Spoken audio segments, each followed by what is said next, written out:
Mike, you want me to do that? But, Want me to? no, I got it.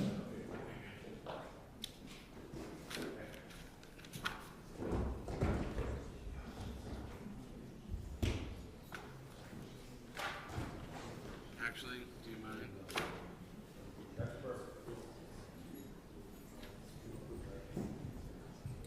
The stickers are preventing it from like. Okay, so I'll do that. I need I'll figure it out. Yeah.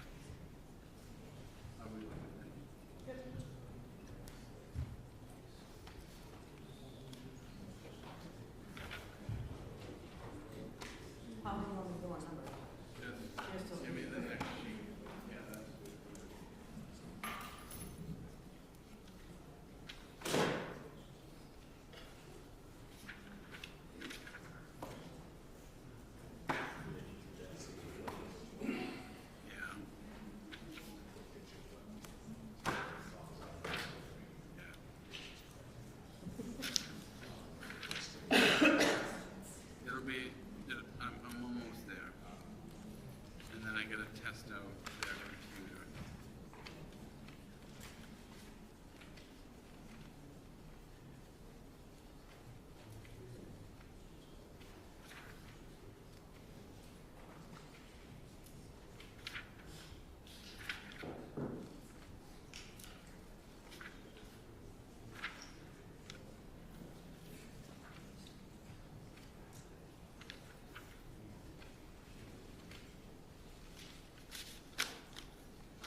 whoever's calling, maybe they're looking for you.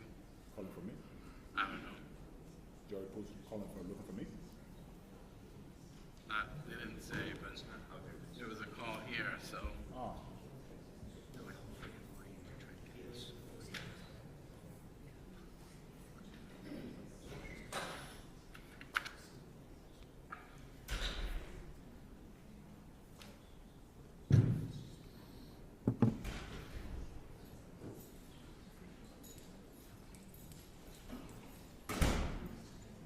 The 9:30, yeah. Yeah. Thanks, Jimmy.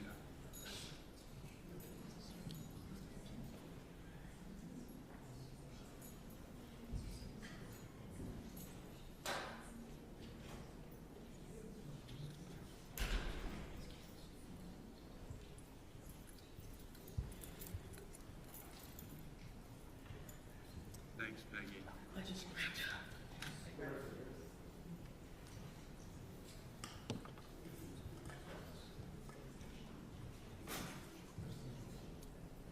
Get going in about 5 minutes, folks. If you need to use the restroom, I welcome you to go now. I don't know. Is he back there? No, I don't know where he is.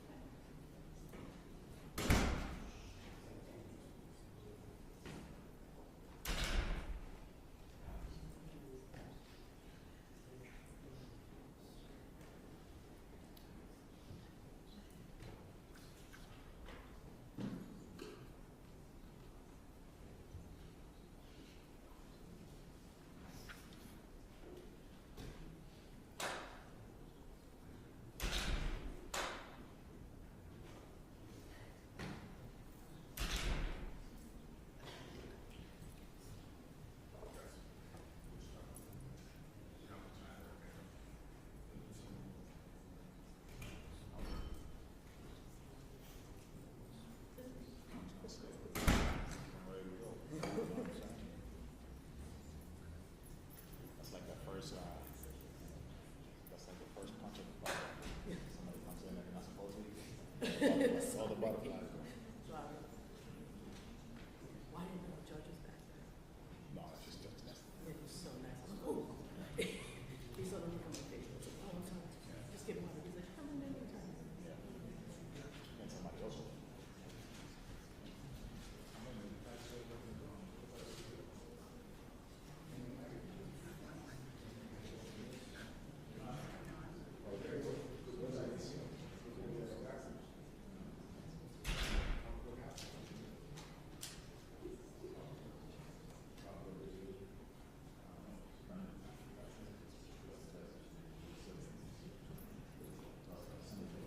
I have a question for you. Yeah.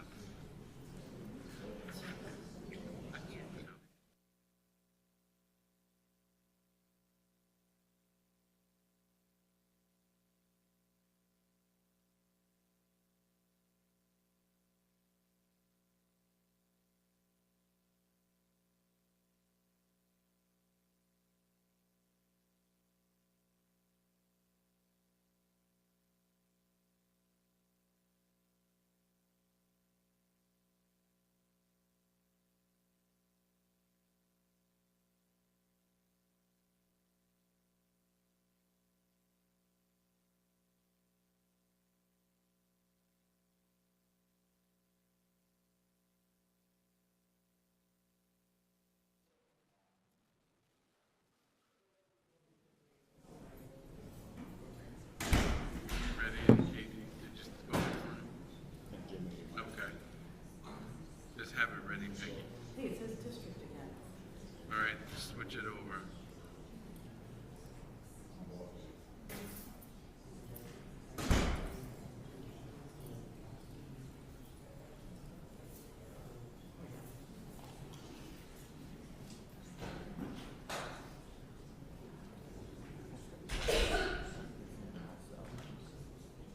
What is that?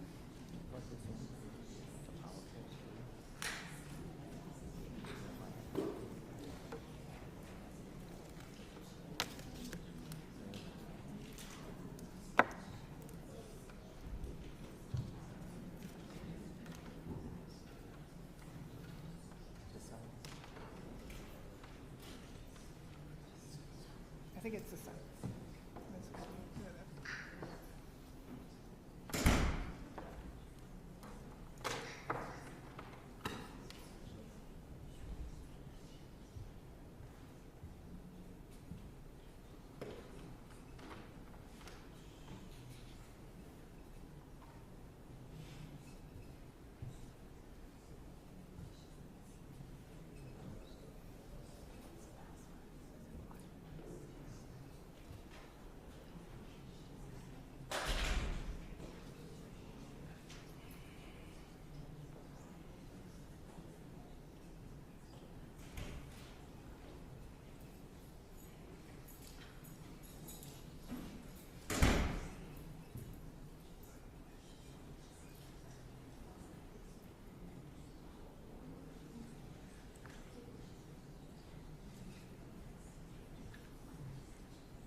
Just making sure it's not my note.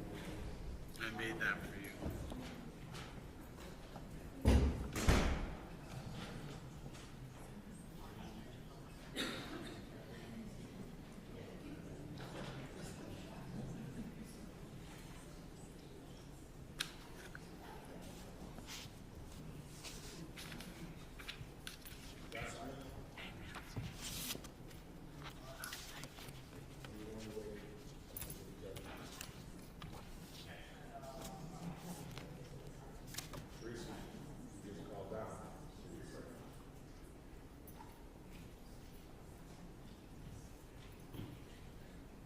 Five more minutes, folks.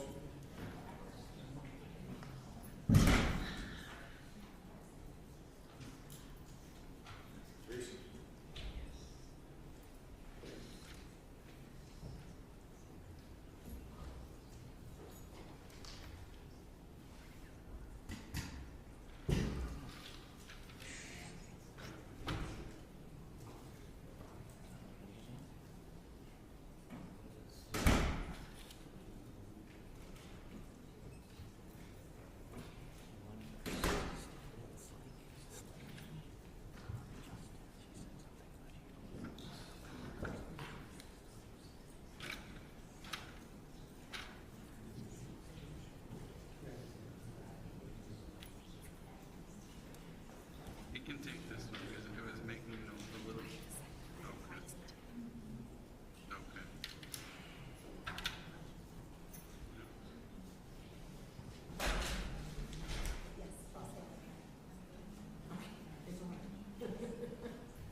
what's coming in.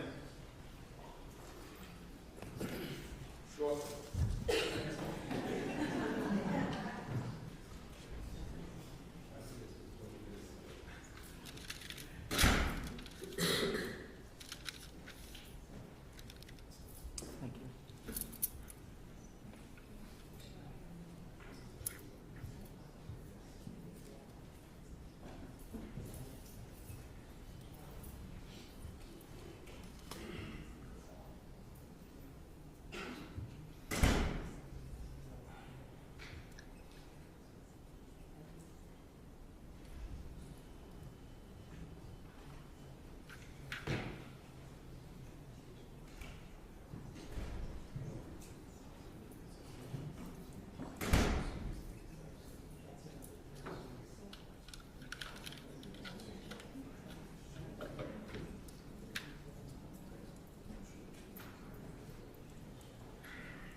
Justice of the Superior Court, now sitting in Lawrence, standing before the County of Essex, draw near, give your attendance, and you shall be heard. God save the Commonwealth of Massachusetts, this most honorable court. Court is now open. Please be seated. Good morning, Your Honor. May I call the case? Yes. This is March 23rd, 2026, Courtroom 2, Lawrence Superior Court. The Honorable Justice Jeff Carr presiding. Calling the criminal matter of Commonwealth versus Kelsey Fitzsimmons, 2025, 77 CR 311, scheduled today for jury waived trial. Could counsel please identify themselves for the record? Good morning, Your Honor. James Gubitosi on behalf of the Commonwealth. Good morning. Good morning, Your Honor. Maureen Moriarty, also for the Commonwealth. Good morning. Good morning, Your Honor. Martha Coakley for defendant Kelsey Fitzsimmons. Good morning. Good morning, Your Honor. Timothy Bradle for Kelsey Fitzsimmons, and with me is my paralegal, Courtney, which I thank you for allowing her to be at counsel table, Yes. and my client, Ms. Kelsey Fitzsimmons. Good morning, and good morning, Ms. Fitzsimmons. You may have a seat. Folks, before we formally start the trial, I just want to tell our media members and our audience a couple things. First, you probably all know that I issued an order early this morning about what is expected of our audience members and our media here in the courtroom. And I'd like to just emphasize 4 aspects of it. First, I've ordered that people attending the trial may not display any words or images on their clothing or elsewhere that advocate for or against either side. And the reason why I've done that is I'd like this courtroom to remain as neutral and impartial as possible. All right, so don't take offense at that, just cover up. Second, consistent with our rules of the Supreme Judicial Court, I'm allowing authorized members of the media to use a total of 3 cameras, 2 video cameras, so to speak, and a still camera. And my understanding is that the content will be shared among the media. Next, other than these 3 cameras, no one else is allowed to use a cell phone camera or any electronic device to photograph, record, or transmit any aspect of these proceedings while inside this courtroom, or while listening remotely via the court's live audio feed without prior court approval. And fourth, no one at all, including our members of the media, may photograph or video anyone or anything at any location inside this courthouse other than this courtroom pursuant to the rules. So, in other words, out in the hallway and other public areas of the courthouse, do not photograph anyone, videotape, etc., or any of the places. You should treat any orders or requests of our court officers as if they're coming from me or came from me. Everyone should, at this time, check their cell phones, make sure they're on silent mode, and finally, just remember, this is a courtroom. I'd like you folks to be as silent as possible, and I'd like you to do that even during recesses. There's business going on in this courthouse, so if you can please, at recess, try to keep your voices down. That would be terrific. All right. Now, counsel, just wanted to go over a couple of procedural things, expectations, I guess. So with a few exceptions, I think I mentioned this at the last hearing, with a few exceptions other than a pre-charge, I'd like to treat this trial as I would a jury trial. So in other words, using the same process, which would include openings, closings, obviously, but also a charge conference before I deliberate. If you folks have pre-marked exhibits, I thank you for that. Anytime you do that, that's great. It speeds things up. I'd like to have an opportunity to quickly look at the exhibit before it's either displayed in open court or handed to the witness, just so I can familiarize myself. Don't assume I've seen anything, because I haven't. And let's try to keep our sidebars to a minimum if we can. I'd like to have Ms. Fitzsimmons at each sidebar. Would be great. And also, you should know that at the end of the trial, after I deliberate, I intend to announce a public verdict. I intend to explain my reasons for the verdict. I intend to have a transcript of my reasons generated and filed in our public record. All right? With that, any preliminary matters that you folks want to go over? No? I have some preliminary matters. Okay. Oh, and you know what? And there's one of them may be paper. There was a motion for review, and I don't know if I still have it, but paper 88 maybe. Yep.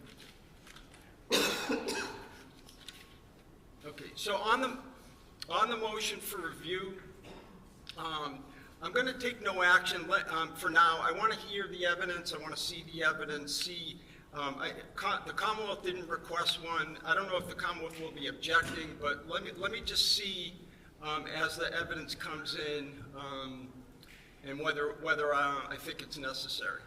All right. That's exactly my suggestion. That's okay. what I was going to say, Your Honor. So that's fine. Thank you.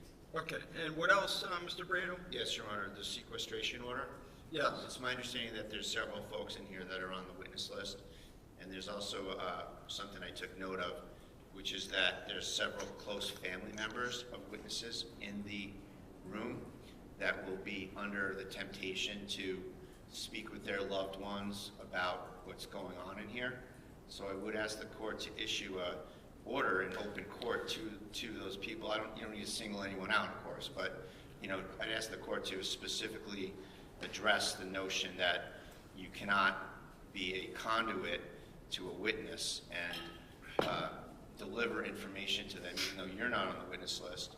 You're here and you're advised that you may not do so. You can't be a conduit to a violation of the sequestration order. Commonwealth, any thoughts on that? No, I have no problem. Okay. All right, as I told you folks at a prior hearing, I typically do not issue formal sequestration orders, but why don't I do this, given that it's been raised by the defense?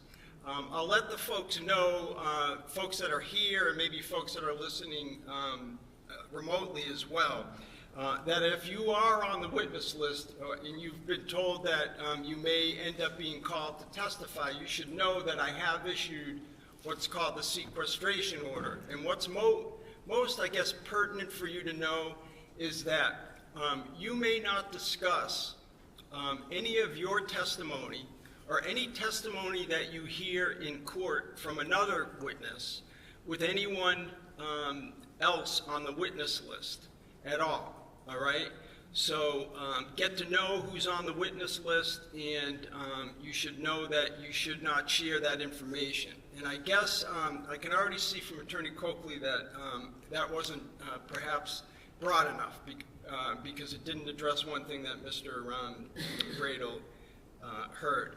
So all persons watching and listening to this trial should not share the testimony that they hear or see with folks that are on the witness list, folks that may be expected to be called as witnesses. Is that sufficient, Mr. Bradel? Thank you, Your Honor. All right, and that is an order that I've entered, okay? Please obey it. Anything else, Mr. Bradel? Your Honor, there's one issue that I'd like to put on the record regarding important statements that we don't have. And I will say that we're not requesting a continuance for it because we need to get this trial done. However, we've been trying to get some statements from the North Andover Police Department.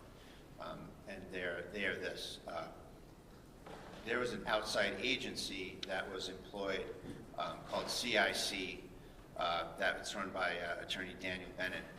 And Attorney Bennett did an investigation into the propriety of the actions of Officer Noonan, a witness in the case, and the person that shot Ms. Fitzsimmons. And we have a 80-something page report from them that has all sorts of excerpts of verbatim statements from several of the witnesses that are going to be called. And I did ask counsel for the Commonwealth to produce those statements of witnesses that were the product of the Bennett report, the Bennett investigation, the CIC investigation. And counsel, as he should have and did, asked the police department for those statements. The police department is apparently taking the position that they don't have custody of these statements that were retained by them and produced and paid for by them. And so they're telling the Commonwealth that they don't have them.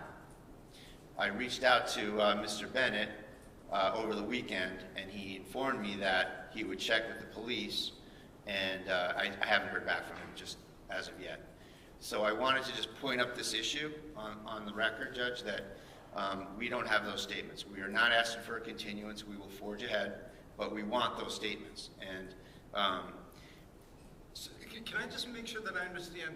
Are you saying so this outside entity, private entity, CIC, yes, sir, conducted some kind of an internal investigation of the shooting? Yes, they were retained by the NAPD.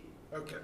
And you're saying that during CIC's investigation, first of all, CIC issued, you said, an 80-page report. Yes. You have that? I do. And it has excerpts from what's clearly a transcript or a recording of several witnesses' statements, Okay. which I don't have. All right, so that's the issue. You're saying Right. that folks that CIC interviewed, you don't have those statements. That's what you're looking Correct. for. The actual real statements, and there's only excerpts of those statements in a report that essentially takes Noonan's side in the matter and exonerates him, I guess you could call it, but we don't have the full interviews.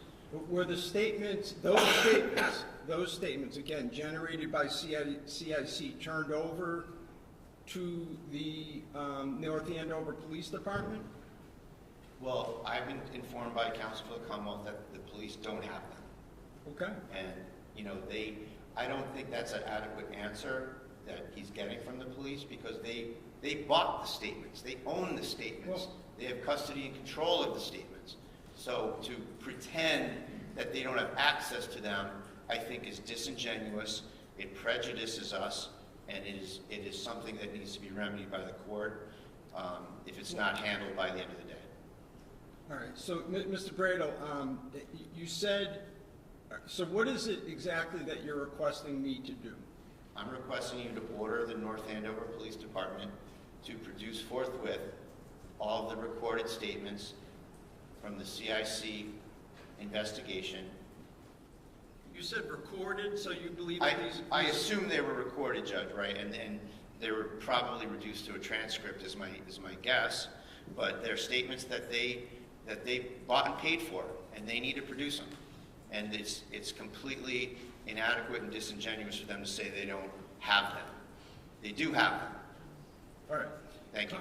Commonwealth, are these statements that were generated by CIC in the possession, custody, and control of the prosecution team as those terms are defined in our rules? No. Okay. All right. So at this point, Mr. Brado, it seems to me that this is a Rule 17 issue. I can't.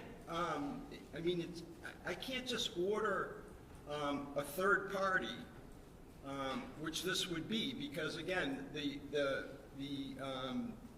Commonwealth is required to turn over statements and information that's in their possession, custody, and control. We all know what that means. Members of the prosecution team. The North Andover Police Department doing some kind of external investigation does not make them members of the prosecution team under our law. So for you to get those, you would need to follow the Rule 17 requirements. It just seems to me, Judge, that the chief of police, who retains and controls the investigation, he was literally present at the scene of this incident. He's a part of the prosecution team. And so he's the one that controls the report. And for him to put on blinders and say, oh, we don't have that. No, that's not the standard. Is do you have it or not? The standard is it in your possession, custody, or control? And it is. And so he was literally at the scene. So he's the guy who's the decision maker. So I don't see how this is a third party issue. It's really just something that is so germane to the right to a fair trial that the police department in the very case, and the guy that makes the decision is the one who is a recipient witness, is saying, putting on both hats, and now he's saying, oh, administratively, oh, I don't have that. When were you provided the 80-page report? When was it produced? I don't recall, Judge. At some point in discovery, I don't. When was it produced? Not like last week or anything. Months ago. Months ago? Okay.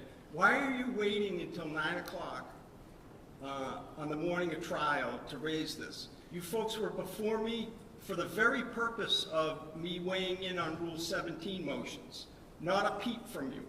Why now? Because I thought we were going to get it. I asked for it last week, and maybe even before that, and I got the answer that, oh, they don't have it. So, Commonwealth? It's an independent report. I called the chief at counsel's request and asked them what they got from Attorney Bennett. They said they got the report. I asked if they had any recording statements, transcripts, and the chief told me no. Okay. So what I would suggest at this point, Mr. Brado, is you issue a summons under Rule 17. I mean, it really, at this point, I don't know. I think it's a trial. I'm sorry to talk over you. No, just hold on one second. Let me just finish my thought. Maybe Rule 17 isn't the right vehicle. Maybe just a summons, a subpoena, which then the police department can,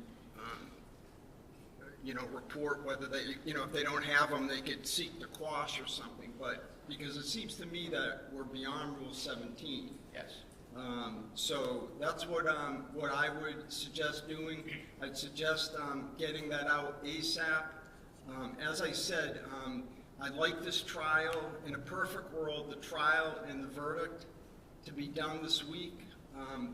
We don't live in a perfect world, I'm aware of that, so if things come up, we'll do the best that we can.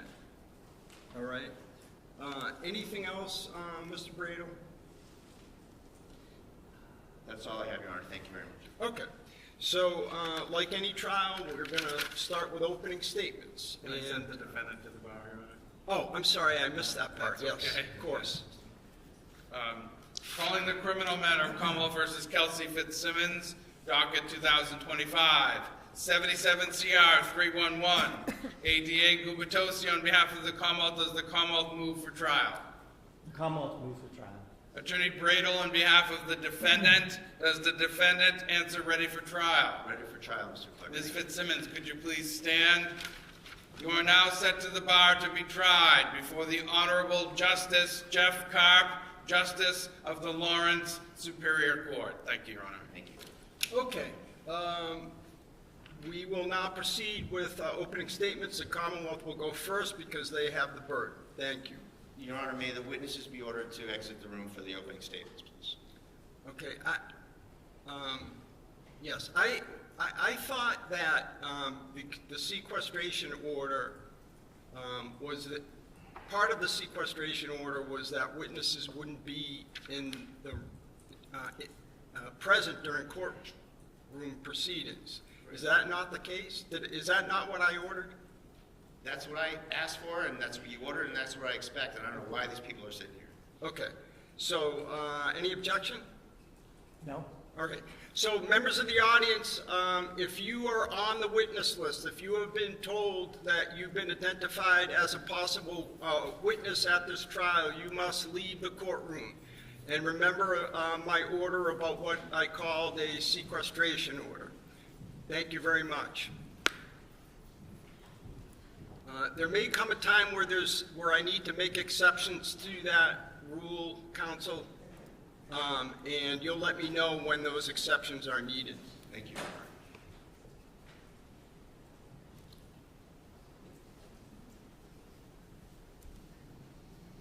We'll just give everyone a moment to filter in and out.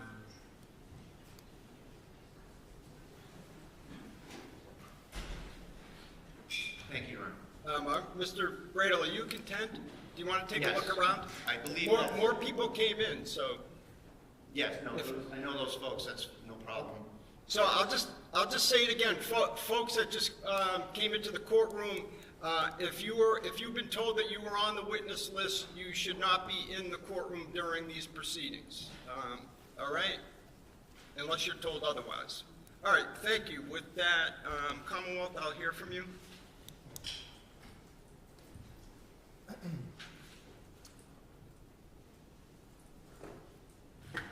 The defendant raised her gun, leveled it at Pat Noonan's face, and pulled the trigger.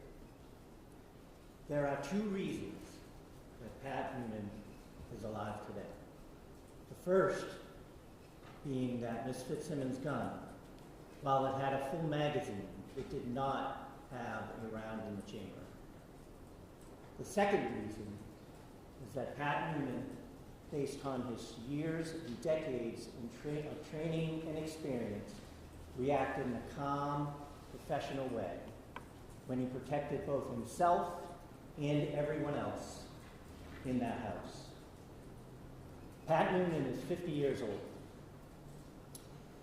He is married to his wife Angie for 25 years. He has a son, Jonathan, who goes to school locally, college. He grew up in New York State at first and moved to Massachusetts to North Andover when he was 4 years old. He moved here with his father, his mother, his older sister. He went through the North Andover public school systems and eventually went to St. John's Prep, where he graduated from. He eventually spent a bit of time in college, but his real goal was to join the military, which he did. He joined the Air Force and went to boot camp out west. He eventually joined the security forces of the Air Force, where he was trained to secure nuclear weapons. He did that pretty much his whole time while he was in the Air Force. It was specialized training, weapons training, stress shooting training, defensive tactics training. His first assignment was on the ground in a Humvee. Later on, he joined another squadron and patrolled in a helicopter. He was honorably discharged from the Air Force, and he came back to North Andover. There, he worked security, armed security, at the Seabrook nuclear power plant. All the while, his goal being become a police officer, which he eventually did in North Andover. He worked in the North Andover police for years. It was his hometown police force. He joined the SWAT team, which is a specialized unit that deals with emergent violent situations, barricaded people, hostage situations, serving armed warrants and the like. It was during that time that they trained twice a month and 40 hours in a separate block a year. He did that for years at North Andover. He eventually transferred to the Lawrence Police Department. And he did that because he wanted to have a busier atmosphere. And Lawrence is a lot busier than North Andover. He worked there for a number of years. Again, the SWAT team, he was a detective, had his specialized training. And back in 2024, he decided to make a switch and come full circle. He moved back to North Andover PD, both because he wanted to end his career there where he started, but he also wanted to bring his training and experience to his hometown police force. That was one of the reasons that Lieutenant Daly, on June 30th of 2025, asked Pat Noonan to accompany him and Timothy Houston, another officer who was a military vet, to serve a restraining order on Kelsey Fitzsimmons. He knew Pat had the experience, the temperament, and was cool, calm, and collected no matter what happened. Kelsey Fitzsimmons was a police officer. She had been on leave, but she was a police officer on June 30th of 2025. Also on that day, her partner, her boyfriend, her fiancé, Justin Allain,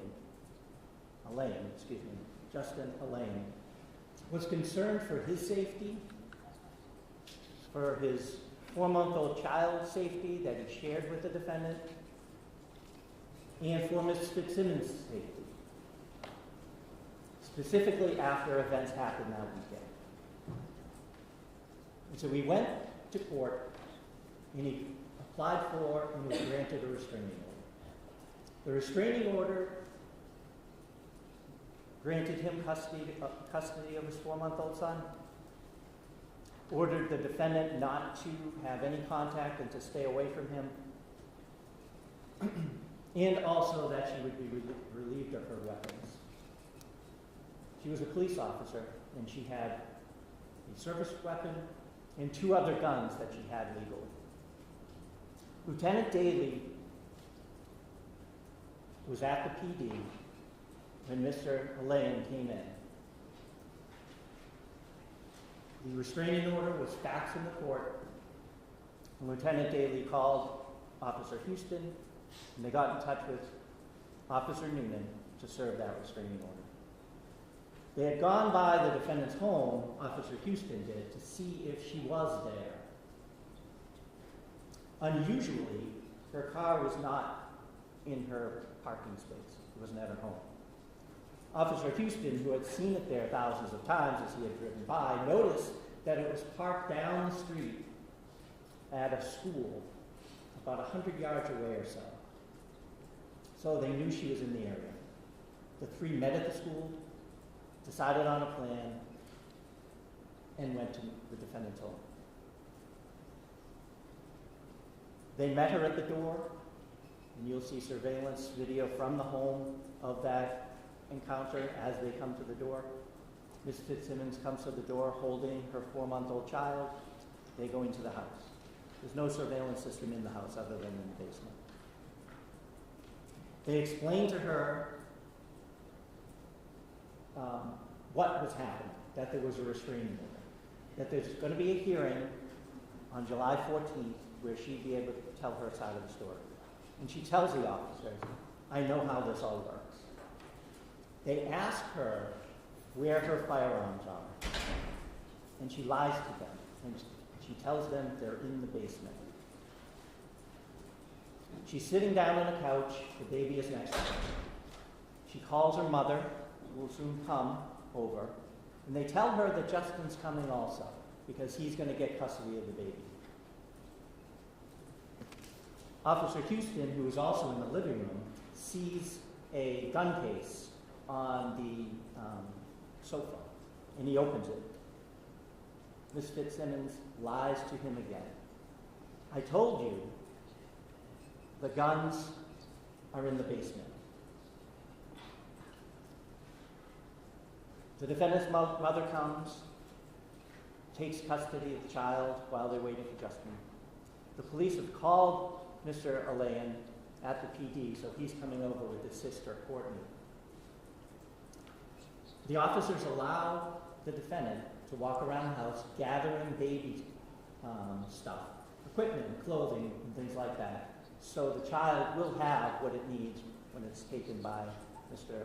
Allain. They follow her around to make sure that she is safe, that they are safe, that everybody in the house is safe.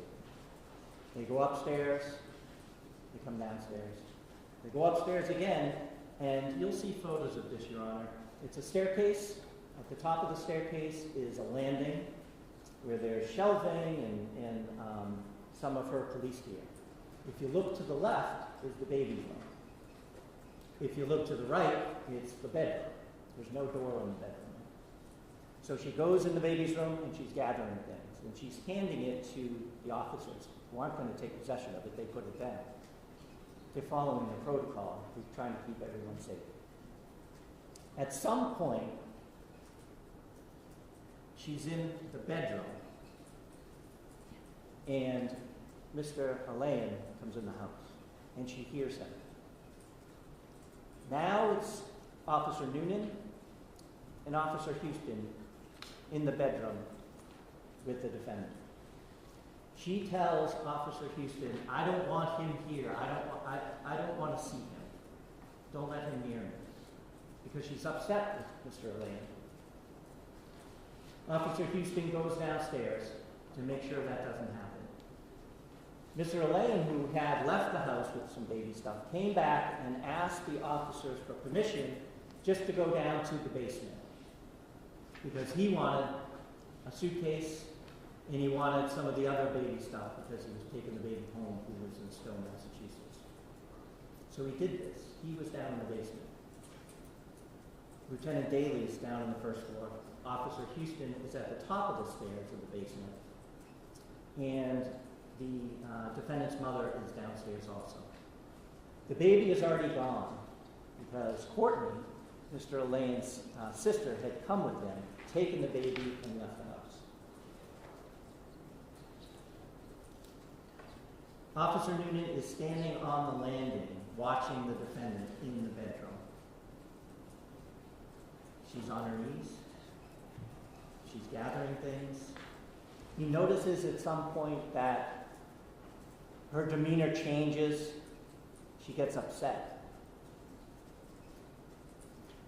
At that point, she lunges to her right, forward and to her right.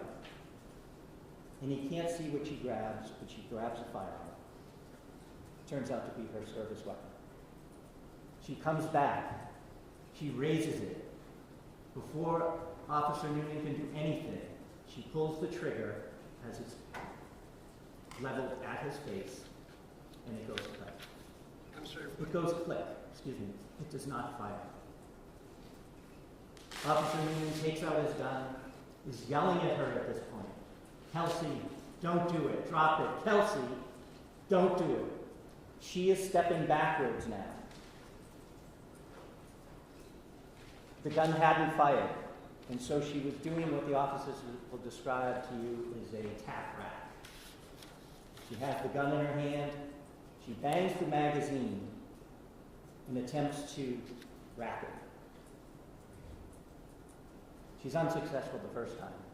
Officer Noonan is still telling her, pleading with her, trying to de-escalate it. Kelsey, don't do it. She does it again, racks around.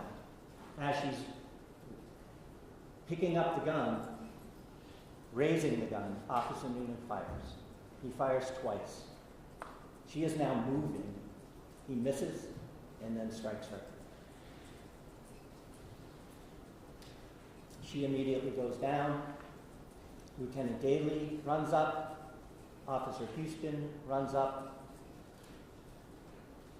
And they treat her. They call for an ambulance in the fire department, and she's eventually taken to the hospital. The gun that she used on Officer Noonan was underneath her. Lieutenant Daly grabs it, puts it on the bed. Officer Noonan, still focused on procedure and what to do, picks it up and moves it farther away from her so it's not a threat. That is eventually collected by Officer Poor, who shows up later. The credible evidence in this case, the only credible evidence in this case, I would suggest to you, Your Honor, will be that Kelsey Fitzsimmons raised the gun and pointed it at Officer Noonan. She pulled the trigger when she did this. The credible evidence in this case, Your Honor, will prove beyond a reasonable doubt that the defendant is guilty. Thank you. Mr. Brandon, would you like to make an opening statement at this time? I would, Your Honor, thank you. And feel free to stay there, or you can go to the podium, whatever, Sure. whatever you're more comfortable with. Thank you, Your Honor.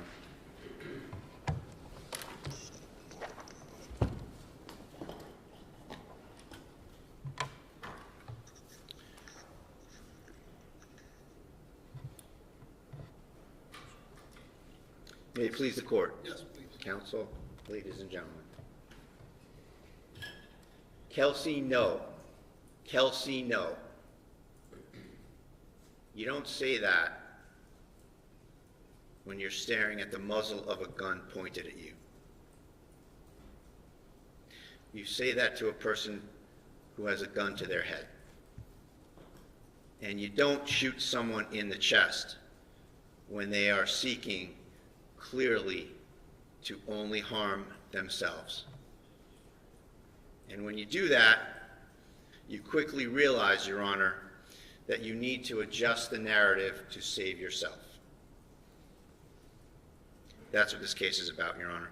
On June 30th, 2025, Ms. Fitzsimmons' entire world imploded, was destroyed, when her fiancé, Justin Elaine, obtained a restraining order behind her back with unchallenged, untested allegations at the Essex Probate Court. And he took away, at 4:30 in the afternoon, took away custody of her 4-month-old Caden in an ex parte fashion. The North Andover police had to serve that order. And in the late afternoon of the 30th, 3 male officers, Lieutenant Daly, Officers Noonan and Houston, they went to go serve the order. Their job was to take away the baby from Kelsey, a new mother with a 4-month-old named Caden, take her firearms, and give the baby to Mr. Elaine. And that day, Your Honor, Kelsey stood in her house in humiliation in front of her police colleagues and friends. And she immediately processed all of the implications of this order, Your Honor. Everything that this fiancé had accomplished for himself without any chance for Kelsey to defend herself. He took away her baby. He likely cost her her career. He publicly betrayed her as her fiancé. He walked away from their impending marriage. She realized she couldn't any longer afford her house alone, so that was going as well. Her gun rights are stripped, and again, the humiliation that she's being served by people who she is friends and colleagues with from the North Andover Police Department. At that point, Your Honor, as she had this evolving set of revelations about how her life was in complete destruction, she made a decision for herself. And it's a decision that takes your breath away. It's a young mother who just minutes before they got there thought she had everything going for her, going back to work. She's on the schedule for July 3rd to go back to work. She decides to end her life with her firearm in her bedroom. She knows her firearm is in her bedroom, and she tells the police something else. She tells them the guns are in the basement because she doesn't want to involve them. The idea of harming them, the evidence will show, is ludicrous. The evidence will show that she's trying to get them away from her, Your Honor. She tells them the guns are completely in another location in the home. She's told that she needs to pack a bag for the person that's taking her baby away. So she has to walk around the house, pack a bag for Caden. She has it in her mind, the evidence will show, that she doesn't want them around for this event, this horrible thing she's going to do. She goes upstairs to pack the bag, Your Honor. Officers Houston and Noonan accompany her upstairs. She keeps, several times, she gives them items to have them go back downstairs with. She hands them baby seats and clothes and books and thereabouts and says, take these downstairs, please. You'll see that evidence, and as a fact finder, you will see that that's evidence of her state of mind, that she has no desire to harm any of her colleagues and friends. She's got no motive, she's got no reason to, and her actions are completely inconsistent with that. She's trying to get rid of them so she can have a minute in her room, not to do things that every young mother might want to do, but to get her gun and kill herself, because her life's over, in her mind. So, at that point, Your Honor, apparently what was later learned to be her mom comes in the house, and she's understandably upset. She's saying, how can you take away a baby from their mother? That's when Houston goes downstairs. So part one is accomplished, that Houston is downstairs. Houston's a friend. Houston was invited to her wedding. He goes downstairs. Noonan is still upstairs on the landing. You'll see from all the visual evidence, Judge, it's a stairway that goes up the small landing. Kelsey's bedroom's on the right, the baby's room's on the left. It's a pretty simple layout. Noonan stays up there. At this point, Kelsey makes it from the baby's room where she got some stuff across the landing to her bedroom, and she's in her bedroom when I don't want to say disturbance, but when Mrs. Page, her mom, gets here. What we later learn is that she gets here. And Houston goes downstairs. Noonan, in a moment after Houston went downstairs, Noonan starts to go downstairs, and that was Kelsey's moment. Why? Because she wanted to do this herself, and she didn't want to involve Noonan. I told you about Houston. Noonan, she had been on extremely difficult calls with. She considered him a friend, She knew he had a wife and a child. Zero motive, the evidence will show, for her to ever want to harm this gentleman. She's alone in the room. Noonan's down the stairs. She reaches into the corner and picks up one of her handguns. She'll tell you that she is acutely aware as a police officer that she doesn't want them involved. She doesn't want them to be a part of this in any way.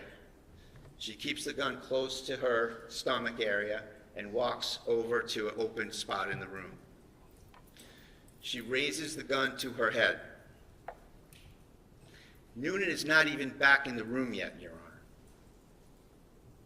So I don't want you as the fact finder to be looking for evidence that, well, maybe she swung it in his direction when he was coming in. Maybe she was pointing it at him at some quick transient time.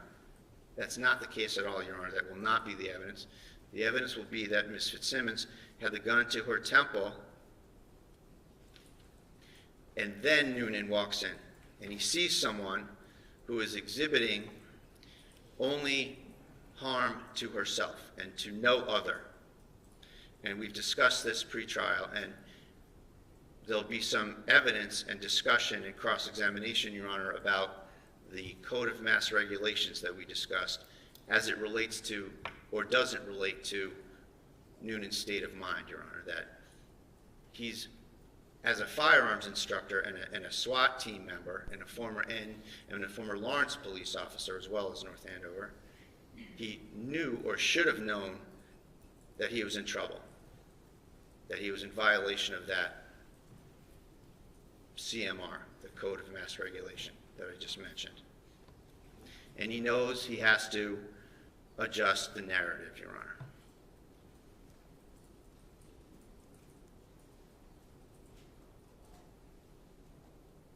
Getting back to the incident, Your Honor.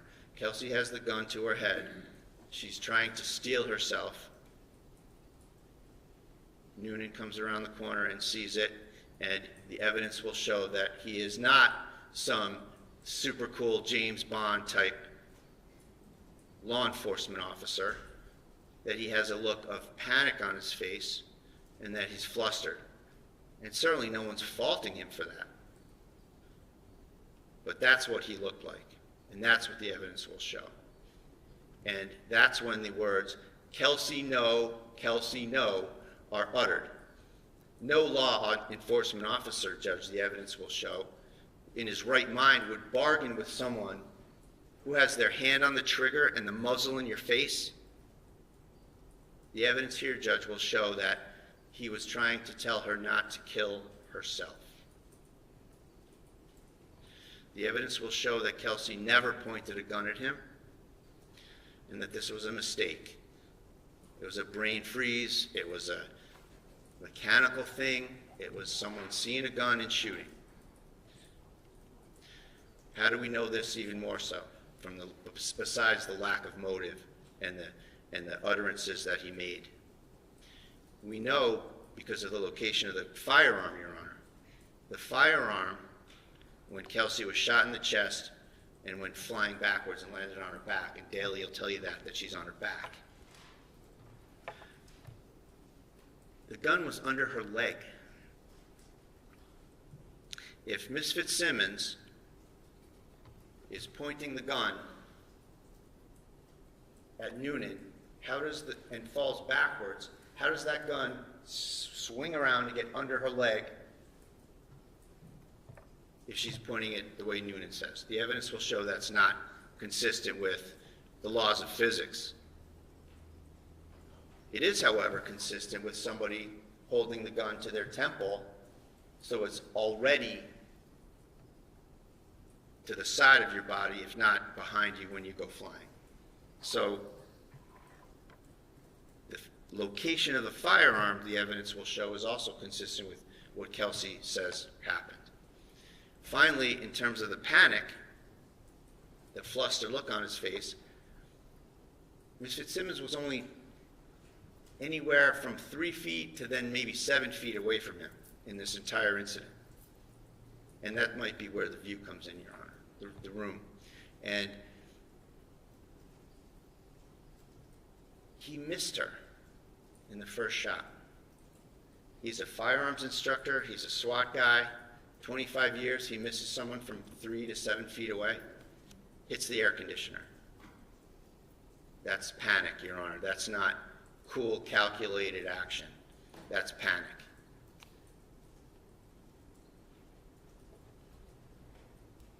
So Daly comes in. He goes over to Kelsey. He administers first aid. He rolls her to her side, sees the gun under her leg, behind her and under her. Your Honor is going to be the fact finder. You're going to consider all these things, the physical location of everything, the way things unfolded, the lack of a motive, what makes sense, what doesn't, what's doubtful. Anything that's doubtful is obviously not consistent with what the Commonwealth wants to have happen here. It's consistent with maintaining her presumption of innocence. Only 2 people were in that room. There were no body cameras. The police never interviewed Kelsey Fitzsimmons. They circled the wagons immediately, right at the scene. You'll see everybody treating Noonan like he's the victim. They circled the wagons immediately around Noonan. And everybody wants to defend Noonan in this situation, and no one even took a minute to think about whether Kelsey may have a different take on things, may have something different to say. Why? Why did they ignore Kelsey and circle around Noonan? Probably millions of reasons for the town. Millions of reasons. Ms. Fitzsimmons will tell you, Judge, she served orders herself. She served restraining orders. She's a delivery person. No one's going to be going after a police officer, no less someone that she knows, cares for, and has made repeated actions to get them out of the room.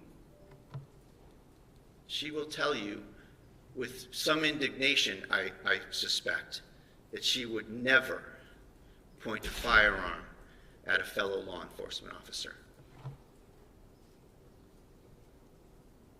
So for all these reasons, Judge, as the fact finder, I request, I ask you, and I trust you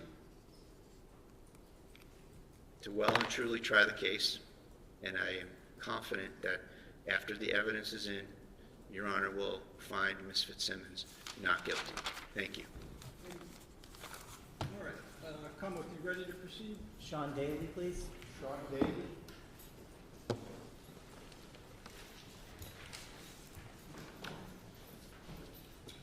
Ron David.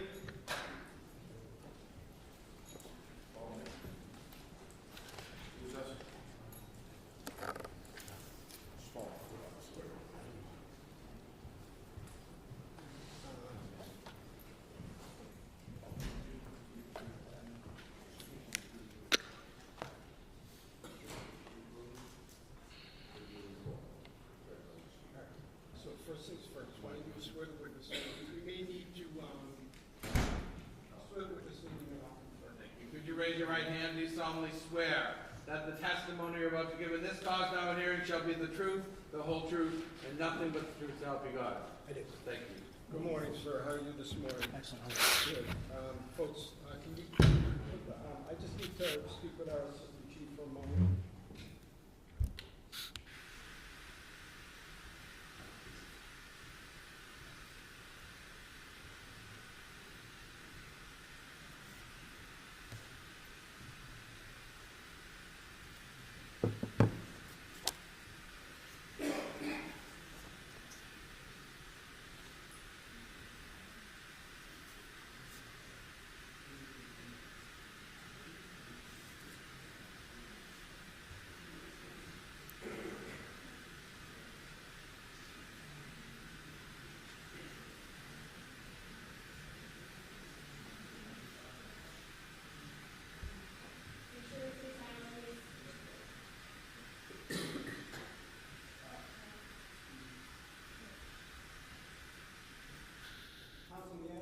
Sagar and Ms. Fitzsimmons as well, thank you.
Folks in our audience, folks that are listening on our live feed, it's come to my attention, and I'm not accusing anyone of anything because we're all making our way through this trial, trying to figure out the rules of the trial.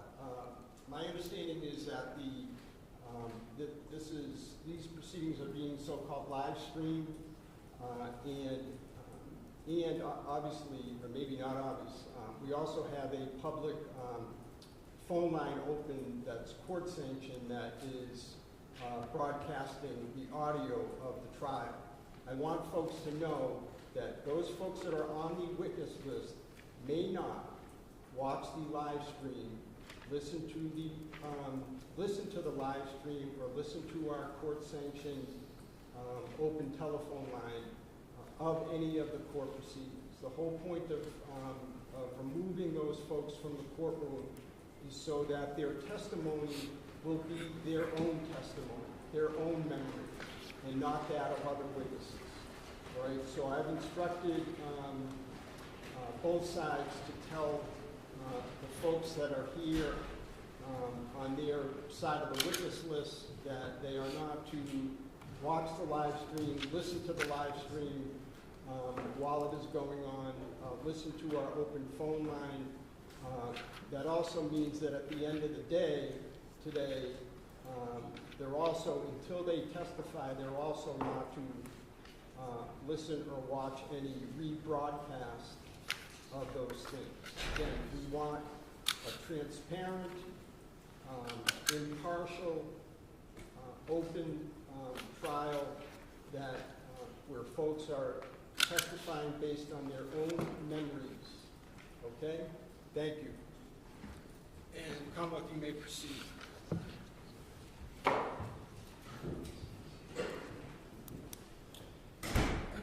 Sir, in a loud, clear voice, can you please introduce yourself? Spell your first name and your last name. My name's Sean Daly, S-E-A-N-D-A-L-E-Y. And, sir, what do you do for a living? I'm a lieutenant with the North Andover Police Department. How long have you been North Andover Police Department? 20 years. 20 years? Yeah. Can you tell us, bring us from the beginning of your career to present day? And you started as a patrolman? Yes, I started in 2003. I attended the police academy in 2003 with Boston College. I worked there till 2007. I was hired as a reserve in North Andover in 2005, so I was doing both jobs at that point in time. And then I left BC when I got the full-time job in North Andover. Okay, can you take us to your career path at North Andover? Yep, I was on patrol for maybe 6 months, and then I went into I filled in as the SRO at the school for about a year and a half. Then I was in detectives for about 9 years, 7.5 or so, which was I was assigned to a drug task force with the Drug Enforcement Administration. I got promoted to sergeant in 2016, and then lieutenant 2 years ago. So what is your role as a lieutenant now? I oversee the early night shift, the 4 to 12 shift. 4 to 12 shift, okay. Now I'm going to turn your attention to June 30th of last year. Were you working on that day? I was. Okay. And at some point after your shift started, did you find yourself in the lobby? Yes. Okay. And did you meet anybody there? Yes. Okay. Can you tell us about that? Justin, a Yalian, and his sister came into the station, into the lobby. He had a copy of his restraining order. Okay. And did you know who he was in connection to the North Andover Police Department? Yes. Who was that? He's a firefighter in town. He was also Kelsey Fitzsimmons' fiancé at the time. Okay. Kelsey Fitzsimmons, do you see her in the courtroom today? I do. Can you just point to her and describe something she's wearing, please? She's wearing a pink jacket. May the record reflect he has identified the defendant? Okay. And so what was her role as as far as the town goes? She was a police officer with North Andover. Do you know when she started? In 2024. Not exactly sure when, but yes. And what was her role when she started in the police department? She was a patrol officer. Was she a patrol officer back in June of 2025? Yes. Okay. Now, do you know if on June 30th of 2025 she was issued a service weapon? On June 30th? Yeah, did she have one? She did. Okay. Do you know if she had any other firearms that were registered to her? Yeah, I believe so, yes. Okay, According to the CJIS printout when we ran her prior to going over to serving it, I believe there were 2 other firearms that showed up. Okay, can you tell us a little bit about the basic procedure of what a restraining order is and what you do as a police officer when you get a copy to serve? A 219A order it's a court order issued by a judge. If somebody's, in imminent fear of harm, their safety, or there's been a pattern of abuse or whatever, they would go in front of a judge. They write out an affidavit describing what has taken place, where they would potentially be granted an order, and they go in front of a judge, and I believe there's questions asked. I've never actually been in the courtroom when they go to get it, but that's my belief. And a judge either grants it or denies it. So on June 30th of 2025, a judge ordered a restraining order to be served on Ms. Fitzsimmons, correct? Yes. Did you know, how did you guys get it? How did the PD get it? Do you remember? It comes through our email to the OIC at NAPD.us. I'm sorry, I didn't hear that. Comes through? Our email system? Email. Through the courts. The court sends it to, I believe every police department's like that now. Okay. And you use some letters to the... OIC at NAPD.us, short for officer in charge. Officer in charge? Yeah. Okay, thank you. And all the supervisors get it. Okay. So you got it? Yes. Okay. Did you know that Ms. Fitzsimmons had a small child? Yes. Were you able to review the contents of the restraining order itself? Not the affidavit, but what the court ordered? Yes. Okay, so what was the court ordering? She was to have no contact with Justin, the alien, or the child. She couldn't go within 100 yards of the residence in another town, I believe where his parents live. She had to surrender her firearms license to carry. Could have no contact with him. As a result of getting that order, were you yourself going to serve it? Yes. Were you going to bring anybody else? Yes. Okay, did you make a decision as to who to bring? Yes. Why? Based on their experiences, the way they've performed in the past, they're both calm, cool, and collected. And they've demonstrated that throughout their careers. Okay, and who are we talking about? Patrick Noonan and Timothy Houston. What did you do to get in contact with them? I called Tim Houston on the phone. I asked him to drive by Kelsey Fitzsimmons' residence to see if the vehicle was there. He drove by. The vehicle was parked away from the house by the Atkinson School over in the corner of the parking lot. He saw the car, and then I asked him to call Pat Noonan, or get in touch with Pat Noonan, and I would meet them over at the Early Childhood Center. From that point, you could still see her car where he was situated, but she wouldn't have been able to see the cruisers. Okay, and so you did that? Yes. Did you make your way over to the meetup spot? I did. And who was there when you got there? Patrick Noonan and Timothy Houston. Did you formulate a plan as to how you were going to serve the order? Yes. Okay, and what was that? So I explained the order to both of them, let them know exactly what we were there to do, explained that we had to deal with the custody of the child, or the exchange also, and that she had firearms in the house. We were going to have to seize those. Did you make a plan with Justin Alayan concerning the child? Yes. What was that? I took his phone number. Before I left, I told him to stay in the lobby of the police department until I called him. When I called him, he'd come over to pick up the child. Did you make your way over to the residence? Yes. And what was that address? Do you remember? No. No problem. How did you get there? It's Phillips Brooks Road. I'm not sure of the number. Was it 125 maybe? That sounds familiar, yes. I'm sorry, what road? Phillips Brooks. Is that 2 words? Yes. Thank you. how did you get there from where you originally met up with Noonan and Houston? We drove. Okay. Where'd you park? We parked in the school parking lot, which if you were looking at her house, it would be over on like the right side of the house. There's some trees and fencing there. We parked right over there. And did you walk over? We did. All three of you? Yes. Tell us what happened when you got to the house. We walked up to the house. I believe I rang the bell and I knocked on the door, and she came out holding the baby. And when you say she? Kelsey Fitzsimmons came out holding the baby. And so can you tell us about your initial interaction with her? Kelsey opened the door. I told her that we had paid documentation for her, and if we could come in, and she let us come in. Did you tell her what the documentation was originally? At the door? Yes. No. Okay. So where did you go in the house?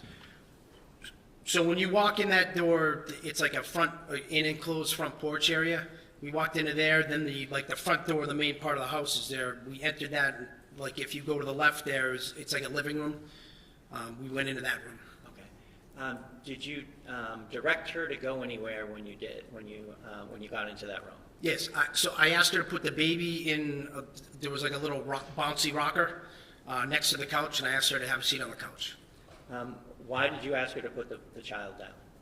Justin had told us that he had concerns. Justin, the alien, told us that he had concerns that she would potentially harm the baby, us, or anyone else. I didn't want her to do anything or be able to do anything to the child.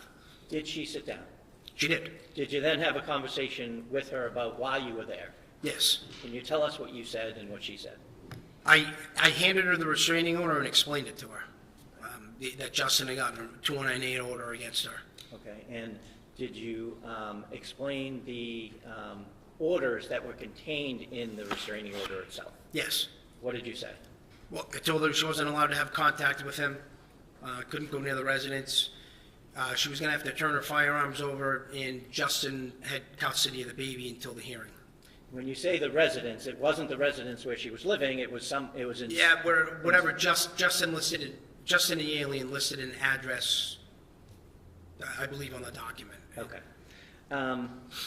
When you mentioned that you were going to need to seize her guns, did she respond to that at all? When I said we were taking your guns? Yeah. No, I then asked her, where are your guns? And what did she say? She said they were in the basement in a safe. In a safe in the basement? Yes.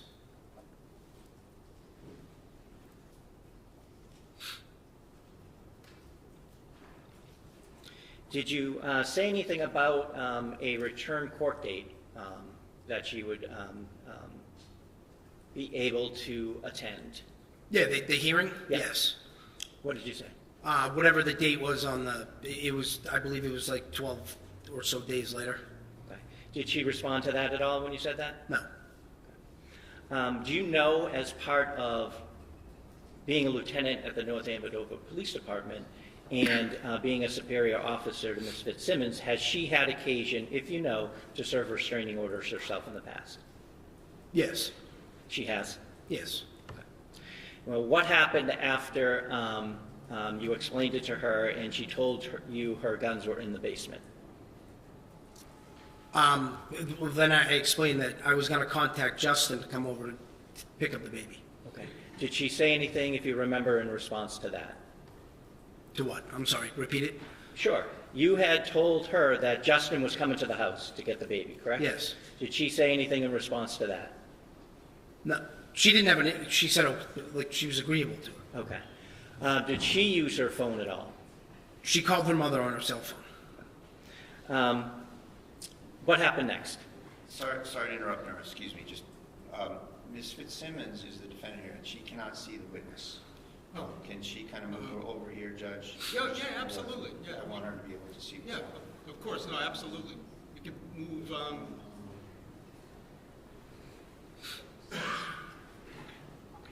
maybe you folks slide down a little bit. Is it because of the angle, or is it because of the screen? The computers. Oh, the computers, okay.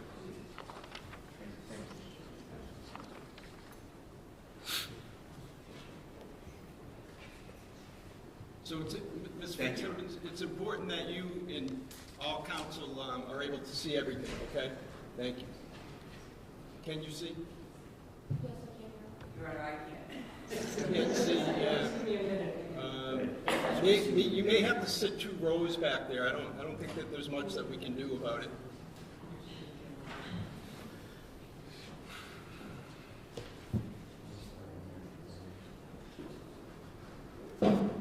Maybe you can move the table up or something.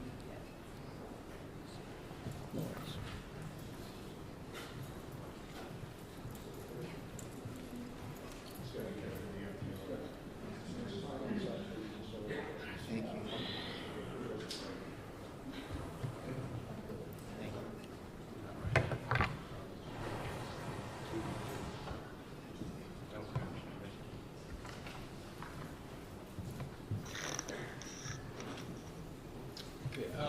Counsel, you all set? Everyone set in the back row? Okay. Hold on one second. Ms. Moriarty, can you see? Yes, thank you. Okay. All right. Thank you. So what happened next? She called her mother. She called her mother. Okay. Yep. Did she ask if she could gather anything for the baby? Yes. Okay. And so tell us about that. She asked if she could get some items for the baby. So the baby started getting fussy in like the bouncy chair. Officer Noonan ended up holding the baby for a little bit, and Tim Houston and I went around with Ms. Fitzsimmons into the kitchen first. She opened some drawers. There were some like jars and formula bottles, whatnot, that she was grabbing and putting in a bag. And then we came around. She went upstairs to the bedroom where the shooting occurred. I was with her. She walked in, looked around, we walked back out, went back down the stairs, and then she went into the room. If you're looking at the house, it'd be the room on the right. It had like storage shelves along the wall. There were some diapers and other things like that she grabbed. Okay. Why did you escort her around? Because it's serving an order like that, you don't let anyone, we control the house, we control movements. Okay. So you wouldn't let her be in a room by herself? No. Or out of your sight? Correct. Okay. What were you looking for as she was walking around the house? Any potential weapons. Okay. So now she's back downstairs in the room to the right if you come in the door, correct? Yep. She's gathering belongings. What happens after that? She started getting a little bit emotional for a second, saying she was going to lose her job, etc. And I told her, you just relax, take a deep breath. You got to let the process play out. Maybe cooler heads prevail. And she actually kind of settled down a little bit. So what happened after you had that conversation? I called Justin to come to the house, and her mother showed up right around that point. Who had the baby when her mother showed up? Do you remember? Officer Houston had the baby when her mother showed up. Was there a handoff at that point? When her mother showed up? Yep. Yeah, the mother took the baby from Officer Houston. Okay. So what happened next? Her and her mother were in the family room. She showed her mother the 209A order, and the statement was made that we were taking her baby, and I told her we're not taking your baby, Justin is, and she ended up going back upstairs with Officer Noonan and Officer Houston. Okay, and you stayed downstairs? I did. Okay. At some point, did Mr. Elaine arrive? Yes. Okay. Can you tell us about that? So Mr. Elaine arrived with his sister. They came in the house. Kelsey was upstairs in the bedroom with Officer Noonan and Officer Houston.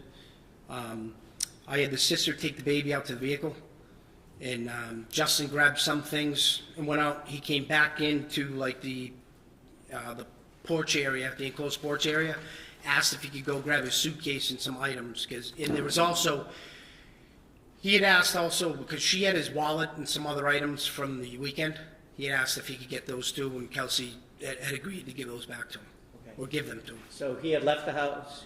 The sister, excuse me. Do you know her name to be Courtney? Alien? Yes, Elaine, excuse me. And she took the baby outside. yes. Justin went out initially, but then came back and asked permission to come back in the house? He went out carrying some items, and then he came back up and asked if he could retrieve some things, Okay. including a suitcase in the basement. Okay. And did he go down the basement? He did. Okay. After he went down in the basement, who was upstairs? Both Officer Houston, Officer Noonan, and Kelsey Fitzsimmons. Okay. At some point, did Officer Houston come down?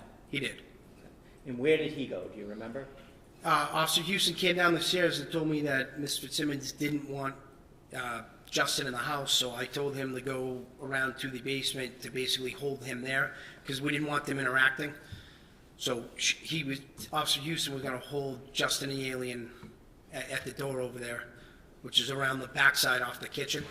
And Okay, and Officer Noonan is still upstairs overseeing the defendant? yes. What happened next? Maybe a minute later, I'm down in the family room with Kelsey's mother and the child. They're over by the couch. She's holding the baby. I'm standing right basically on the wall of where if you pivoted around the stairs would be to go upstairs. And the front door opens kind of funny. So I was just standing there waiting, and then I heard Officer Noonan. Was the baby still in the house, or did the I'm sorry, the baby was gone at that point. The baby Yes. was gone at that point. Okay, so how close are you So to... Kelsey's mother's still downstairs in the living room or family room with me. She's over by the couch, and I was standing by the wall. By the wall near the... Closest to the staircase to go up the stairs. Okay, did you ever hear Officer Noonan or anybody else start to come down the stairs at all? After Officer Houston came down? Yes. No. What happened next? What happened, I heard Officer Noonan call out in like a loud authoritative voice, "Kelsey, don't do it, Kelsey." Okay, and what happened after? Hold on one sec, so I can catch up, please.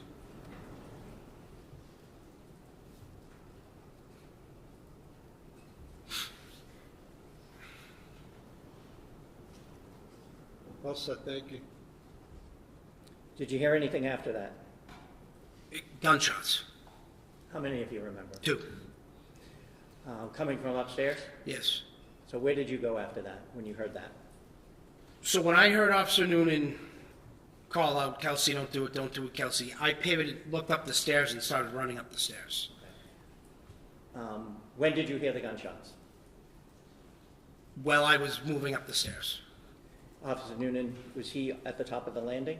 He was at the top of the landing in the frame of basically standing at the frame of the bedroom door. Okay. What did you do when you got to the top of the stairs? I looked in the room. And what did you see? Miss Fitzsimmons was laying down. She was on the floor. If you look at the room, she was from the doorway. She was on the opposite side of the room, head closest to the wall, feet closest to us. And she appeared to be injured? Yes. So what did you do as a result of that? I immediately went into the room, got up there. When I got up to her, I could see the gun was, she had a firearm down by her left leg. So I picked the gun up, put it on the bed. I'm between her and the bed, and then we started dealing with it, like rendering it. Where was Officer Noonan at this point?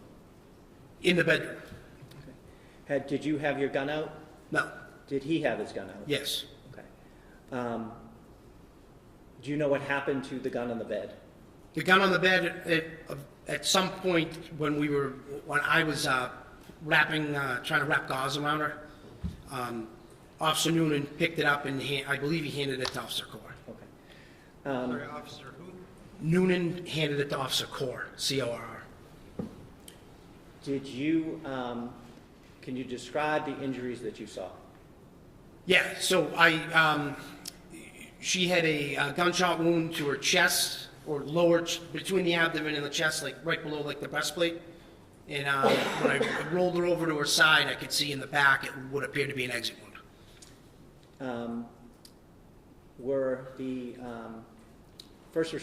other first responders called? Yes. Who called them, do you remember? I got on the radio basically pretty fast saying that we had shots fired, female down, and we need medics or something to that effect. And I believe other people also were on the air. Was the defendant saying anything when you got in the room? When I got into the room originally, when she's on the ground? Yes. Yeah, she kept saying, "I'm sorry and I want to die."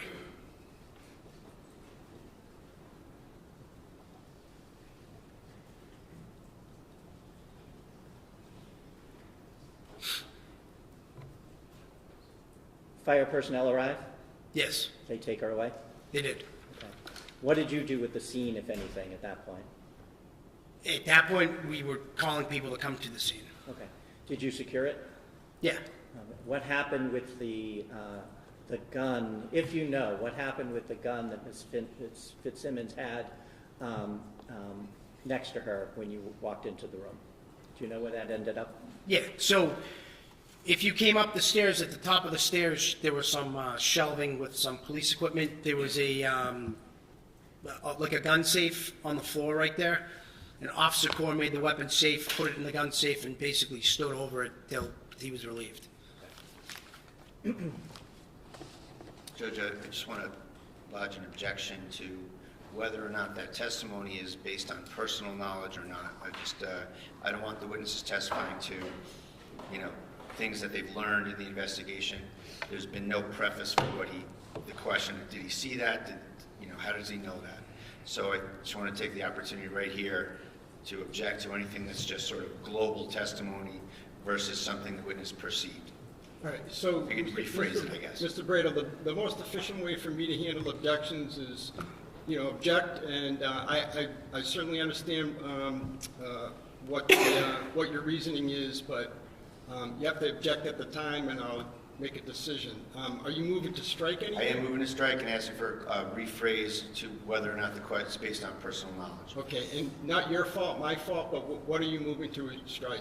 The entire answer, and ask that the question be asked again, and the answer be, make it clear that whether the witness is testifying on his own personal perception, his own personal knowledge, or whether he's just globally testifying, which I would object to.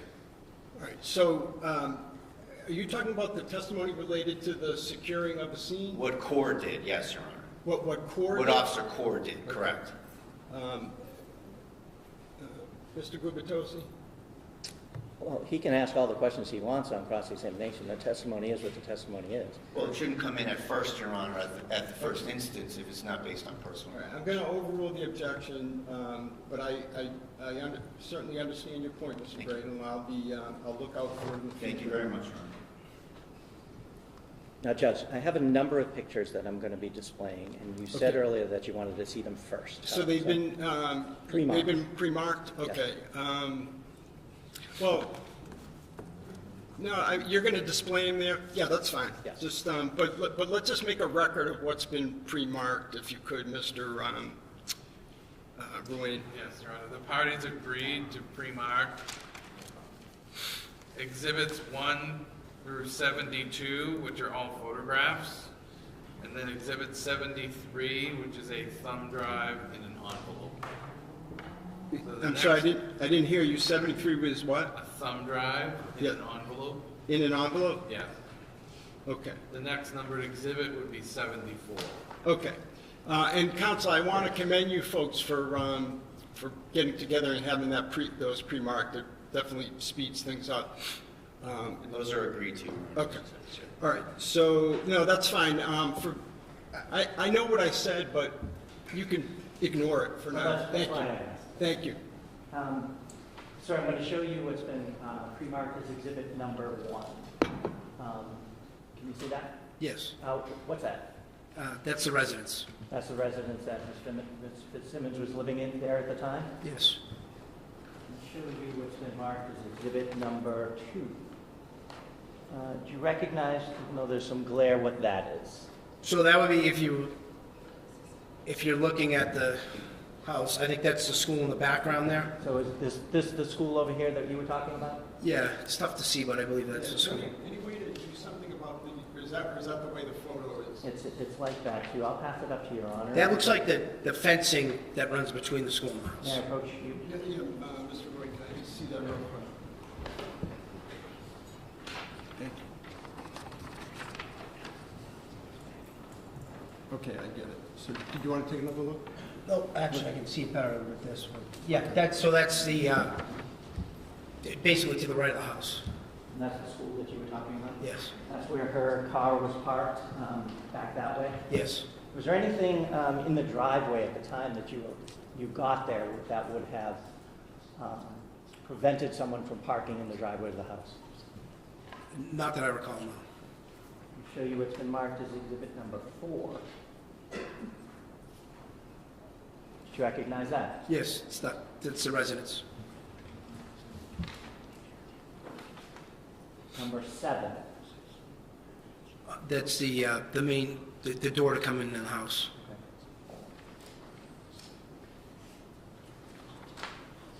Number 8. That's the Same. stairs going up? Yeah, stairs on, yeah. Can I'm sorry, can I see Exhibit 8? There was some glare, and it's just difficult. Thank you, Mr. Roy.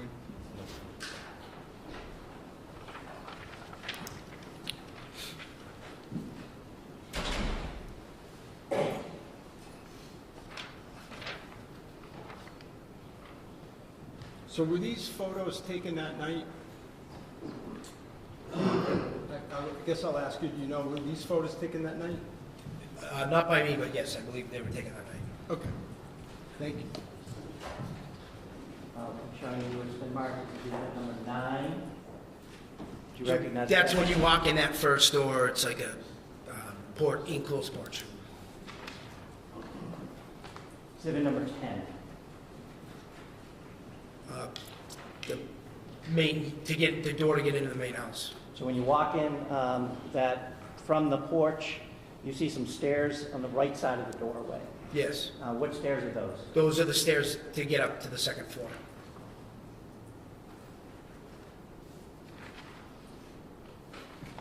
I'll show you exhibit number 13. You recognize what that is? Yes, that's the living room. So as you walk in the front door that we were just looking at, to the left? Yes. Okay. Do you see where Ms. Fitzsimmons was sitting when you asked her to take a seat when you first got in there? Yeah, so where that blanket, the red and black checkered blanket is on the couch, she was just to the left of it. So right here? Let me just excuse for one moment. Can you folks in the back row see the photos? Yes, Your Honor. I'm okay with where it's at. If I could just inquire. Sure. We can see it, though. Thank you. Okay. I just want to make sure. Thank you. Yeah, go ahead. I'm going to show you what's been marked as exhibit number 14. Do you recognize what that is? Same room. Just a different angle? Yep.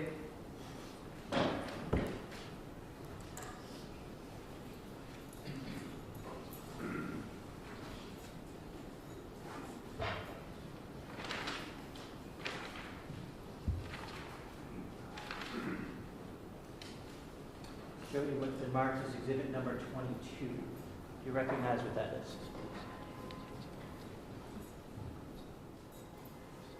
Is that if you walk into the living room and you take a right, there's another room there that then leads to the kitchen? Does that make sense? Yes. Yeah.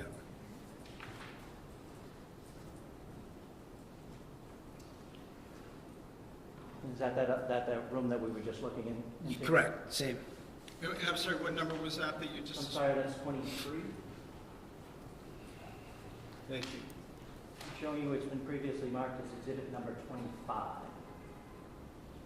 Do you recognize what that is? That is the kitchen. Okay. So right now we've started going in the front door, gone to the left through 2 rooms. Now this is the kitchen? Yep. Yes. And is this where you said Ms. Fitzsimmons was gathering bottles and jars? So just past the refrigerator, you can't see it in this photo, but there was some drawers in like a cabinet that she'd opened, and there were some jars and things in there.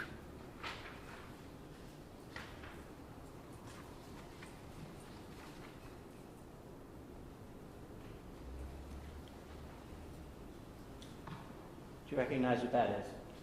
Yes, that same room, that's the cabinet where she retrieved some jars and maybe And formula. that's exhibit number 30. So that, when you say the same room, you mean the As kitchen? the kitchen. Yeah, part of the kitchen. Just different angle.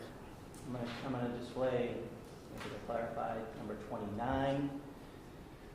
That's as you walk into the kitchen, and to the in the photo, to the left of the photo is that the drawers that we were just talking about? Next to the refrigerator, yes. Yes.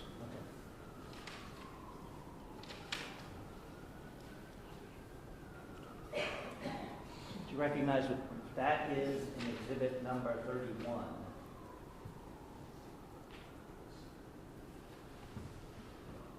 No. Would that be the stairs down, going down to the basement? Potentially, yeah. Okay, well, I'll get that. Sorry. And do you recognize this room? Yes. What room is that? It's, I'm sorry, what exhibit number are you displaying? 32. Thank you. it's off of the kitchen. Okay. So and now we almost went around the whole house in a circle? Yeah.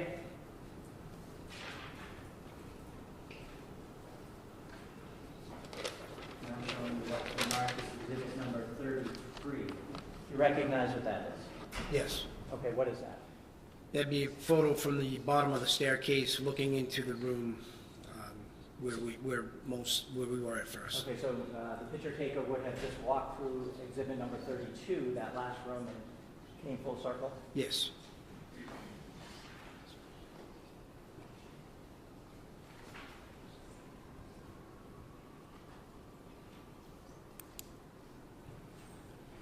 Show you what's been marked as exhibit number 35. You recognize what that is? Yes. And what is that? It's the staircase to go to the second floor. Number 36. You recognize what that is? Same staircase. Mr. Gubitosi, can I see that before you, because there's some, it's hard to see. Thank you.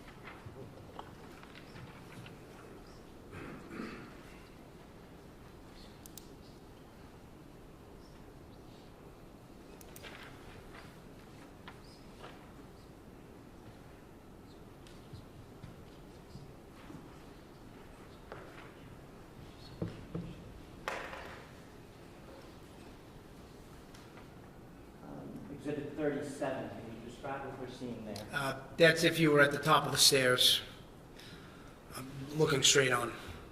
And appears that there's a room to the right. Which room would that be? That's the bedroom when the shooting occurred. Exhibit number 38.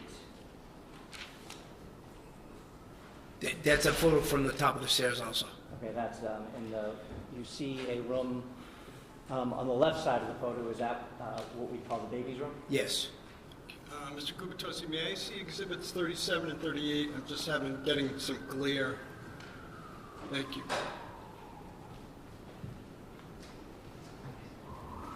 Thank you.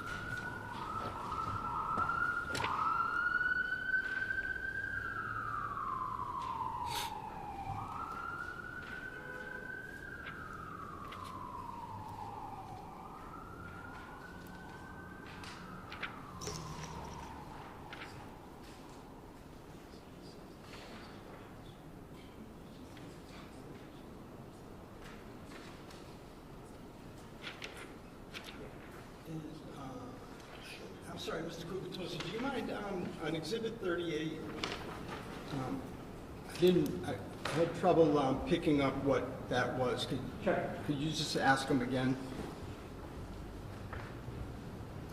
So I'm going to show you exhibit number 38. Can you describe what we're seeing here? That's if you were at the top of the staircase. I guess you'd call it a hallway in between the two bedrooms. Thank you.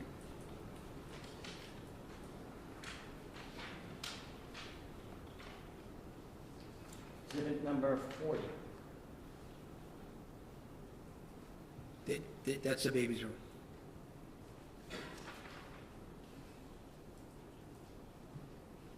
Exhibit number 42. Same thing, the baby's room. Different angle. Different angle. And I'm sorry, that was 42 that you just showed? Okay, thank you. 45. Can you describe what that is? That's the baby's room also.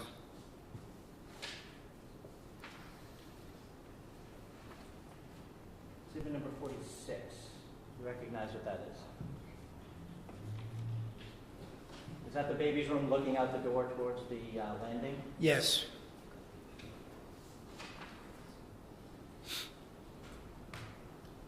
And exhibit number 49. Do you recognize what that is?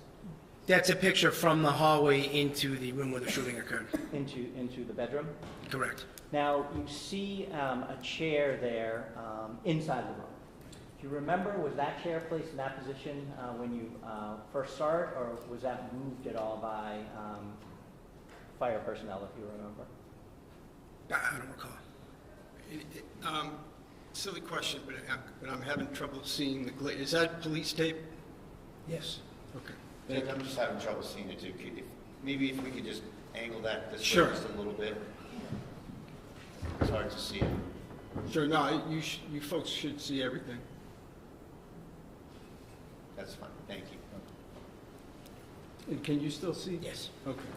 Exhibit number 50. It's a photo of the bedroom from the doorway. Exhibit number 51. Same, it's a photo of the bedroom from a different angle. So it shows the left as you walk into the room. Yes, it showed like the hard corner if you came in the room. Exhibit number 52. Same, it's the bedroom where the shooting occurred. Exhibit number 53. Same. Okay, now in this photo, you can see an air conditioner. You can see the bed on the right, correct? A bassinet on the left. Yes. When you came into the room, where was Ms. Fitzsimmons? So she was just past the bed, like her head had pretty much, her head was by the wall where the air conditioning unit was, and her feet were angled out just to the left of the bed. Okay, so her head was Furthest from the door, so over here? probably a little to the left of that. Okay, and her feet were facing this way? Yes. So can I ask, so when you say that they were angled, the feet were angled out to the left, that you mean our left as we're looking at the photograph, or her left? No, I'm sorry, our left is, we're looking at the photograph. So it would be her right if her head was towards the air conditioner. May I ask the witness to get that down in the first screen just to... Yes.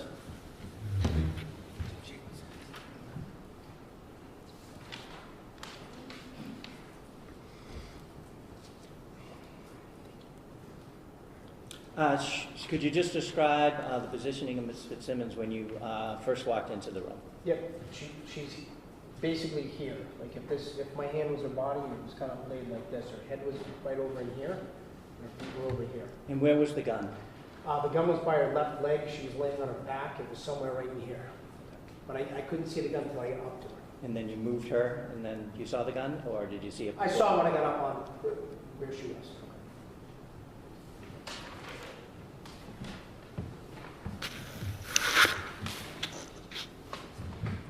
Show you what's been marked as exhibit number 55. Do you recognize what that is? Yes. It's the bed, same bedroom, and that's the area she was laying in. Right, it'd be like the bottom of the screen, Okay. or the And bottom of the photo. That's the opposite side of the bed. Yes.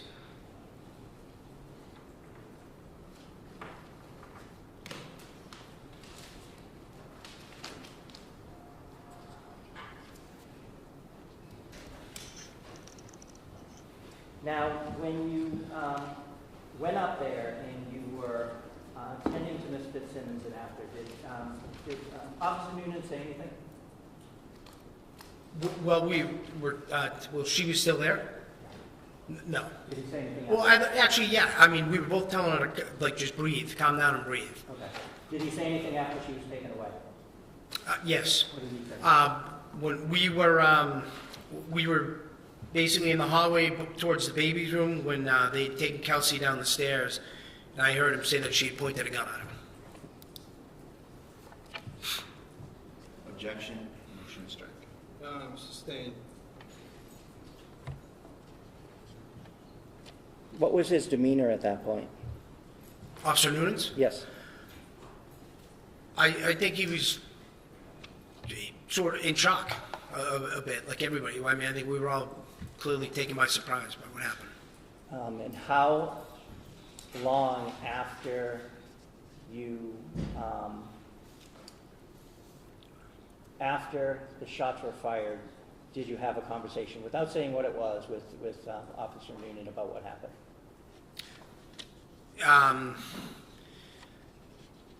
It may be 5 minutes, just based on however long it took the the medical staff to get her packaged up to get her to a hospital.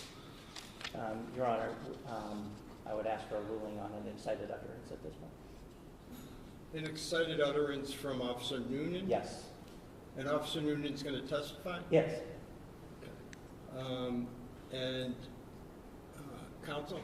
I would object, Your Honor. All right. Well, I think I need more of a foundation, but if it qualifies, I'll... Now, you stated it was about five minutes after you heard the gunshots, right? That you had a conversation with him, that he said something to you, correct? Yes. In the meantime, you both had been tending to her wounds, true? Yes. And you said he was, seemed to be in shock, which is different than he normally was when you talked to him at the station. Yeah, definitely. And how so? I think, like everybody else, I think he was overwhelmed and a little bit trying to process what just happened, or bewildered. Sustained. As to what, like everyone else, I just need to know what the officer appeared to you. What his demeanor, what was his emotional state, etc. I wouldn't say he wasn't emotional. He appeared shaken a bit. I'd redo my request, Your Honor. Lack of foundation.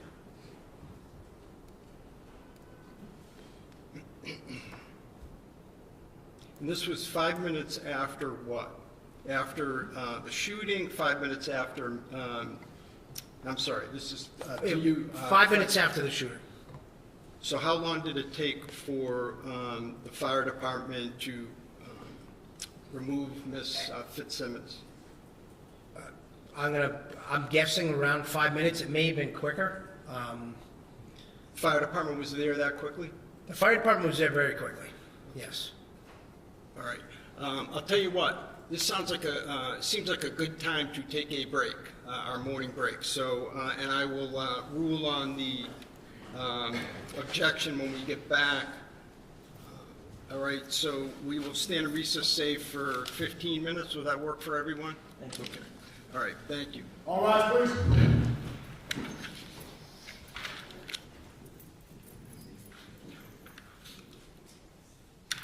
Let's stand in the 15-minute recess. Please exit quietly.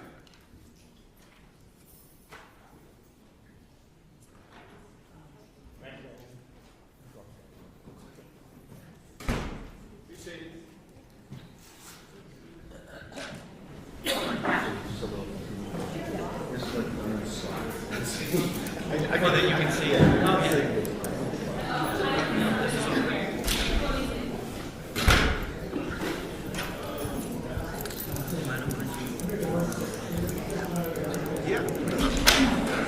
Oh, right. Paper airplane. No, I know, it's cool. I do the same stuff.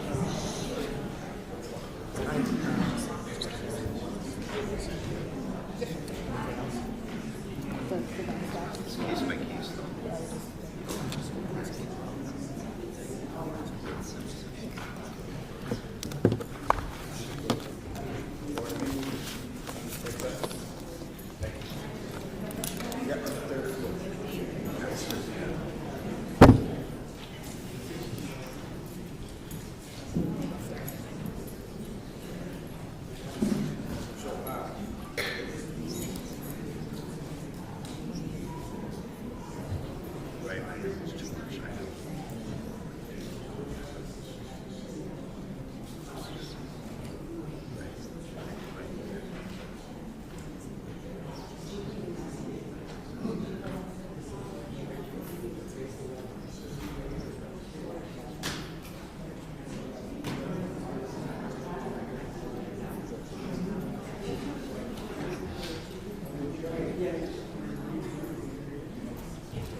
Yeah.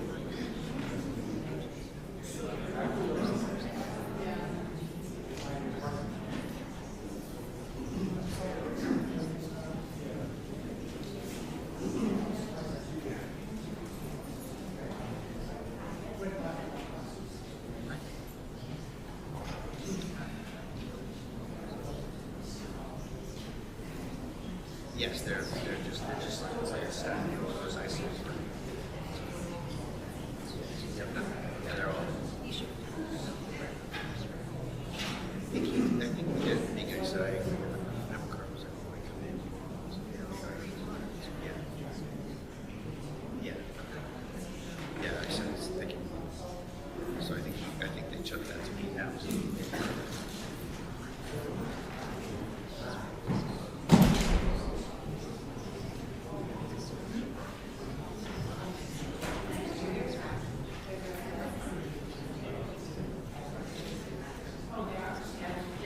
Definitely has that like district court kind of testimony.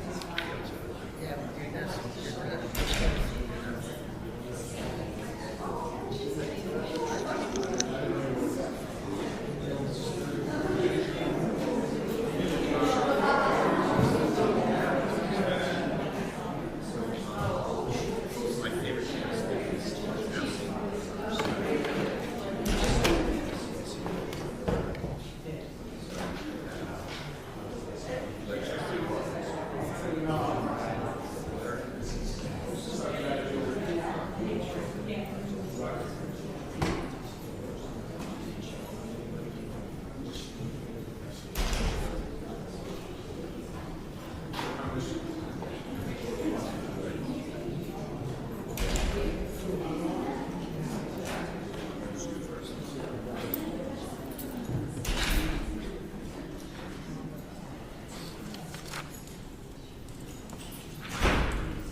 No, I was just trying to help out just because this shit kind of photos.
Just know the lights will turn on.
did help each other. Some of the pictures didn't help each other.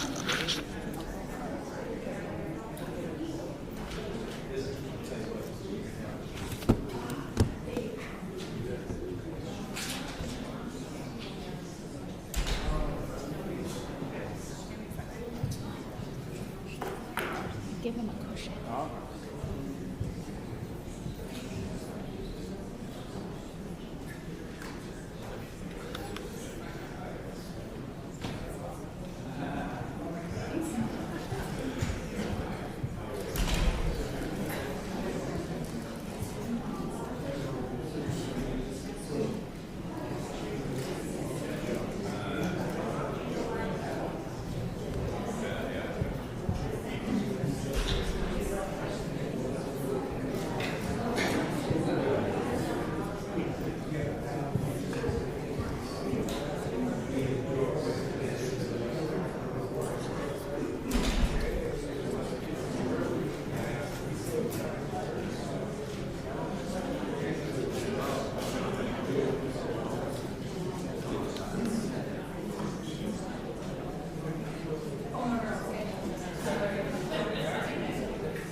You would have to be good at the thing. I think over here, unless you have somebody super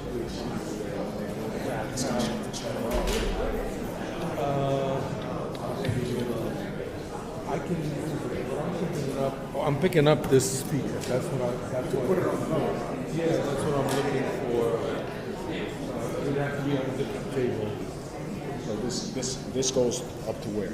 It goes to the camera direct. Goes to the camera direct. Yeah. So the cord is already all attached. Yeah. And it goes all the way this way. Why is there something? Well, they're being told that they can hear them whispering. I can't hear anything, but I guess we'll have to move it. Just because with this at FDR they can pause it. This Right. mic doesn't pick up anything now at this point. Right. Your mic they can't shut off. Yeah, I shut it off there, but I don't mind moving it. It's just I don't think you have. I opened up some windows. We're cold downstairs. Windows open now, boss. So I think Perfect. Do you want to... Does this work? That's for this. I mean, he's just looking to pick up some of the voices. yeah.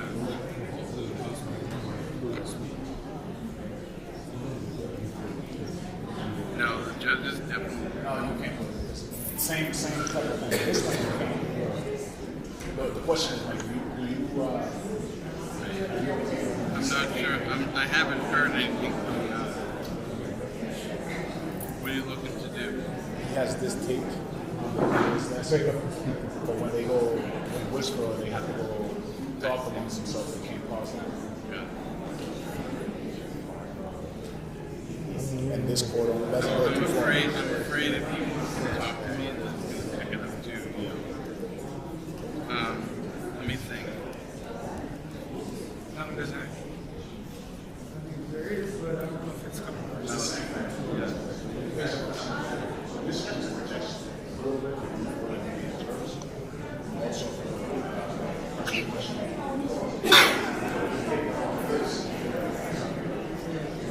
Yeah, I printed it out. That's over there. It's just one thing down. Right. Yeah.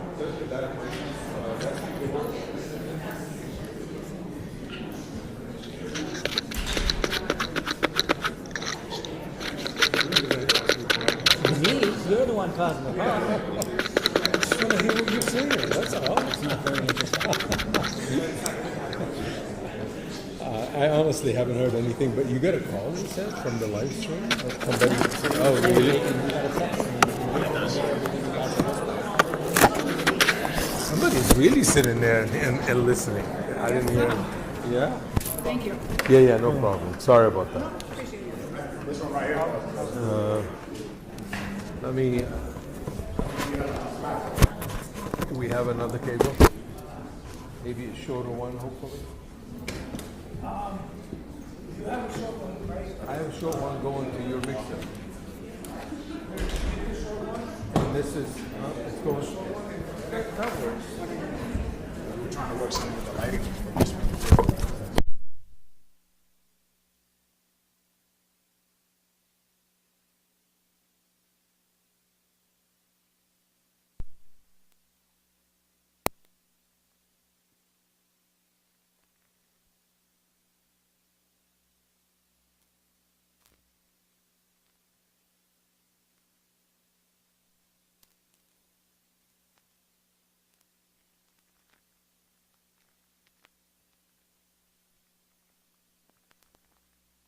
Hold on. You're gonna pull it? Sorry. You're gonna pull that way. He's gonna, do I have all the way to here?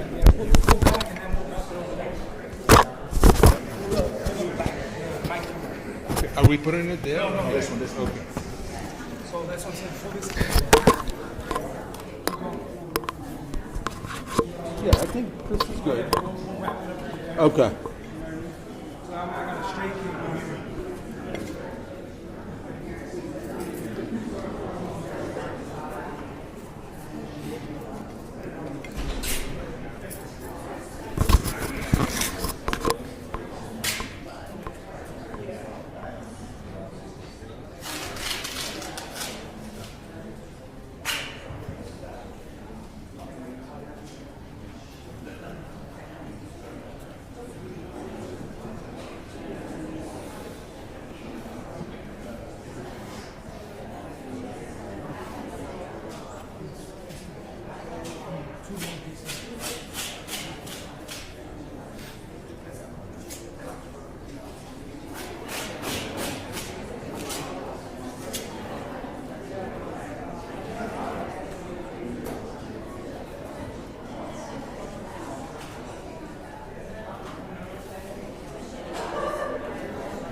only since people can walk through there, you can see it.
I got a seat bucket. What do I got to get here? Thank you. I appreciate it. Greatly.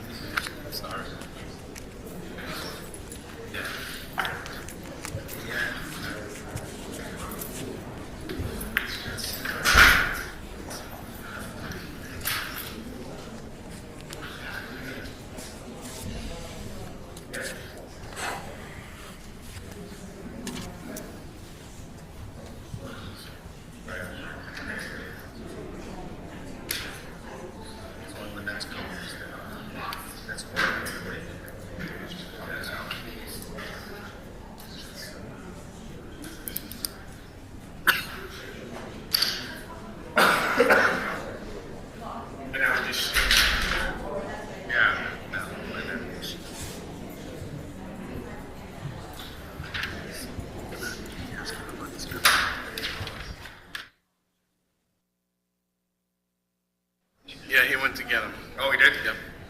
I'm going to ask him No, any I should questions.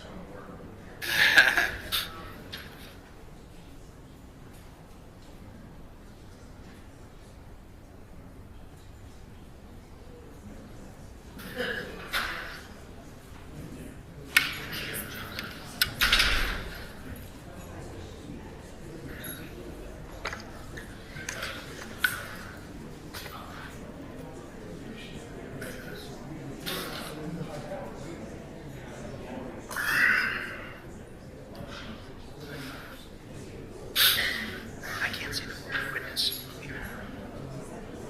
What's coming in shortly?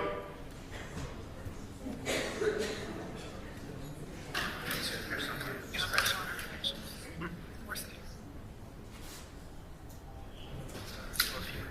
That's all right.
Court's back in session. Please proceed. Your Honor, we're back on record on the Kelsey Fitzsimmons matter.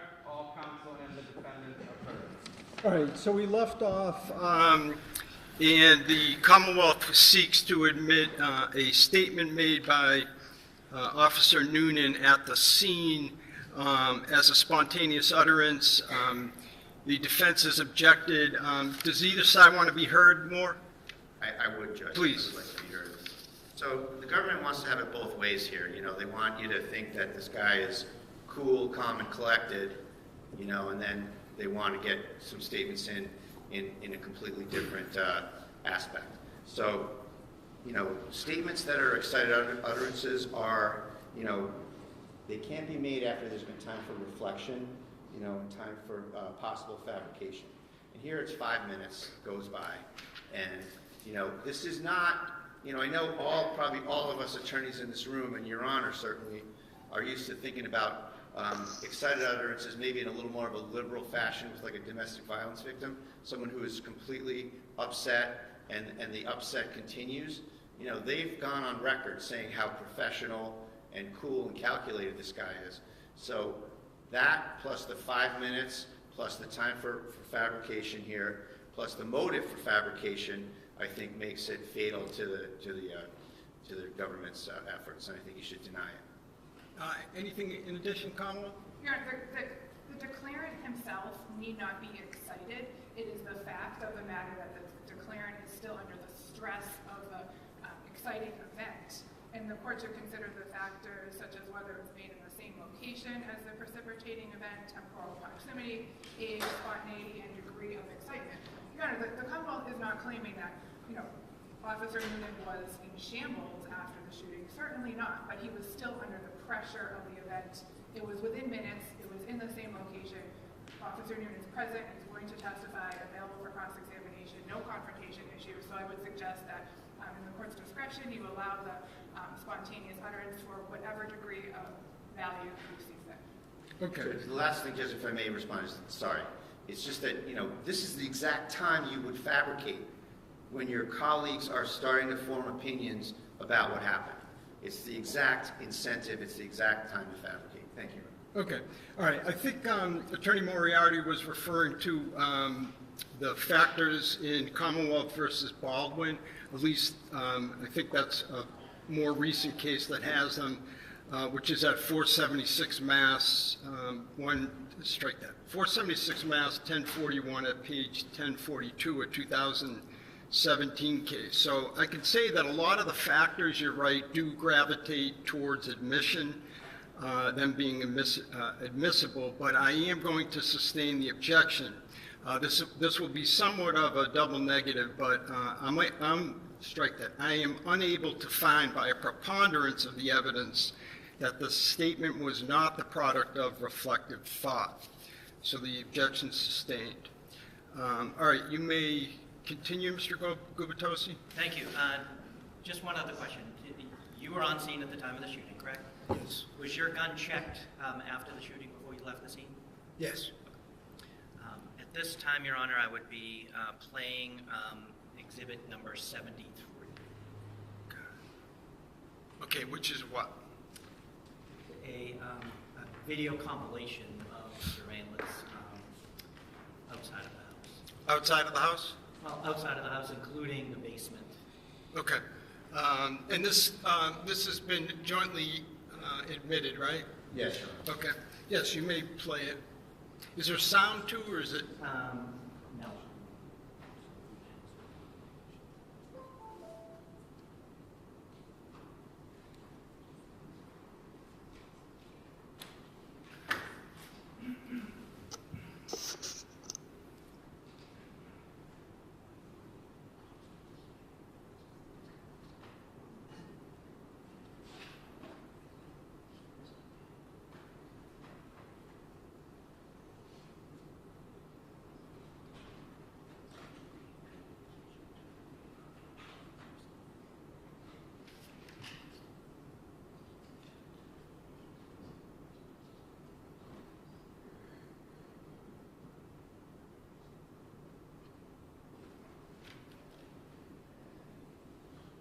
Can you folks in the back row see all right? Yes, thank you. Oh, sorry. We can see when it's on the screen.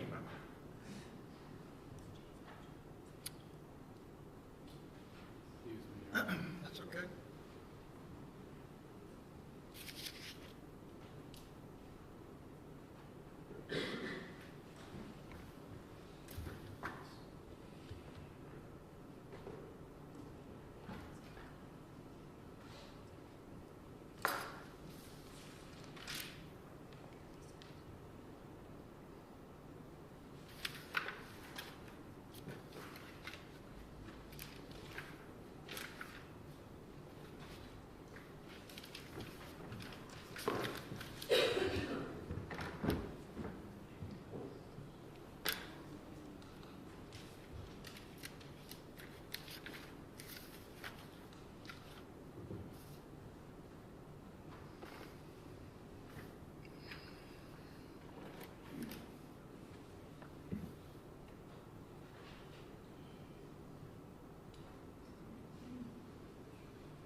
Well, Your Honor, I wasn't going to ask any questions of this witness during the video itself anyway, so I think I can end my questioning. I can play it after when we have it all set. Okay.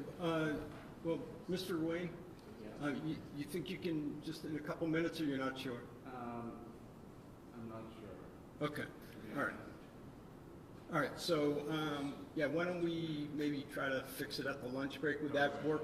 Would that work for the Commonwealth? Sure.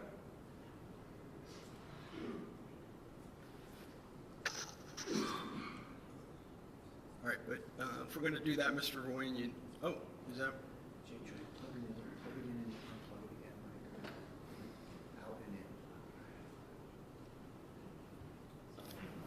That's okay. I have IT here, I can have them come up at the break. Okay, that's fine. Thank you.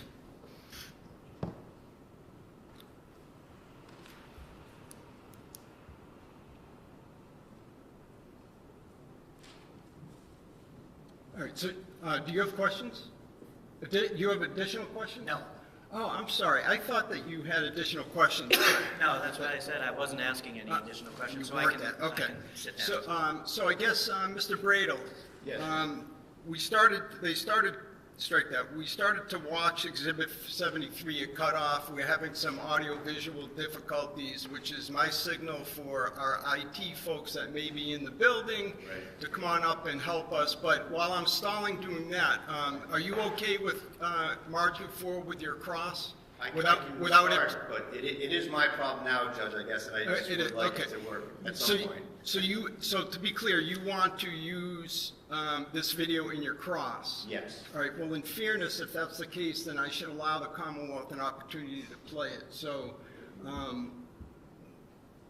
where's our IT folks? He's on his way up. Okay, excellent. Is it? His name is Khan.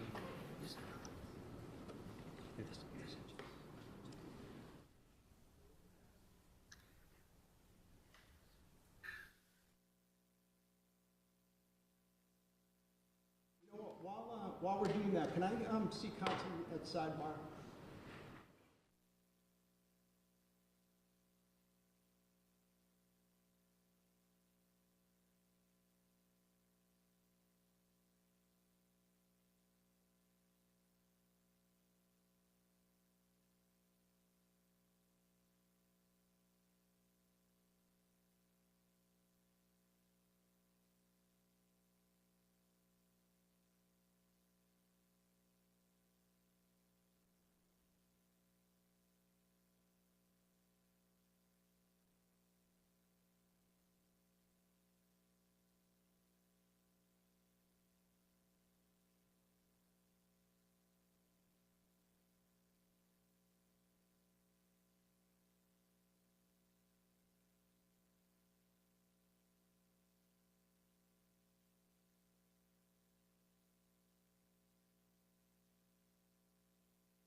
Folks, let me just make sure that I understand. Mr. Gubitosa, if this were to play to its conclusion, you would have no questions?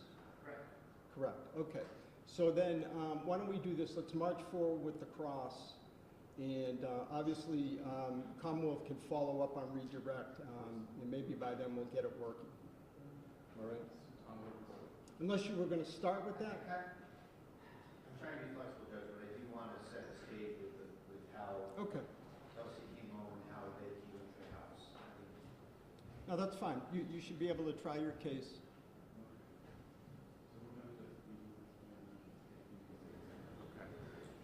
Judge, just an idea is we have the actual DVR from the house, and so we have the same stuff. We may be able to play it from ours. Yeah, that's what I was thinking. Actually, it's even better. We do have their compilation that we can play from here, maybe. Right. You have the exhibit. You're just putting it in a different computer. Okay, maybe we can do that. Is that right? Can you just confirm that that's right? That Yes. It's the same exhibit? Okay. Yes, Judge. It's what we received. All right. So let's see if we can get it moving, and if We so. have it on our thumb right here.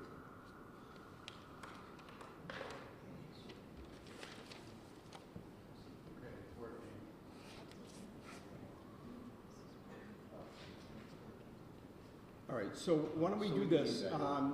Let's start from the top. Can you just replay, just start it from the beginning? We're still going to consider this that this is during the direct by the Commonwealth of the lieutenant, and this is Exhibit 73. And now, of course, it won't work because I've said too much.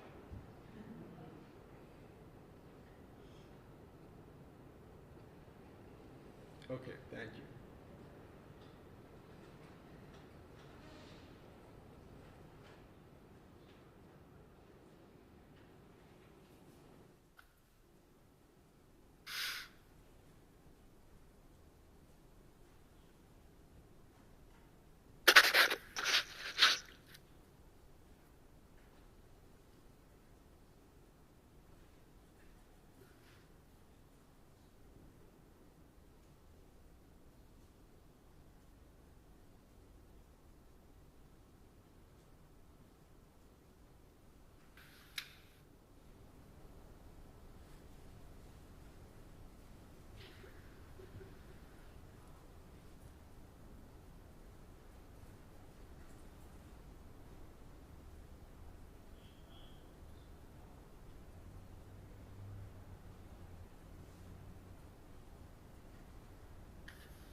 And, all right, so we've ended Exhibit 73. The Commonwealth has no further questions on direct at this time? Okay. All right, so cross-examination. Thank you.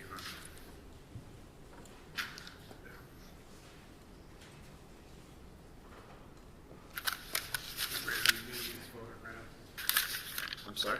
Photographs. Well, he was, Oh, yes, yeah, photographs, thank you. Photographs, thanks.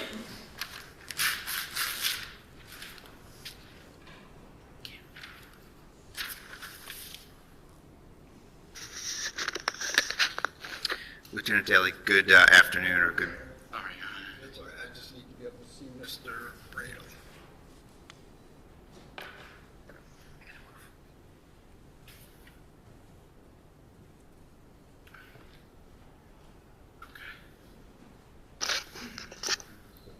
All right, all set, Mr. Brado. Sorry, did something just happen? Sorry, I was hoping to just. Oh, you're going to replay it. I'm sorry. That's why. I'm going to use it. I'm sorry. Yeah. No, that's okay. All right. So And that was I'm actually sorry, working pretty well. Mr. Wayne, then I shouldn't have moved. Sorry. No. So do what you need to do. Okay, you ready?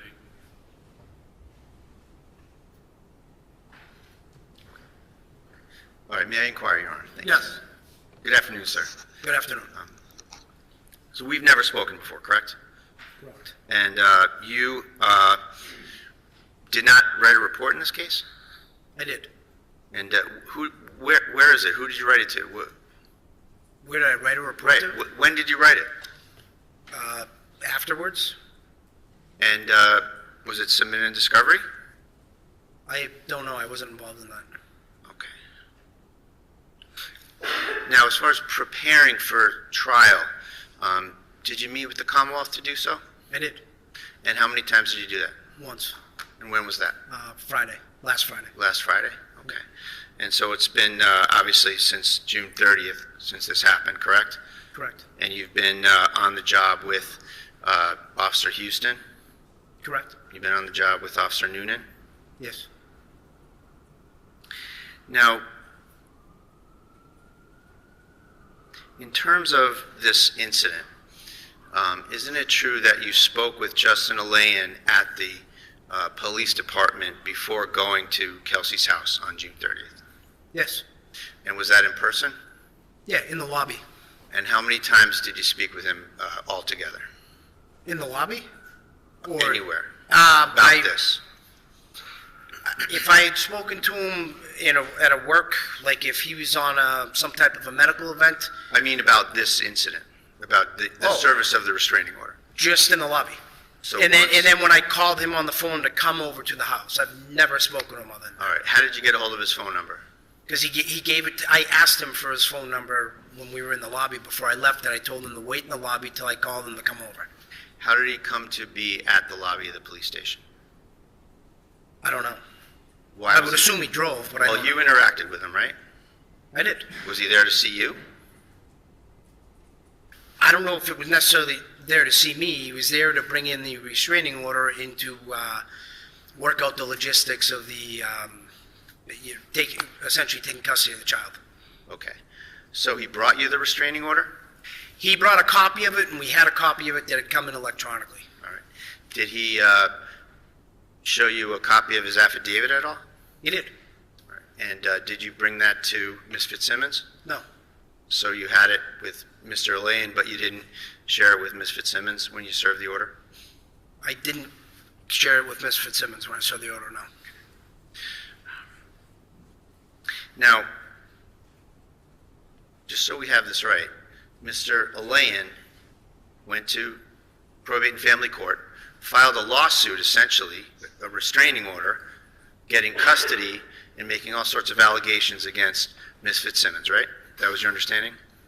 Yes. And he was living in Stowe, Massachusetts with his parents at the time, correct? I don't know where he was living. Okay. Did you ask? No. Did it matter? Where he was living, I knew he wasn't living at the residence because if he was living at the residence, it would have changed things, as in Ms. Fitzsimmons would have had to vacate the residence. There you go. The judge would have checked on that. So he's not living at Phillips Brooks Road, right? or he had somewhere else to stay. I didn't ask him. All right. And there's no provisions here where, in this order, where he's trying to get her kicked out of her own house, right? Correct. So he's an adversary to her. He's gotten an order from a court that says, I'm afraid of her, keep her away from me, right? That's what it says in essence, right? Correct. And you summoned him to the house where she was? To pick up the child, yes. So have you ever served an order where you brought the person who says they're afraid of the person to the person before? If there's going to be some type of a custody exchange, yes. Have you done that before? We have, yes. Not we, you. Yes. When? I don't recall, but I know it's happened. Okay. So how long after you got to the house and you gave Kelsey the order did you call Justin to come to the house? Would have been a matter of minutes. A matter of minutes. Yep. So who did you go to the house with? Officer Noonan. Not a trick question, obviously. Noonan and Houston, right? Yes. Okay. So you have social workers on your staff, don't you? We do. No social worker. No. So with respect to the situation, you knew this was a 4-month-old child, right? I did. DCF? No. So you go to the... When you said DCF, are you asking? I'll ask a more detailed question, sorry, Your Honor. So you didn't summon anyone from DCF to come and look at the situation or anything like that to... you didn't report to DCF about the situation? Which situation? The fact that you were going to a police officer's house, taking her 4-month-old baby, and giving it to a guy... The father? Yeah. No, I didn't call DCF, no. All right. Aren't you a mandated reporter? I am. And you didn't report it? Report what? The fact that there was a dispute over the 4-year-old child and that there was a court order to take the child away? No, I didn't report it. Now, restraining orders, you're experienced with restraining orders, right? I am. Restraining orders have provisions for retrieving property, don't they? What do you mean by that? Restraining orders have a provision that says, and the judge can check the box, the judge can write things in it, as they often scrawl things in, right? Paragraph 10 says, you may pick up your personal belongings in the company of police or at a time agreed to by the plaintiff. That's just by the plaintiff, it says that, right? Yes. And so there's a provision where the plaintiff can allow it by agreeing to it. And this is a situation that's a little bit different, isn't it? The plaintiff is leaving, right? And the defendant is staying at the house. Yes. So the judge took no action in that area, did they? About whether or not Justin Elaine could go into that house. No. And so you took that upon yourself to let him in there? She was informed that we were calling him to come get the baby. She did not object to it. She didn't object to it? No. When was she informed? When I served her the order, when she was sitting on the couch. And you said what? We're going to let Justin come over and rummage around your basement? No, I didn't say that. What I told her was that Justin was granted custody of the child by the court or whatever, and that's what I said to her. And while we're on that topic, she didn't say, I want to pack a bag. You and your colleague officers told her, pack a bag for the baby, correct? No, we did not. She raised a she basically said the baby doesn't have anything. Well, you're the one planning this. Sorry. I did not hear that last. She basically said the baby didn't have any of their stuff. Is what precipitated her going around the house to gather items. Thank you. So you're the one planning this out. It's your testimony that you weren't thinking about her needing to pack some things for the baby to take with you or with Justin Elaine? I don't understand the question. You're saying that you didn't tell her to pack anything for the baby. That wasn't part of your plan, in other words? No. The fact is not Noonan, not Houston, you told Kelsey Fitzsimmons, pack a bag for 2 weeks for your baby, didn't you? No. And so it's your testimony that you had no plan, no thought process about getting things for the baby. Is that right? I don't know that I didn't have a plan, but what precipitated her going around the house and grabbing items was her bringing it up to me. So you're saying that was just sort of a spontaneous thing that she took upon herself? Yeah. Okay. So you get in there, Kelsey has the baby. She's doing regular mom things, right? She's coming home, she's got the baby in her hands, she's got sweat clothes on, she's walking around the house. Yes. No signs of upset or trauma to the baby until you get there and tell her what's going on, right? Yes. Well, when I first told, she was calm when we first told her what was going on. Sure. And then you told her what was going on. When I told her what was going on, she was still calm. She called the mother on the phone, but she didn't become emotional at that point. And the baby started to cry. Yeah. And at that point, you asked her to put the baby in a rocker. Is that right? No, she put the baby in the rocker before she sat on the couch. At some point, Kelsey picked the baby back up because the baby was crying. Correct. And she was in the middle of feeding the baby, right? When you got there. Which I don't know that. So there was a bottle. I don't know what she was doing before I got there. Okay. There was a bottle with formula or whatever there. Yes. And she told you that she was feeding the baby and that she needed to keep feeding the baby, right? Actually, yes. Yes. Okay. And then she hands the baby to who? Officer Noonan. Okay. She handed the baby to Officer Noonan. Correct. Right? And she gave the bottle to Officer Noonan, and Officer Noonan fed her baby, correct? I believe so, yes. So her state of mind towards Officer Noonan, 5 minutes before the shooting, or 10 minutes, or whatever it is that you're someone that can feed my baby. You're someone that can take my baby, right? Objection. It's somewhat argumentative, overruled. She did that, right? She did what? What I just said. Can you ask the question again? She gave Noonan her baby. Oh, yes. And she gave him the bottle and he fed her, right? Yes. And nobody forced her to do that. She made a decision to do that on her own, right? Yes. Now, you said that Kelsey had started in 2025? That's what I have in my notes. It's not right, is it? Before, I believe it was 24. Okay, well, it's 23.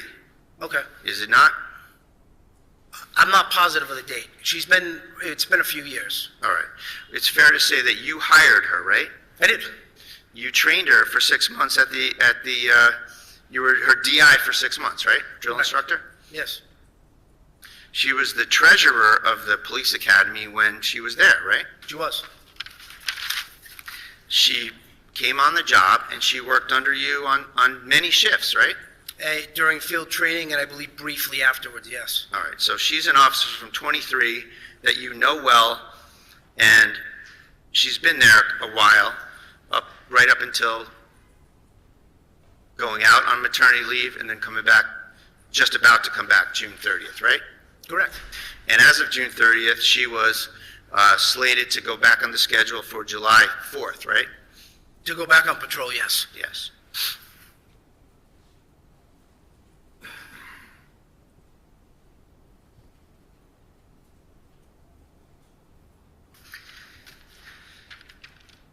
So at some point in this incident, Mr. Alain asked you if you could go in the basement and get some things, right? Yes. And you let him do that unsupervised, correct? Correct.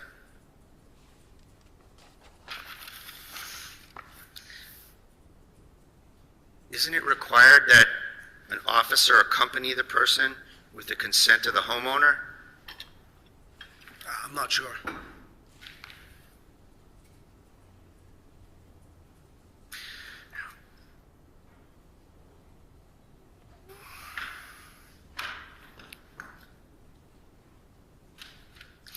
Now, at some point, Kelsey's mother comes in, correct? Correct. Where were you and where was Kelsey when that happened? When Kelsey's mother came in, we were I believe we were in the living room. And Kelsey was nowhere near that, correct? Kelsey was nowhere near where? Her mother. I don't understand the question. When Kelsey's mother arrived, Yeah. Kelsey was upstairs with Noonan and Houston, wasn't she? No, when Kelsey's mother arrived, no, I believe at that point, Officer Houston had the baby. I'm sorry, Officer Houston? Officer Houston had the baby. And Officer Houston gave Kelsey's mother the baby, correct? Correct. And then Officer Houston went upstairs?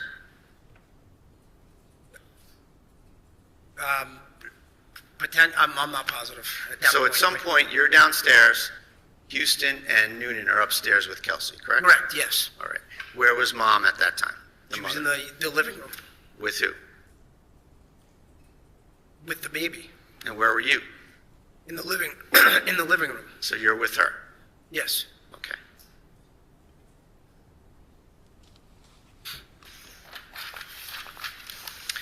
At some point, you hear 2 gunshots. Yes. And at that time, Houston is downstairs with you. He's joined you downstairs. When the gunshots happened, he's downstairs, but he's not joined with me. He's He's around in like the kitchen right at the top of the staircase, So he's, according to him. Houston is downstairs and not upstairs with Noonan and Kelsey, correct? Correct. You hear 2 gunshots. Is it fair to say these gunshots were in quick succession? Yes. What did you do? I was running up the stairs when the shots were fired. Did you see the shots? No, I heard 2 loud bangs. I was running up the stairs. Where was Noonan, if you know? Noonan was right outside of the frame of the bedroom door, in like the, if you want to call it a hallway, the upstairs hallway. Like maybe like a landing, like the top Door. landing of the steps? In between both bedrooms. All right, so Noonan is at the door frame, correct?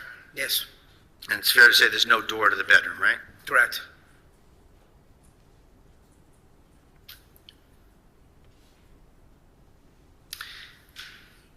When you get up the stairs and look into the room, what's the first thing you see?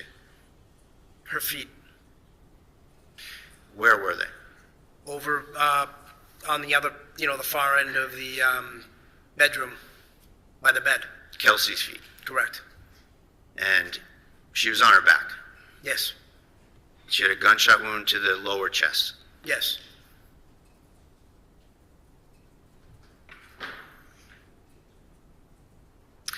And at some point, you went over there to render first aid, right?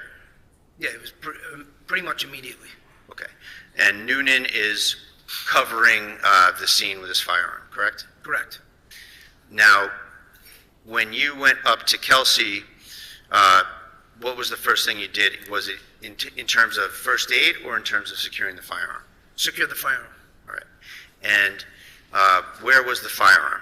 The firearm was by her left leg. All right. Isn't it true that when you were interviewed by the CIC representatives, you said that the weapon was under her leg? I didn't hear that. Under what? Yes, you said it was under her leg when you were interviewed. By her left leg.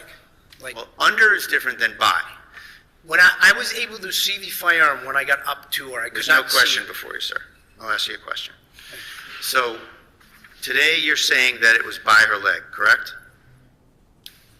Yes, And we agree that when you were interviewed by the CIC months and months ago, you said that the firearm was under her leg, correct? I'd have to look at the exact statement, but Sure. May I approach her? Yes.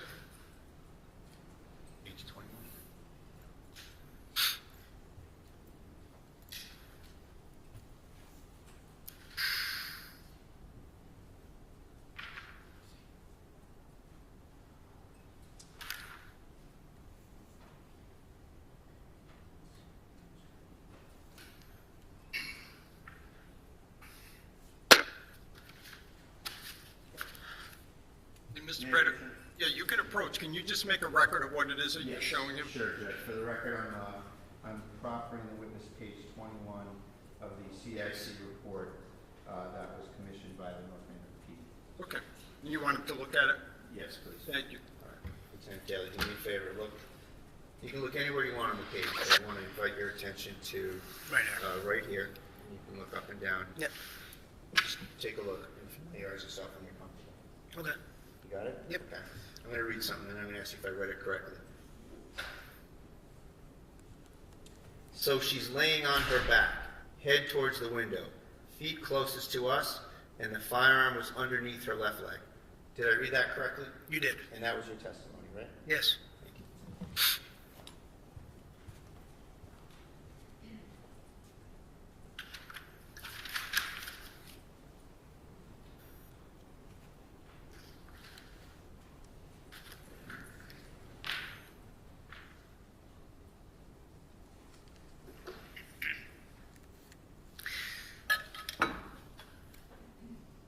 Why did you roll her over? To see if there was an exit wound. And did you tend to that? Yes. And at some point, Kelsey said, "I'm sorry, I want to die," correct? Correct. And when was that? During that time. Was Noonan anywhere near her? Yeah. What was he doing? I don't know. I mean, he was within, he was right by me, but I was wrapping gauze around her, or trying to at that point. He was there. He might have been grabbing stuff, more additional things out of the medical bag. I don't know. At that point, Kelsey looked at him and said, "Why?" Didn't she? Not that I recall. Did Noonan say anything to her? I think, yeah, and so did I. He basically said, like, calm down and keep breathing.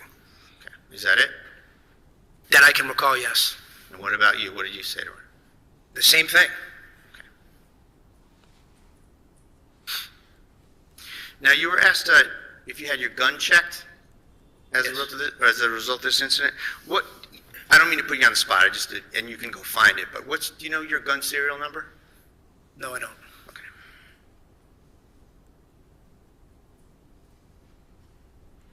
What were the circumstances of you getting your gun checked?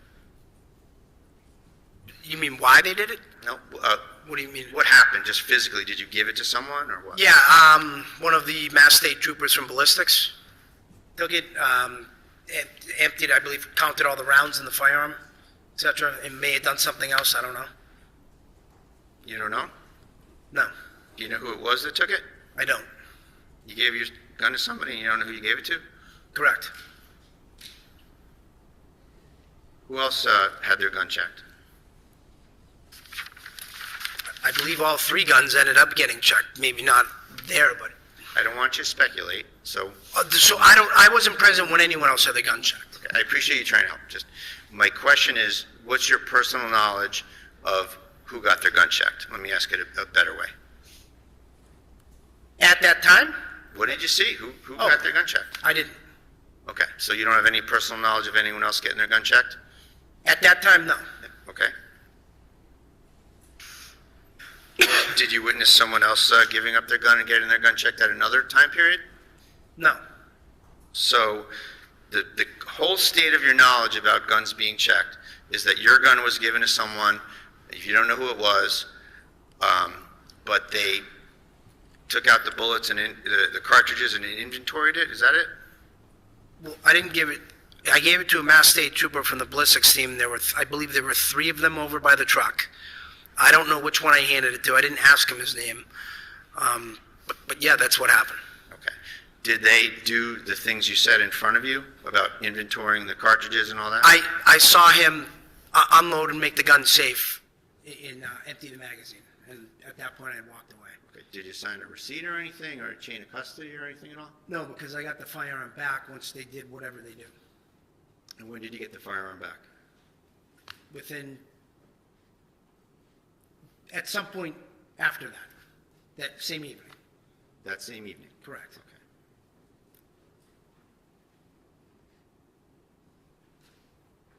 Okay. And sorry if I asked you this. You don't have any personal knowledge of the circumstances of anybody else's guns being given up and checked? I never witnessed any of the other people's guns getting checked. I know that Tim Houston had already left, and they were trying to he had already left the scene at that point, so they were trying to make, logistically plan out someone going over to pick up the gun from him, his firearm. Okay. So I knew that it got checked, I just don't know exactly when. You assume it got checked based on the circumstances. How about that? We Fair agree on enough. that? Okay.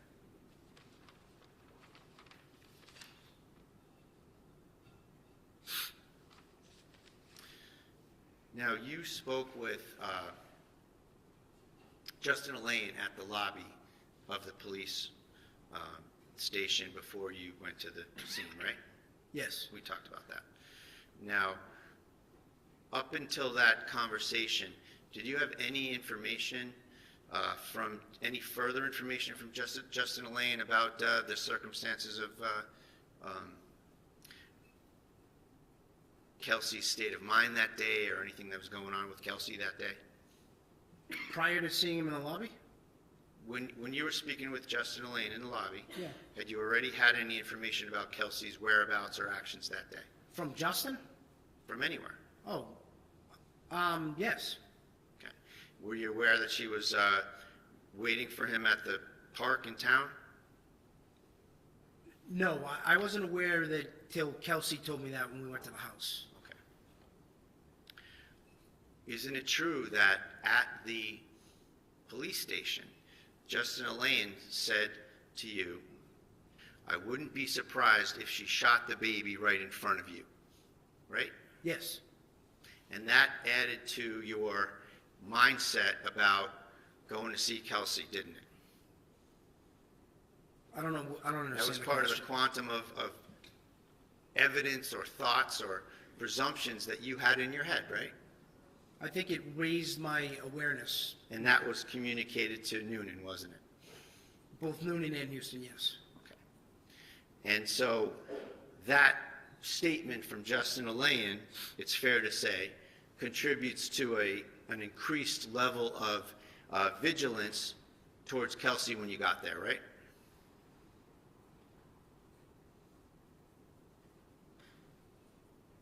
No, I would think. It's your testimony that that's not a factor in your mind? No, Is it's that a correct? fact. It's a factor in my mind, but I think from a tactical perspective, I think everyone was actually yes. Everybody was probably more on point than normal. Did you consider Justin Elaine's motive for saying such a thing, or credibility or lack of credibility of him saying such a thing? Overruled, just yes or no? Did I consider? I'm sorry. Can you? Did you ask me that? consider the source? How about that? No. He was a plaintiff in a domestic situation, seeking to get custody of his baby and her baby through an ex parte restraining order, right? Objection. Sustained. Well, he was adverse to Kelsey Fitzsimmons, wasn't he? Yes. Sustained. I'll strike it. Sure. Did you have a conversation with your fellow officers about the credibility of such an assertion about your own officer that you hired, trained, had on the job? Objection. All right, so you're referring to Ms. Fitzsimmons? Yes. Overruled. I'm sorry. Can you? Yeah. Did you think about what he's saying? How did that affect your state of mind towards Kelsey? I don't know that. I didn't take everything that he said as 100% factual. However, there was a court order in place where we had to go serve the documentation. Regardless, I don't know. That was my state of mind. Did you consult with Justin at all relative to this restraining order before you met him in the lobby? No. Well, you talked to him on the phone, right? Before I met him in the lobby, no. Oh, you didn't? Okay. I talked to him on the phone when I called him to come to the house. That's the only time I've ever spoken to him on the phone. May I have one moment, please, Your Honor? Yes.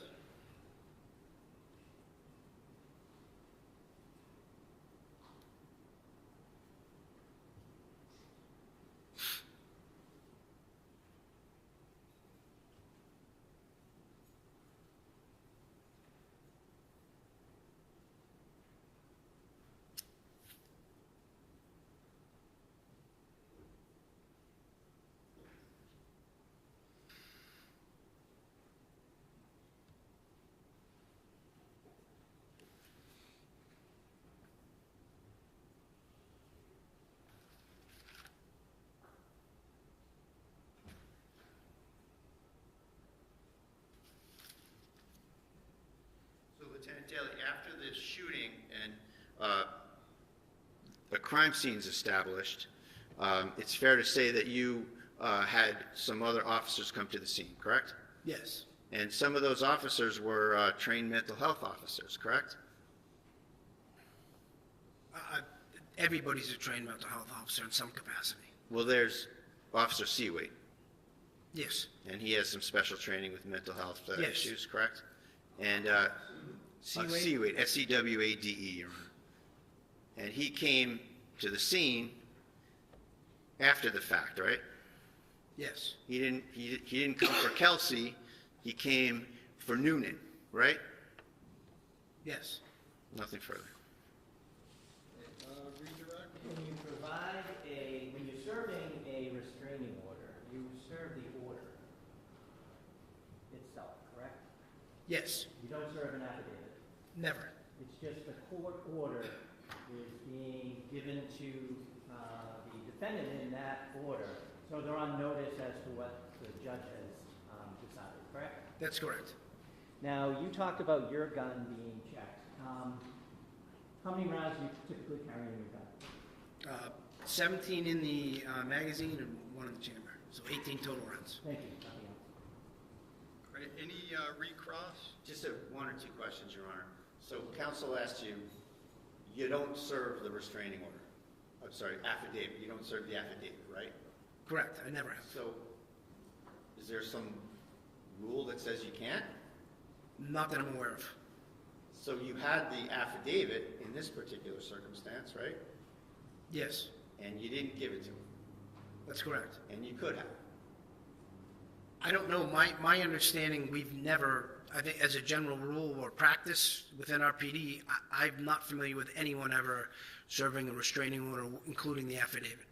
Well, when someone walks into the police station with the order and the affidavit and shows it to you and uses it, it's not a big deal to make a copy and hand it to the defendant, is it? Well, the document I served was a document I printed that was sent to me directly from the court, not what he gave me. I just made a copy of that and it remained in the OIC office. It's fair to say that in the circumstances where you don't give an affidavit, it's when you've gotten something from the court via the system, the OIC email, and they don't give you the affidavit, so you just serve what you get, right? Right, which is what I served there. Right, and this situation is different because you had the affidavit in hand, right there, and you could have brought it, couldn't you? And you know of no rule that says you shouldn't. Not that I'm aware of. All set? Well, you're not getting involved in the matter. Hold The on, court hold on. decides, right? Are we going out to redirect? I'd like to. All right, a couple questions. You're not getting involved in the matter that the court decided, like a probate matter, correct? Correct. You're simply going and serving the restraining order per what the judge found, right? That's correct. Nothing else, thank you. Do you have any recross? No? Sure? All right. Let me just see if I have a question or two.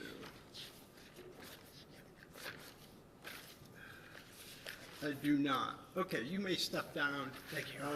And I'm wondering, why don't we, should we break at this point for a lunch break and come, and then we can come back at 10:02? Great, okay. We'll stand at recess. All right. We'll stand in a lunch recess. Right up to 1:50. Please exit the court.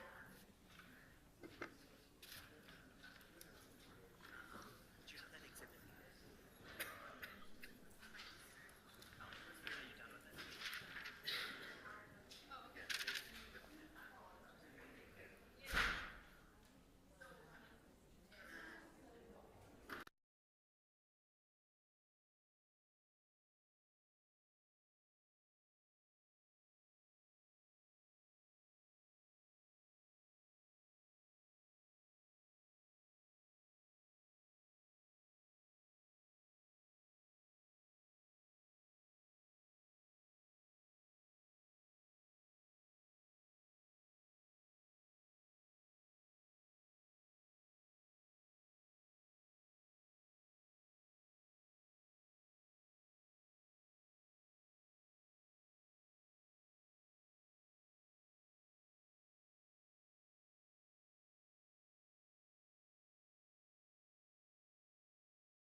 told him he could leave, but then he was sitting with Pat, so. Yeah.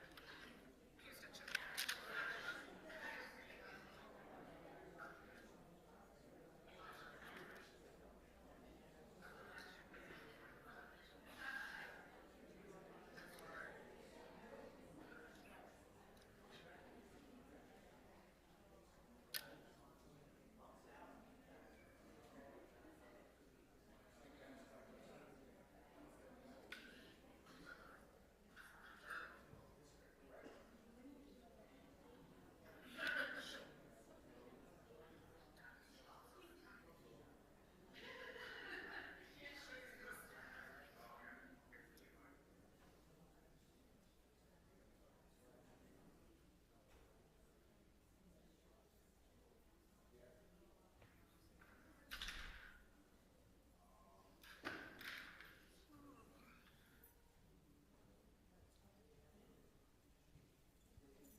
in the Kelsey Fitzsimmons matter, docket 2025, 77 CR 311. All counsel and the defendant are present. All right, before the Commonwealth calls its next witness, I want to just make sure that the media folks and our audience members are, we're all on the same page. My order, my media order that I issued this morning specifically says that when I leave the bench, cameras go off, recordings go off, audio goes off, okay? So please just make sure that that happens.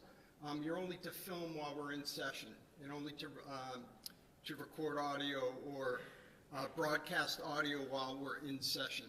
All right, Commonwealth, you can call your next witness. Yes, Judge. Before our next witness, the Commonwealth offers a copy of the restraining order that the North Andover Police served on the defendant. On June 3rd. Any objection? Okay, maybe admitted as the next exhibit.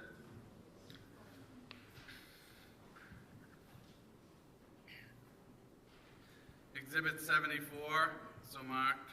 And Courtney Elaine, please.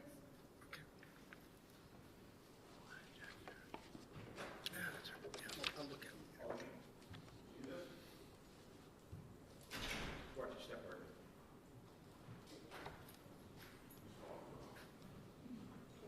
Good afternoon. Would you raise your right hand? You solemnly swear that the testimony you're about to give in this cause now in hearing shall be the truth, the whole truth, and nothing but the truth so help you God. Thank you.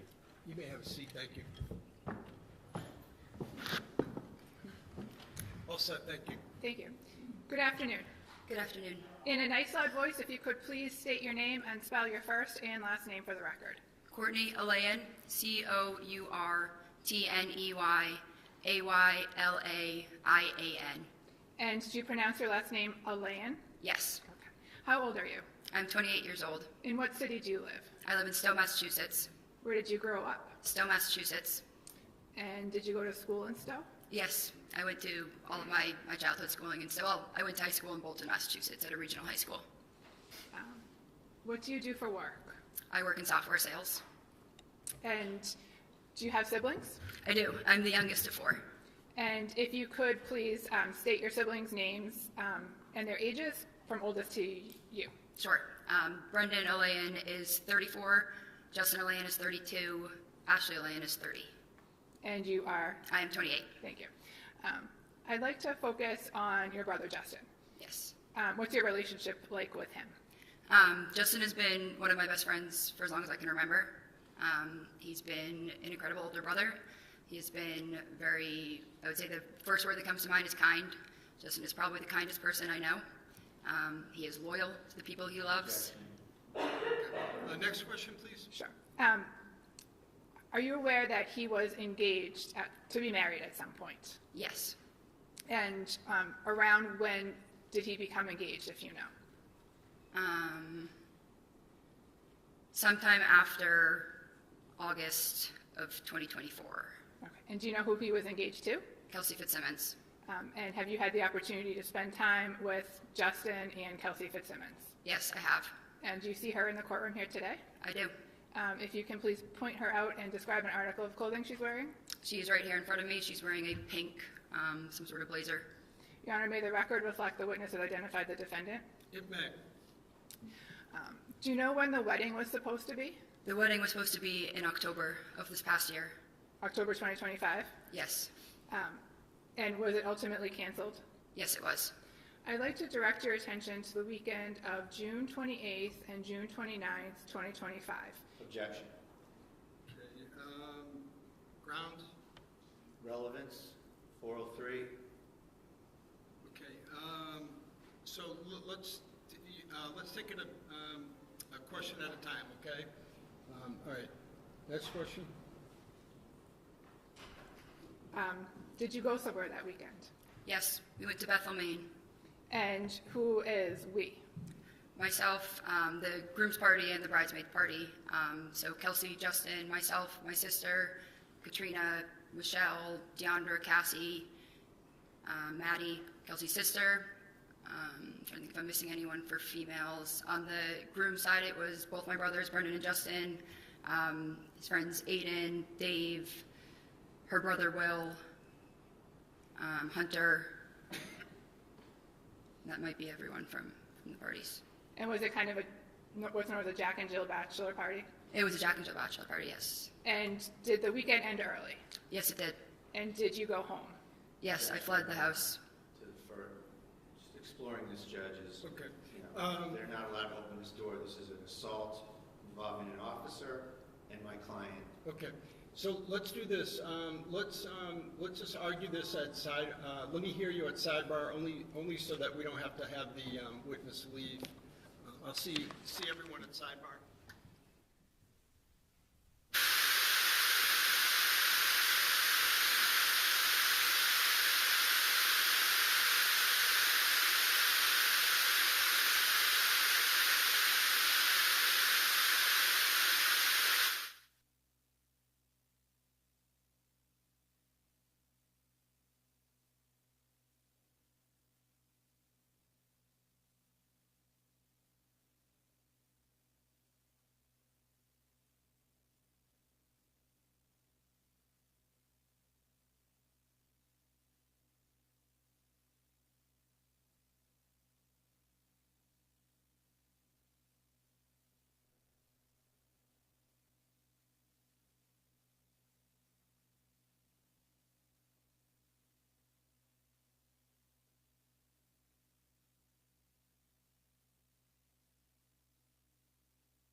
Sidebar.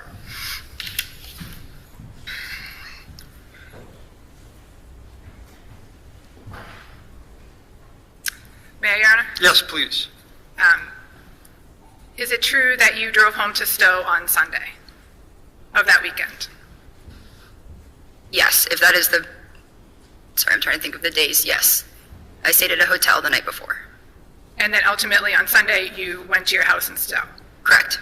And did you have without telling me what the conversation was about, did you have a conversation with Justin on that Sunday? Yes. And then did you again have a conversation with Justin the next day, which was Monday, June 30th?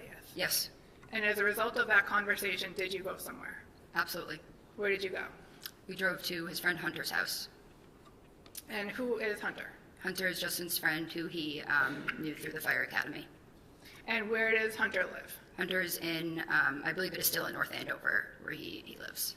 And is that where you drove on June 30th? Correct. And who did you drive with? I drove my car alone. I met Justin there after he called me. And did you, was anybody else at Hunter's house that day? Yes. It was Hunter, myself, and two of her friends, two of Kelsey's friends, Michelle and Katrina, who were very concerned. Okay. Without talking about what was said, did you and Justin at some point go somewhere alone? Yes. Where did you go? We went to, I'm not sure which courthouse it was. We went to a courthouse. And what was the purpose of you and him going to the courthouse? To file, so he could file for an emergency restraining order and custody. And get custody of? Of Caden. And who's Caden? Caden is Justin's son. And how old was he at the time? He was right around 4 months, I believe, at the time. Did you have any familiarity with restraining orders? No. What did you do when you got to court? When we got to court, Justin went to the desk and told them the situation, said he believed his son was... Sustained. Next question. Did you help Justin fill out a form? Per the clerk's advice, yes. Justin was shaking. And where did you go from there? From there, we drove to the North Andover Police Department. And what did you do at the police department? We both walked in, and I spoke with a couple of her lieutenants daily. I'm not sure who it exactly was I was speaking to, and I told them that I thought she would... And without telling me what you said, did you give the police something? I didn't hear the question. Did you give the police a copy of the restraining order? It was faxed to them, yes. And did the police... Non-responsive. Overruled. And did you stay at the police station for a period of time? Yes. And what happened next? We were at the police station praying, and we got a call from one of the lieutenants saying that Caden was safe and to come to the house and get him. And what house were you going to? 125 Phillips Brooks Road. Had you been to that house before? I have. Okay. How did you get there? We had driven separately, so we both drove our cars to the house. So you drove your car and Justin drove his car? Correct. And did you, approximately how long were you waiting at the police station before you got that call? It was much quicker than we thought, probably 20 minutes maybe. I could be a little off, but 20 minutes. And about how long did it take you to get from the police station to 125 Phillips Brooks Road? Not long, but less than 10 minutes. And what happened once you got there? We got there. We were welcomed in the door by an officer. He said Kelsey's upstairs getting some clothes for Caden. Your Honor, motion to strike. Okay, without telling me what the officer said. All right, hold on. There's an objection. Overruled. Next question. You said you were let inside by a police officer. Is that correct? Yes. And then what happened when you went inside? Lauren, Kelsey's mom, was holding Caden. She was angry. She said to Justin, Kelsey is fine. Objection. Justin's... Sustained. Hearsay, Judge. Please. All right, ma'am, you don't, no one expects you to know these legal rules, but unless you're specifically asked, you can't repeat what people told you, okay? All right, thanks very much. Of course, Your Honor. So you go inside, you and Justin go inside? Yes. And then you saw, who did you see? Lauren Page was holding Caden. And who's Lauren Page? Kelsey's mother. Okay, and you and her had a conversation?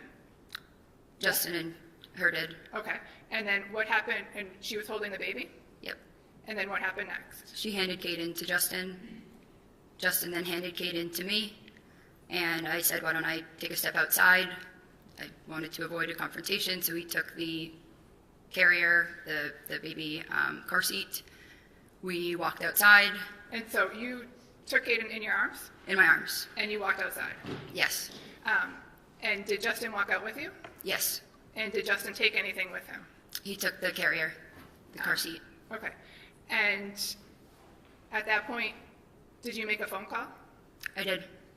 Who did you call? I called my mother. Okay. And this is while you were outside? Yes. And then what happened next? There were gunshots that went off. And how do you know that they were gunshots? It was, I've been shooting before.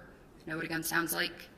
There were several gunshots and an explosion sound because they, I believe, had hit the air conditioner. There was a lot of smoke coming out of the window. Objection, Your Honor. There's no personal knowledge to any of this. All right. Is this what you saw or? I saw the smoke. Overruled. And where were you standing when you heard the gunshots? I was near the side where the school parking lot is. I was next to our cars in the yard. And on the property. Approximately how many you said gunshots, plural, how many did you hear? There were at least 2. And then after you looked back at the house and you saw the smoke? I was right in front of the house, yes. And what did you do next? I knew I needed to run. I started to back up, and I was scanning the house, just praying to see Justin come out. Sorry, I'm trying to say what I'm not supposed to, I guess, say here, but I feared he was not coming out of that house. So and where did you go? Objection. I backed up. Sustained, I'll strike it. I object to the further line of questioning, and if the witness can't follow the rules, I ask you to strike the entire testimony. Okay, overruled. All right, Okay. I know you're nervous. Everyone gets nervous. Just listen to the question and just answer just the question. Okay. Go ahead. Apologies, Your Honor. Where did you go after you heard the gunshots? I ran, put my arms around Caden, and I ran through the school parking lot and was looking for somewhere to hide. And I cut into a neighborhood and looked back and didn't see anyone, so I cut behind a house and hid behind trees. And I waited. And sometime shortly thereafter, did Justin come and pick you up? Yes. May I have a moment, Your Honor? Yes.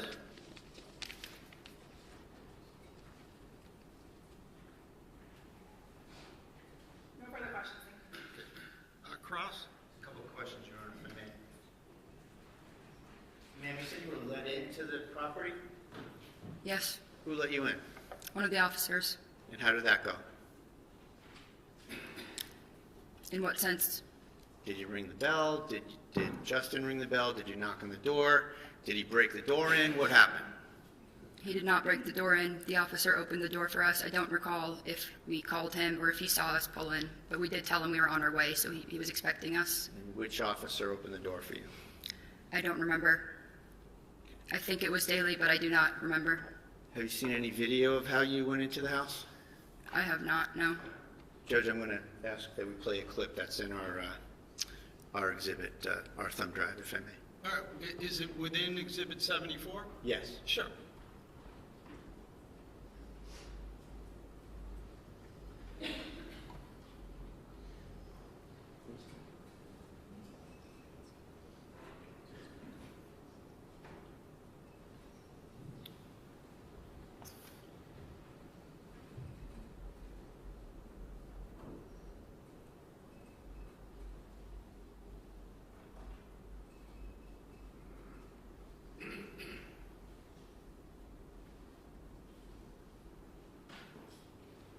We're getting there, Judge. Don't worry about it. Take your time.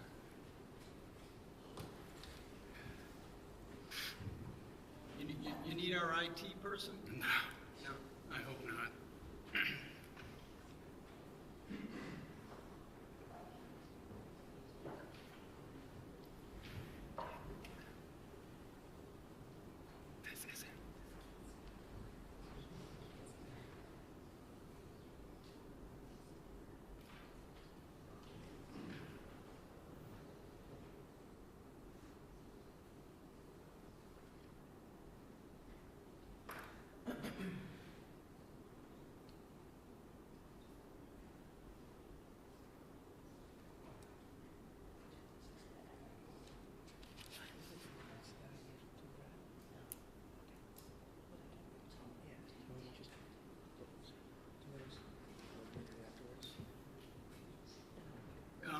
Counsel, can I just make an observation? Yes, sir. I don't want to interfere. This format that is on the screen is different than what was on exhibit. Yes. Hold on, please let me finish. Sorry. Is different than what was on exhibit 74. I just want to make sure, however you do it, that ultimately I have what you're playing. Sure. Okay, so if it's just a different format and it's already on 74, no problem. So, Judge, you're a step ahead of us. I was just confirming with counsel that this particular one is not on there, but I was just gonna, I'm sorry? Oh, it is. Yeah, okay, so, I'm sorry, I guess it is on there. I thought it was. Okay. We're good? Okay. So All right. just so we're all on the same page, to the extent that either side ends up playing something over and above what is on 74, let's just mark Make it sure and get that it it into gets in, and evidence. you have a thumb drive of it. All right. Thank you, Your Honor. So, do you see what's depicted on the screen, ma'am? I do. Do you recognize it? I do. And this is the porch area of 125 Phillips Brooks Road, correct? It is. Okay. Can you play?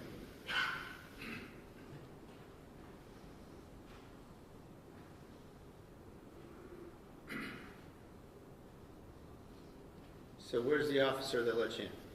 He was right behind that door. I do not recall the exact scenario. He was right at that door.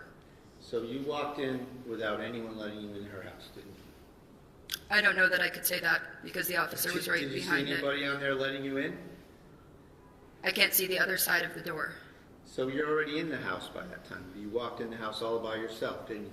With your brother? So when I've gone to their house before, I typically go in that doorway and then knock at that door there. You walked right in, didn't you? I don't know. There was an officer Well, you right saw behind What it. did you see on the video? I walked in. I'm not sure if an officer was right behind it opening that too. Because I know he was at the door. But I'll offer that. It's not in, but I believe it's in the thumb drive. I'm sorry, I'm confused. Say that again? I believe that clip is in the thumb drive. But if you find out it's not, I would offer it to him. Okay. It is. Your Honor. Okay, all right, thank you. Is there any redirect? No, thank you. Okay, all right, thank you very much. You may step down. And, Commonwealth, you can call your next witness. Justin Alayan.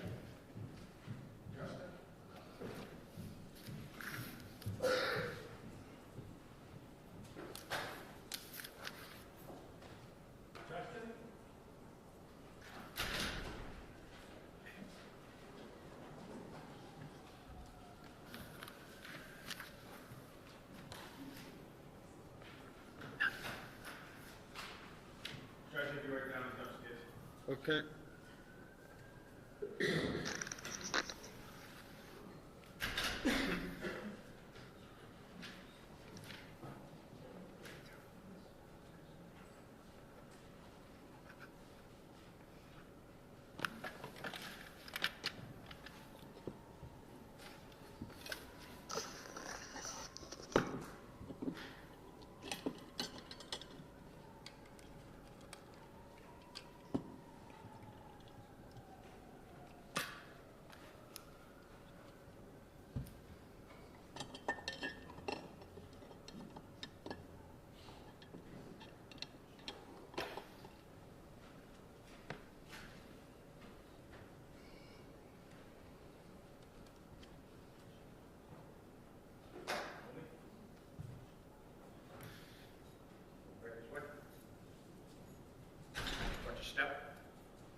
Would you raise your right hand?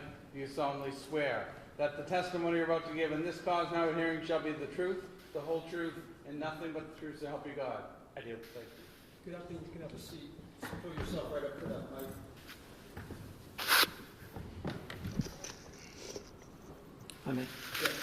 Sir, in a loud, clear voice, can you please introduce yourself? Spell your first name and your last name. My name is Justin Alayan, Justin, last name Aylaian. And how old are you, sir? I'm 32, And what town do you live in? Stowe, Massachusetts. Did you grow up there?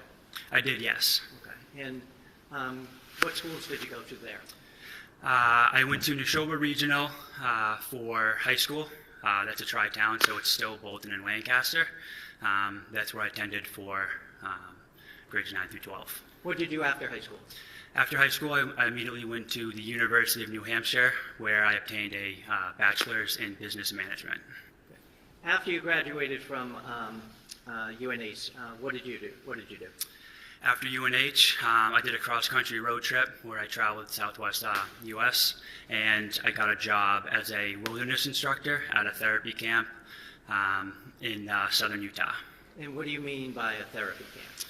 I worked as a lead counselor for some youth between the ages of roughly 15 to 18, and there were some early adults as well that were above 18.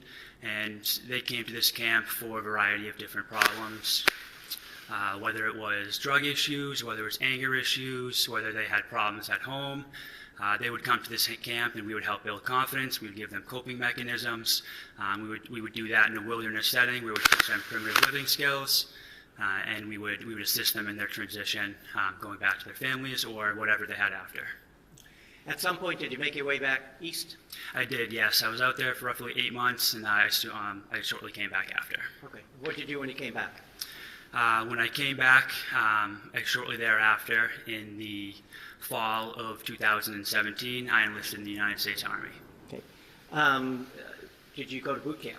I did, yes. I attended boot camp. In Fort Benning, Georgia. I enlisted as an infantry. So I attended boot camp in Fort Benning, Georgia. Immediately after boot camp and advanced infantry training, I went to airborne school, which was also at Fort Benning. Right after I graduated from airborne school, I was moved to Fort Bragg, North Carolina, and that's where I spent the rest of my tenure in the Army. Okay. How long was that? Altogether, I attempted to try to become a Green Beret, where I went to try to go for Special Forces. I went to, it's called SOPC, which is Special Operations Prep Course, prior to selection. And during that training, I was severely injured. I ended up hurting some ligaments and tendons and needed reconstructive surgery on my tendons. So I ended up shortly getting out of the military after that with an honorable discharge in the, I believe, winter of 2019. So then, did you come back up here? I did, yes. I returned back to Massachusetts shortly thereafter. After that, I worked several different jobs. I ended up at Fidelity for a while. I worked in their 401k department. And then shortly thereafter, I started going through civil service and applying to jobs to become a firefighter. Okay. Did you eventually get one? I did, yes. I got on at North Andover Fire Department in August of 2021. It was at that point I also went back to for my fire science degree at Anna Maria College, which was obtained roughly a year and a half ago. I got my bachelor's degree in fire science. So what is your role in the North Andover Fire Department? I'm a firefighter EMT with the North Andover Fire Department. My job is to protect life and property. When you say an EMT, do you work as a firefighter full-time or an EMT, or how does it work there? With the rotation that we have, the newest 24 members on the fire department, they're in charge of running the ambulance. So on my shift, what we do is we work 2 weeks on the ambulance, and then that third week rotating off, we either go on the engine or the ladder truck. Do you know a person by the name of Kelsey Fitzsimmons? I do, yes. How and when did you first meet her? It was September of 2023. She had reached out to me on Facebook. She had seen a picture of me posted on the North Andover Fire Department page. She was recently going to be getting hired as a North Andover police officer, and she reached out to me on Facebook. Fair to say you developed a relationship with her? We did very quickly, yes. Okay. At some point, did it become more than casual? Yep, it became more than casual very quickly. Both of us developed feelings very quickly, and that developed into a relationship very quickly as well. And it was about roughly 6 months after that we had initially met that that Kelsey and I had moved in together. And where did you move in? She had owned a home at 125 Phillips Brooks in North Andover. My lease had ended that May of 2024, and at that point we decided that we were going to live together, and I wasn't going to renew my current lease that I had. And I'm sorry, remind me, were you on the fire department? You were on the fire department? I was, yes. So were you living in North Andover at the time? I was living in North Andover, yes. At some point, you guys were living together. You had a baby? That is correct. Okay, and when was a boy or girl? Boy. Okay. How old now? He is 13 months old. Okay. And what's his date of birth? 2/16/2025. So he was born while you were living together at 125 Phillips Brook? Yes. At some point, and I'm going to turn your attention to the weekend of July 28th, 29th, going into Monday the 30th, okay? Okay. Did your relationship become strained in any way? Just yes or no? Yes. Okay. And as a result of that, did you decide to do something on June 30th, that Monday? Yes, I ended up obtaining a restraining order. Okay. Now I'm going to just step back for a second, and we're going to talk about that day in particular, okay? Okay. At some point, were you communicating with the defendant at all? Yes. How so? It started in the morning. It was both text and phone calls that we were going back and forth with each other. I had requested to see my son. I wanted to make sure that he was okay. She had sent many disturbing messages back and forth to me.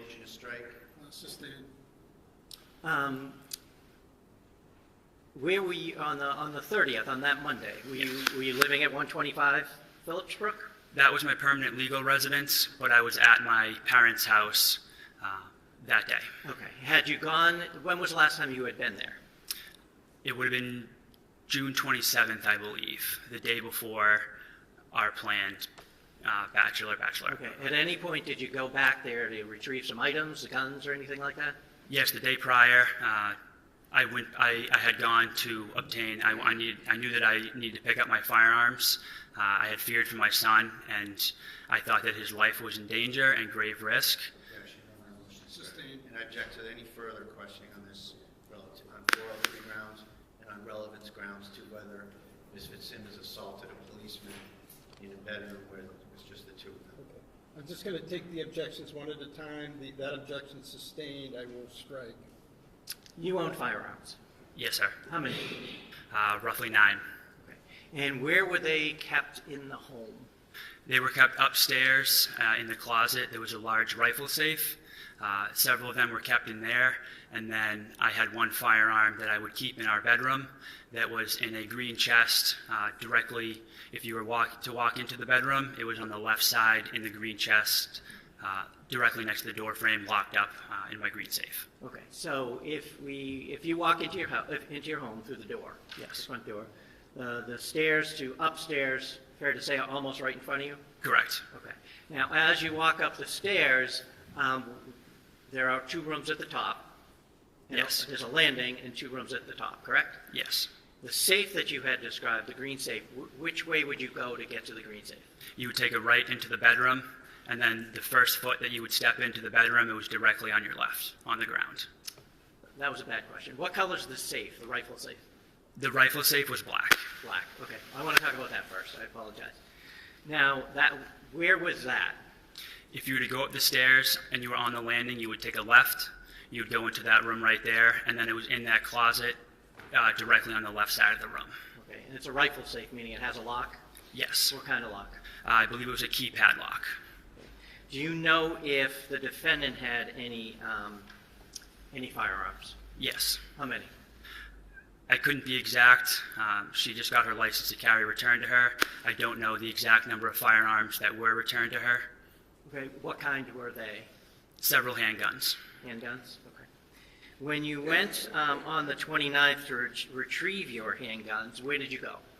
I went directly upstairs, and I went into that gun safe, the rifle safe that was on the left side of the landing, and I retrieved my firearms from there first. Okay. And then you talked about a green safe. Yes. We're going to talk about that. You walk up the stairs, the landing is there, you go to the right, which is the bedroom, correct? Correct. The other room, is that the one with the crib in it? Correct. Okay. Now, if you go right to your left, you had described to, on the floor, correct? Yes. You had one gun in there? Yes. Did you see any other guns in there when you opened that?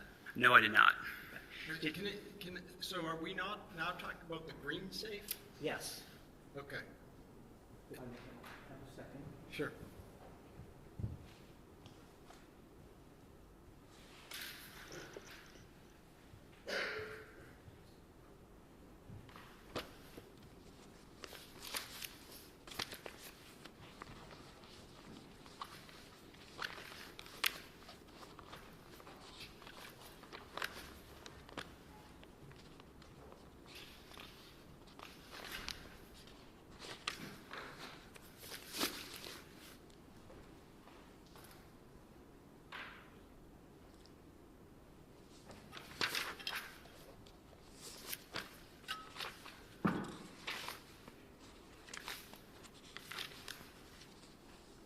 I'm going to show you what's been previously marked as exhibit number 40 first, okay? Okay. You see that screen? I do, yes. You recognize what that is? Yes.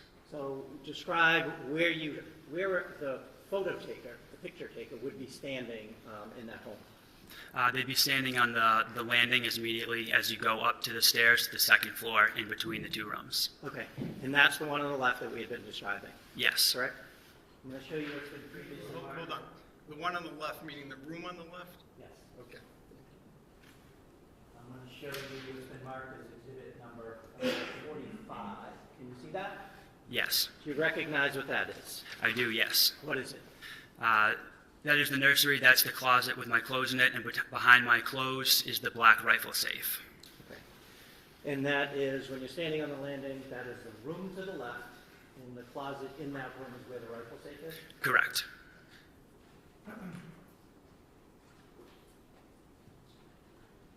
And I'm sorry if I asked this already. Did you see any of the defendant's guns in that rifle safe? Yes. How many? Do you remember? I don't remember exactly. I believe there was two, but I don't remember the exact amount. Now, bear with me. I'm going to take it step by step. I'm going to show you exhibit number 49. Do you recognize what that is? Yes, that is taken from the landing going up to the second floor on the right side that's facing our bedroom with my green safe on the floor. Okay, so the picture taker is on the landing, correct? Correct. The stairs are pretty much behind them. Directly behind. And I'm going to show you what's been marked as exhibit number 51. Do you recognize that room, first of all? Yes, I recognize the room. And that's the same room we were just talking about? Yes. The green safe is the box in the left corner of the picture? Yes, and on the ground, the large chest, the box, yes. Okay, so this is the safe you were talking about? Yes, sir. Okay. Do you know what that box is? I do not know. Have you seen that box before? I may have, but I don't remember seeing it. When you went on the 29th and retrieved your gun out of that safe, and you didn't see any of the defendant's guns in that safe, correct? I don't believe so, sir. Do you remember that box being on top? That box was not there, sir. Now I'm going to turn your attention, now that we're on the 29th, I'm going to turn your attention to the 30th. You had stated that you had been calling and texting the defendant throughout that day, correct? Yes. Were there any plans attempted to be made by anyone? She had made several attempts to try to get me to meet her at the Common via text message. She had reached out and said, "Can we meet the Common at 2 p.m.?" My initial response back to that was, "For what?" She then again tried to get me to reason with me to meet me at the Common again. And at that point I said I had no gas, there was no way for me to get there. And she tried to meet up at several points, and I told her that was not comfortable. I did not feel comfortable being alone with you. I wanted to make sure my son was okay, and I feared that his life was in danger. Next question. Non-responsive. Yes, I will. Where were you when the texting back and forth was happening? I believe I was at my parents' house in Stowe. Okay. At some point, did you make your way to North Andover? I did, yes. Why? I felt that my son's life was in grave danger and that imminent harm may come to him in the hands of Kelsey. Okay. So as a result of that... Hold on, there's an objection. Overruled just as the state of mind, not the truth. So where did you go?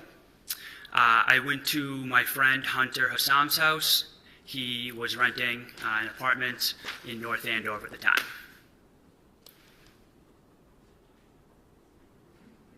Did you call anybody to meet you there?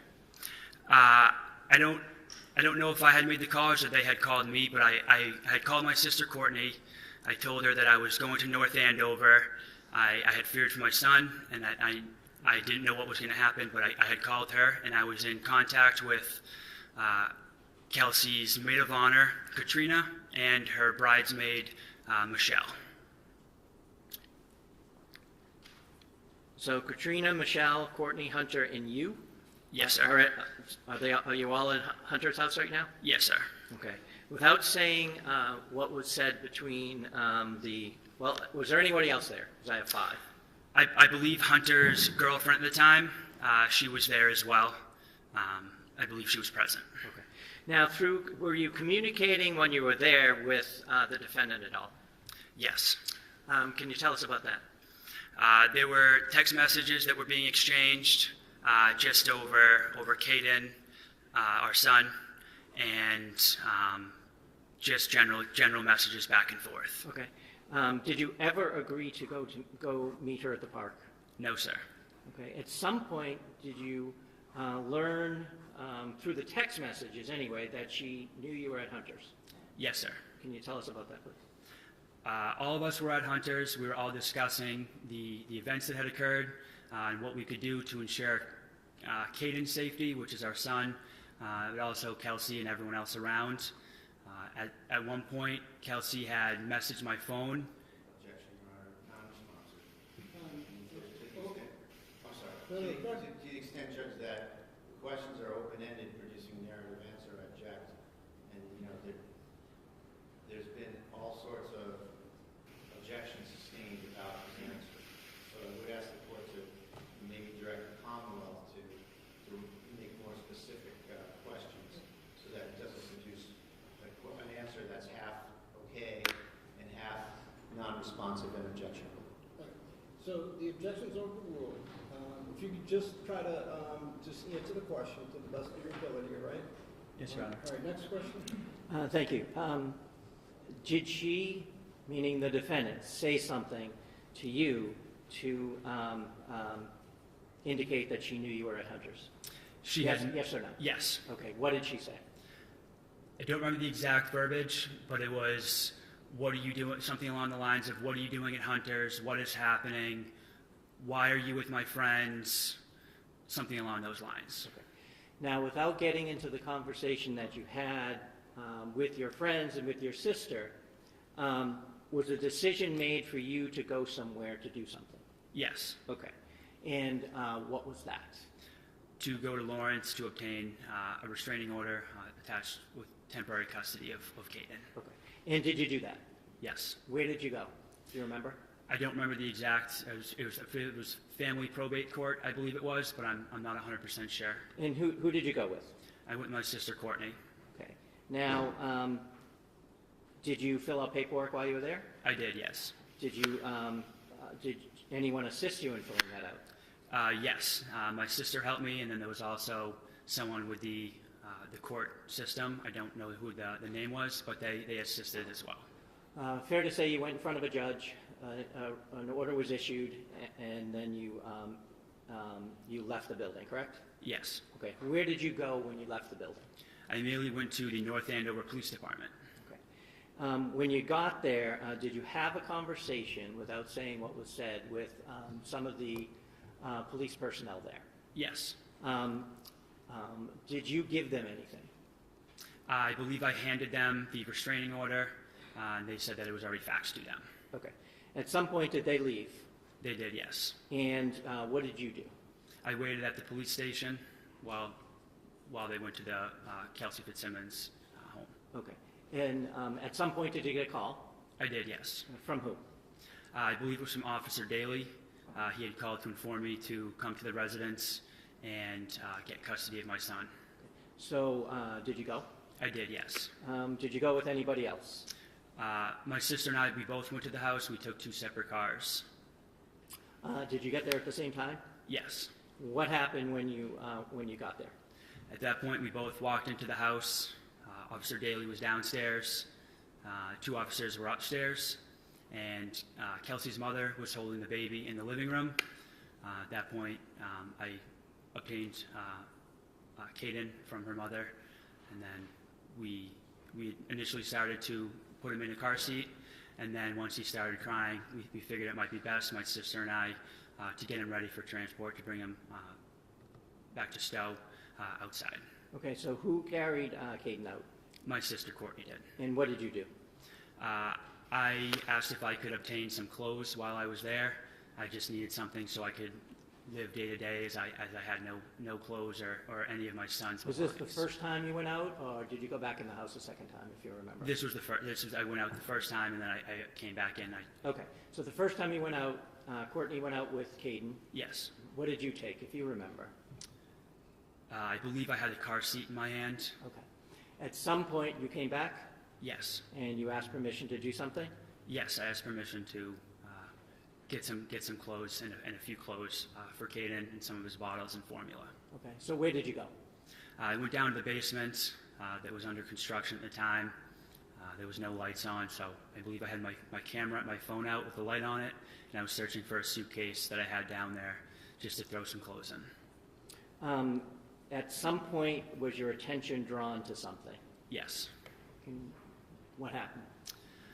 I immediately heard an officer's commands. I heard an officer scream out, "Stop, don't do it." At that point, I had heard several gunshots ring out, and I heard Kelsey's mother screaming.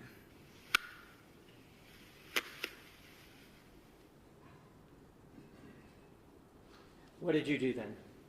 At that point, I immediately ran through the garage, which was connected just to the basement. There was no wall there. Again, we're putting up a wall, so I ran straight through there. I fumbled with the lock for a second to get it open, as there was no light down there. As I got it open, I threw the door open, and I ran around the side of the house, screaming for my sister to run. And so where did you go? Did you see your sister? I believe I saw her briefly. I did see her running down past the school that was adjacent to our property. With Caden? Correct, yes. So what did you do? At that point, as I saw my sister run, I knew that we needed a vehicle for transportation to get out of there, to get out of the area as fast as possible. Fearing for my son's life, for my sister's life. Sustain, just what you did.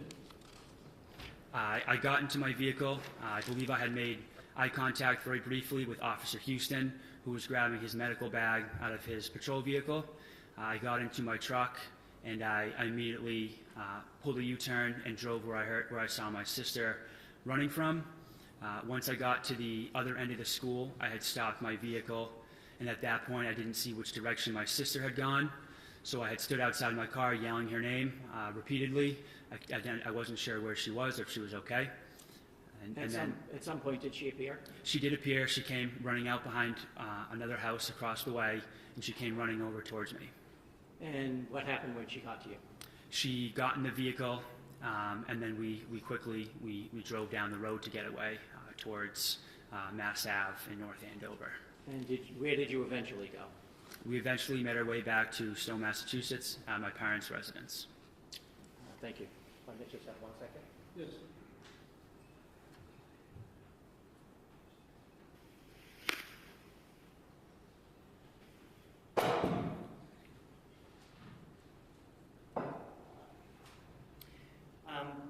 Were the guns that you and the defendant had, were they ever kept in the basement? No. Is there a gun safe in the basement? There was never a gun safe in the basement.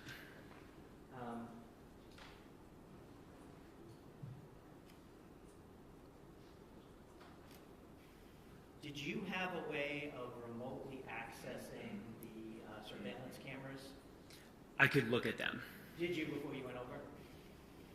Remotely accessing them, I was able to view them, yes. Okay, when you did you see the defendant's car in the driveway? No. Okay, is that where she usually parked? Yes, always. Okay, and when I asked you that question, what time frame were we talking about? During the day, what time? Yeah. It must have been roughly 5 o'clock, 5 p.m.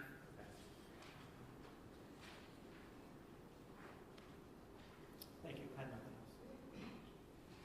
else. Okay, cross-examination? Good afternoon, sir. Good afternoon. So, a lot of talk about gun safes. The safe that you mentioned with your rifles in it, that was in the baby's room, correct? Correct, yes.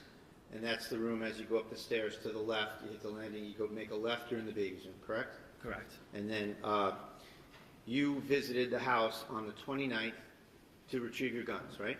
Yes. And it's fair to say that you spent about 60 seconds with the baby. I would say that's not true. Kelsey had to tell you, do you want to see your baby? Do you want to hold your baby? And you held your baby for about a minute. Isn't that right? I was at the property for roughly 30 minutes. Answer my question. Okay. Is that true? Yes. So, with respect to the gun safe in the bedroom to the right, up until then that was your and Kelsey's bedroom, correct? Correct, yes. And there was a green safe in that bedroom, right? Yes, sir. And on the 29th, you went to that bedroom and you retrieved some of your firearms from that green safe, correct? Yes, sir. In fact, that was your grandfather's safe, wasn't it? Yes, sir. And you wanted to take that with you, didn't you? I did, yes, sir. And you took Kelsey's guns out of that safe and you put them on the bed so that you could take only your guns and your grandfather's safe. Isn't that correct? I did not take the gun safe, sir. Isn't that what your intention was until Kelsey asked you not to? I did leave the gun safe, yes, sir. You left it because Kelsey asked you to leave it because she needed a place to safely keep her guns, right? I don't know if that was her intention, sir. So let's just go back a minute. You said that you went into that safe, you didn't see any other guns, you took your guns, and you left. Isn't it true that you took Kelsey's guns, which you did see in the safe, you put them on the bed, and you tried to take the safe? I do not remember if I took any of her guns out of the safe, sir. I don't remember seeing any of her firearms in that green safe. I only remember seeing them in the black safe. So, I mean, you were very interested in getting your stuff out of that house on a couple occasions. This was your chance to get your grandfather's gun safe out of there, and it's your testimony that you just decided to leave it? The only priority was removing my firearms. That was secondary because it was holding my safe, and it meant a safe transport way to move that firearm out of the house in a secure manner. And when you left Kelsey with her firearms, and you took yours and you went back to Stowe with your father, correct? Yes, sir, I took my firearms. Now, you said you were, just want to get it right. You said that you work at the North Andover Fire Department, is that right? Yes, sir. Do you work there presently? Yes, sir. Are you on the schedule? No, sir. Why not? He opened the door. I'm sorry, objection? Relevancy? Yes. Yeah, I'll hear you at sidebar.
Overruled subject to what I discussed at sidebar. Sir, you're not on the schedule and you're not presently able to work for that department, isn't that right? Yes, sir. And the reason you were placed on suspension or administrative leave, whatever you call it, is because you have been caught on video many, many times using drugs that are in violation of your department and the town policy, correct? Allegations were placed against me, and the town has a responsibility to do their due diligence and investigate that matter. So that's a yes? Yes, sir.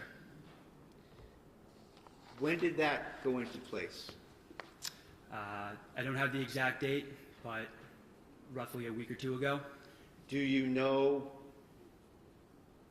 the duration of this suspension or whatever you want to call it? Sustained. Oh, sorry. Let's move on, Mr. Brado. Sure.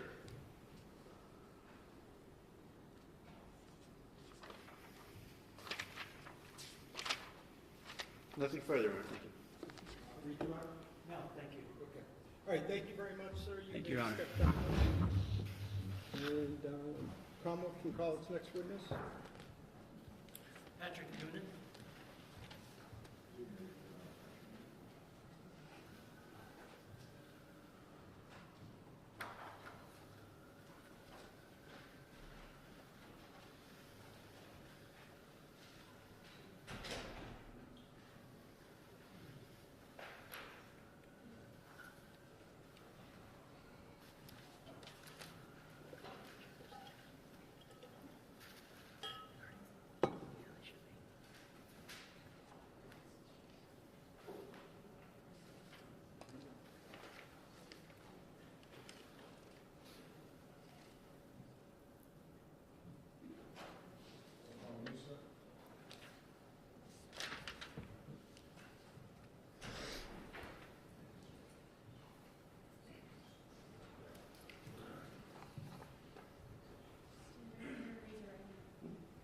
Could you raise your right hand? Do you solemnly swear that the testimony you're about to give in this cause now hearing shall be the truth, the whole truth, and nothing but the truth so help you God? I do. Thank you.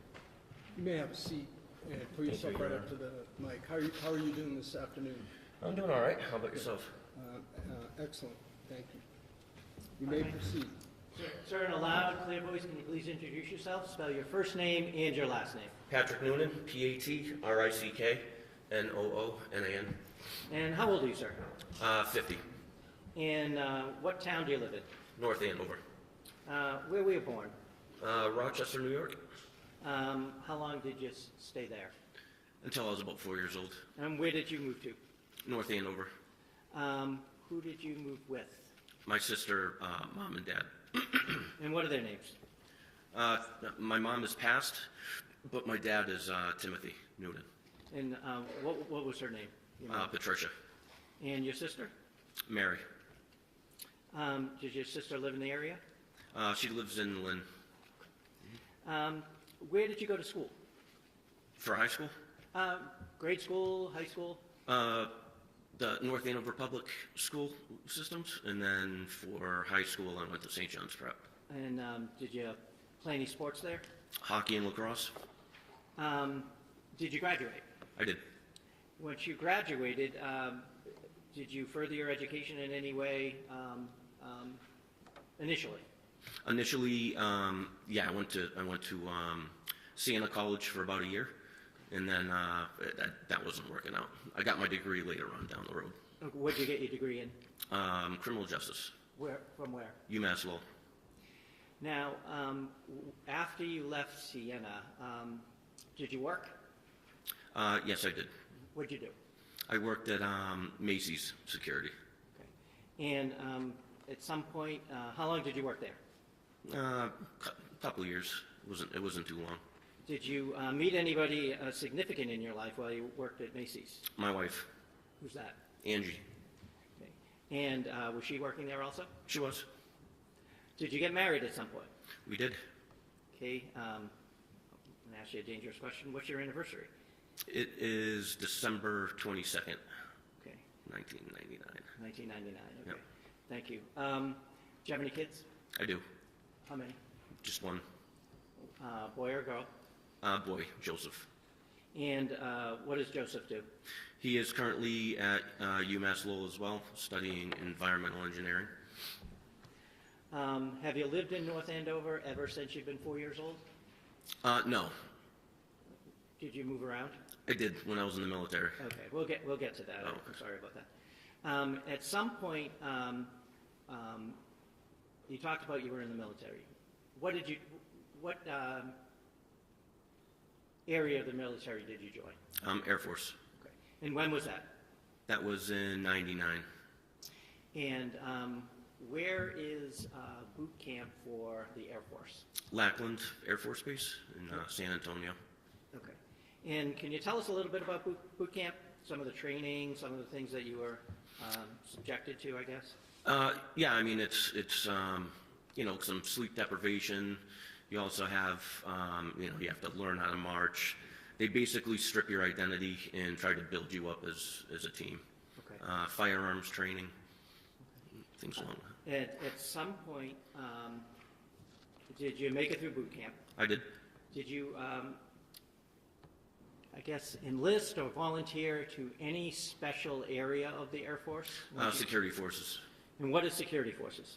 They're basically the defenders of the force.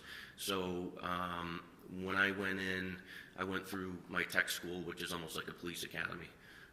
We learned various different things in there, land nav, different weapons systems, things of that nature. And then once you graduate, you get your orders cut. And what were your orders originally? Cheyenne, Wyoming. Okay. And what was your role when you were in Cheyenne, Wyoming? I originally, when I was waiting for my security clearance, I was originally working on the ground. So ingress, egress from the gates, a cruiser, enforce the laws of the Uniform Code of Military Justice. When you're going through that type of training, are you trained in the use of firearms? Yes. Any different, all different types? Yes. Any other types of weapons? Yes. Such as? The 60, which is a fully automatic machine gun. The SAW, which is pretty much the same, only it's a little lighter. The 203, which is an M16 with a grenade launcher attached to it. M16 and also your sidearm. Eventually, did you get your security clearance? I did. Okay, and was your assignment different when you got that? Yes, they moved me over to like a camper team. So whenever a facility goes down, you go with a 4-man team to protect the site. Okay. What kind of sites are we talking about? Missile sites. Okay. Nuclear missile sites? Yes. And are they in one state, more than one state? Tri-state. And what tri-state area was that? That would be Wyoming, Nebraska, and Wyoming, Nebraska, Colorado. And was that your range, or? Yes. And at some point, well, can you tell us a little bit about the training you got? Was there any specific training for that job? It was basically like on-job training. Okay. We're already trained up, so you get your orders, you get your assignment, and you link up with your 4-man team. Okay. At some point, did you move on from what you had described as a camper team? Yes. To where? Fire team. And what is a fire team? Fire team consists of 4 people. Each person carries a different weapon, from the machine guns to the 203, so on and so forth. Our primary responsibilities were if any alarms were tripped on any of the missile sites, we respond. Okay. And so you're heavily armed. Mm-hmm. Is when you say you respond, is that on the ground? Yes, it's on a Humvee, yep. Okay. Did you at some point move from a camper team to something else? Yeah, to the fire team, and then from the fire team, I went to the 37th Helicopter Unit. Okay, so the helicopter unit. The 37th what? Helicopter Unit. So How was your role different in the helicopter unit than it was on the camper team or the fire team?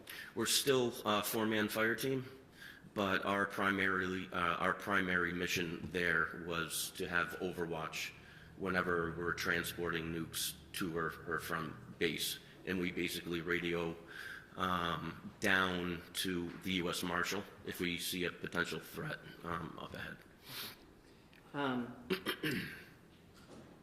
When did you leave the service?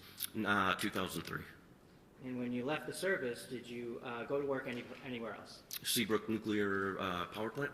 In what capacity? As an armed guard. And any specific training of that, or did you rely on your military training for that? There was also additional training for that. I think it was like 22 weeks or 12 weeks. And what kind of trainings were that?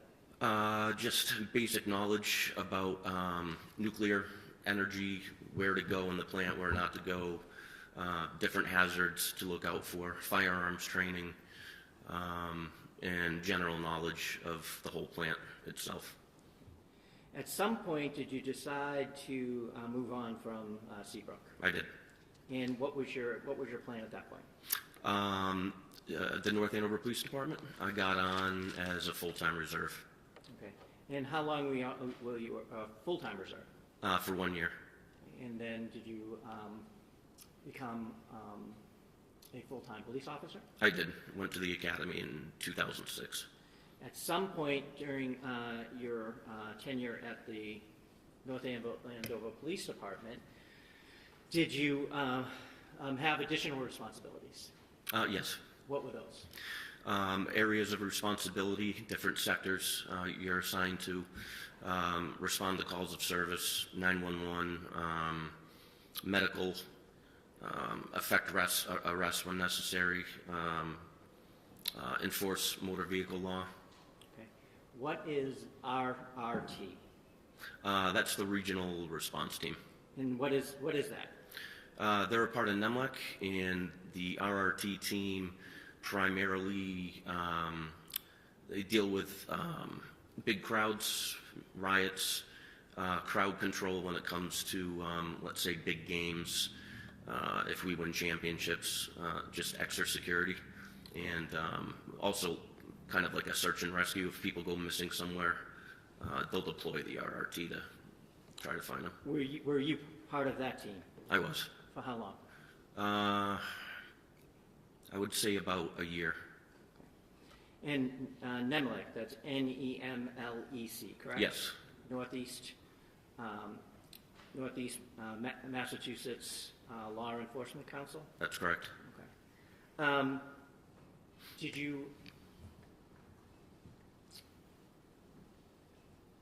apply for a different role with NEMLEC at some point? And what was that? SWAT team. And what's the difference between the RTT, the Regional Response Team, and the SWAT team? The SWAT team primarily is special weapons and tactics. So we get trained up on different weapons, different uses of less lethal. We execute warrants, knock and no knock, for drugs and guns. If there is a hostage situation, I mean the whole gamut. Anything dangerous is what SWAT usually goes in for. And so, was this a team you had to apply for? Tryout. Tryout. Mm-hmm. Okay. And what did that consist of? 8 days. It was like a 3-mile boot run in the morning, and then you had to do push-ups in a certain amount of time, sit-ups, squat thrusts, squat benders. Then you had to run 1.5 miles after that and make a specific time. After that, it was a 3-mile obstacle course you had to complete in a certain amount of time. And then after that, it was all firearms. Okay. What's stress shooting? When you shoot under stress, so typically how we induce stress when we want to stress shoot is we'll do sprints, we'll do... Brown? Here is an expert in stress shooting. I'm sorry? He's giving expert testimony was asked how he practiced stress shooting. That's the way I understood it. So the assumption sort of rolled in there, Judge, is that he knows about stress shooting, he knows what he's doing with respect to stress shooting. Well, he does, because he's been trained in it, and he's telling me that about the training, so. Well, I don't object to his training. We're hearing a lot of it, but I do object to any sort of imprimatur as if he's an expert in giving his opinions about the area. Okay, so I'm going to take, as I said, I'll take it as it comes. I haven't heard any opinion testimony. If there's an opinion, please by all means object, but overruled. Thank you. You continue. So to induce stress, when we go up to the range, we'll do a series of sprints, burpees, push-ups, sit-ups, and then we go right online. That's for the intent of raising your heartbeat to a very high level and being able to shoot on target. And when you say online, what do you mean? Right in front of your targets. Okay. That's what I mean. Right. What's SWAT school? That consisted of a full week, and I went to Worcester, and it was put on, hosted by LAPD SWAT.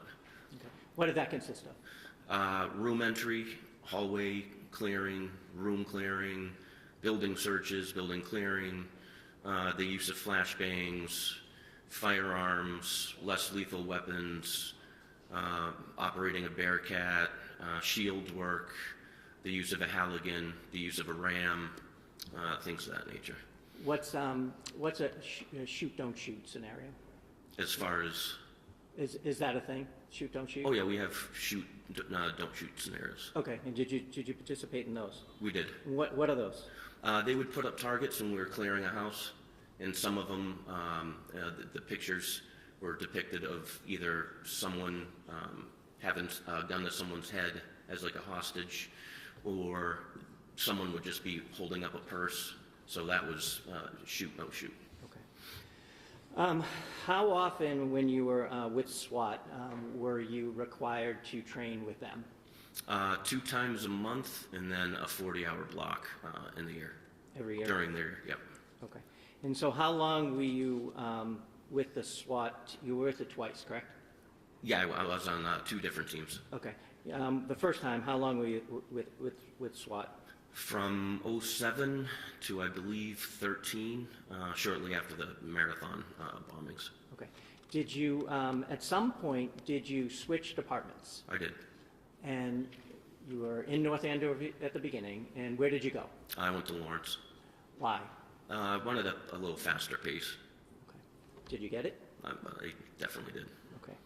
Now, while you were with Lawrence, did you continue with your SWAT? Yes, I tried out for the Lawrence SWAT team. Okay. Can you tell us your trajectory while you were in Lawrence? Were you always on patrol? No. Okay. Can you tell us about that, please? Became a field training officer, and then I wound up in detectives for several years, and then I went back to patrol to field train the new guys. SWAT, and that's pretty much it. Now, you said you tried out for the Lawrence SWAT team, correct? Yes. And how long did you do that? That was another 8-hour day. Okay. I'm sorry, no, was that, I don't mean, that was a bad question. Oh. How long did you make it, right? You made it. Yes. And how long did you participate in the Lawrence SWAT team? I believe 2019 to by the time I departed and went back to North Andover. Okay. And so, 2024, Your Honor. You're welcome. Why did you come back to North Andover? I just wanted to bring my training and experience back to where it all started. I have 10 years left, so yeah, that's about it. And I'm getting older, so a slower pace is kind of needed. Okay. So I'm going to turn your attention back to June 30th of 2025. Were you patrol on that day? Yes. Okay. What was your shift, if you remember? I did a swap, so I was working for another officer. So that shift was 4 to 12. Okay. At some point, did you get a call from someone in particular? Yes, Officer Houston. Okay. At some point, did you learn why he called you? Yes. And why was that? Apparently, the defendant's ex-fiancé took a restraining order out. You had to serve it? Yes, we had to serve it. Did you know that person? Did you know a person by the name of Justin Elaine? Didn't know him, but I met him on one occasion. Did you know the defendant, Kelsey Fitzsimmons? Knew her, but not well. She was on maternity most of the time that when I first transferred over. So. All right. So you got a call from Houston. I did. Where did you go? We met behind the Atkinson School. It's called the CCC, and he explained the situation to me. Okay. Was he anybody else arrived at that point? Not yet. Okay. At some point, did someone? Yes. Who was that? Lieutenant Daly. Did you talk about any plan as to how this was going to occur? Yeah, Lieutenant Daly said that he'd do the talking, and based on the restraining order, Justin was supposed to get custody. Oh, sorry. Well, I'm sorry. Well, I'll jump in. So you knew that there was potentially a child there. Yes. And that the child would be transferred from the defendant to the fiancé, correct? That's correct. Okay. So where did you go? So from there, I pointed out to Officer Houston and Lieutenant Daly the positioning of where the defendant had parked her car, which was at least 150 yards away from her house, and we all thought that that was very odd.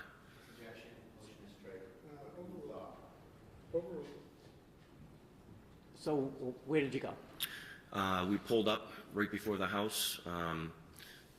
The foliage was pretty overgrown, so we left our cars there, got out, and walked up to the front door. Okay. At some point, did you come into contact with the defendant? Yes, we did. How did that happen? Lieutenant Daly knocked on the door or rang the doorbell, and she came out. Okay. Was she with anybody? Her baby. Where did you go? We went into the family room. She went straight to a couch that's off to the left, and I kind of went straight. There was another couch, and I believe Houston was to the left of me. Did you see and hear Lieutenant Daly interacting with the defendant? Yes. Can you tell us what you saw? He explained the situation, that Justin had taken the restraining order out, that we were going to have to remove firearms from the house, and that the baby, their son, he was going to be in Justin's custody for, I think it was 14 days until the next court hearing. When Lieutenant Daly mentioned that the guns were going to be removed, did the defendant say anything about that? Yeah, she said that they were located downstairs in the basement.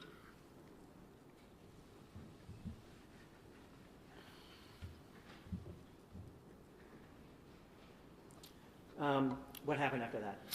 I noticed her duty belt on the couch, so I went and checked that. There was no firearm in there, and I observed like a gun case on a mantle.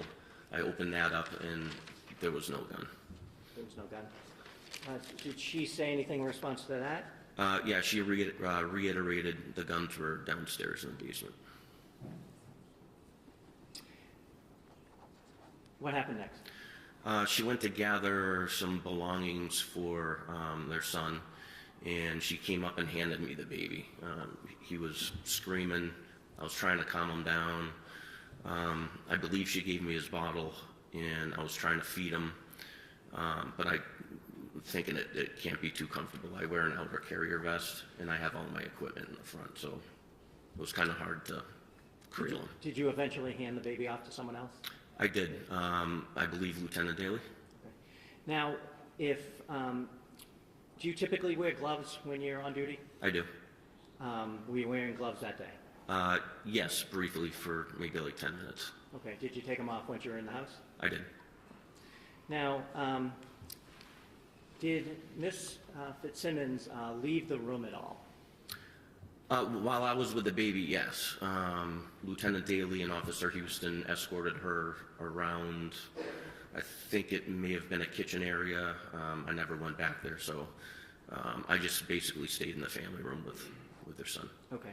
Did, on a typical restraining order service, would you let a person who is the subject of the restraining order walk around the house unattended? No. Okay. At some point, did they come back? Yes. Okay. What happened after that? I handed the baby off. I was standing in front of her stairs, and she had stated that she had clothes upstairs for the baby, so I handed the baby off. And so did someone go upstairs? Myself and Officer Houston. Where did you go? Right at the top of the stairs, it's like it's a very small hallway. Right to the left is the baby's room. Right to the right is the main bedroom. Okay. And so where did she go first? To the left, to the baby's room. And what did you observe? I observed a crib. The back wall had bookshelves of sort, and there were just clothes on the ground. Did you enter the room or did you stay on the outside? I entered the room there. Okay. What did you see the defendant doing, if anything? She was wrapping up baby clothes, and she put him in a car seat. And then while she was doing that, I heard an older lady come in and start to yell at Lieutenant Daly. Okay. Did that create any reaction from the defendant at all? No. I asked her who that was downstairs, and she looked up and said she had no idea. What happened next? She handed me the baby seat and asked me to take it downstairs, and I told her no. Okay. What did you do with it? I put it on the ground. I said, we'll deal with that later. What happened next? She started packing a lot of books, and it's almost like this round basket with two handles. And I explained to her that her son's 4 months old. No need for all the books. You know, you're going to see him in 2 weeks. So. What did she do with the books? She handed me the basket and asked me to go downstairs, bring it downstairs. And what did you do? I told her we would deal with it later, and I put it down on the ground. Okay. And you told her she'd see her son in 2 weeks? Yeah, roughly. I said your next court date is on the 14th.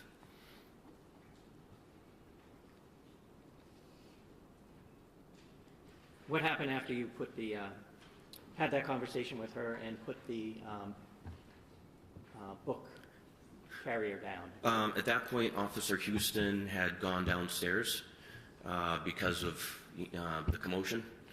So she said that she had to get more clothes out of her room. So I followed her into the room, but I never went in the room. I stayed on the, I guess the top landing, right before the door frame. Okay. And did that seem to be a bedroom?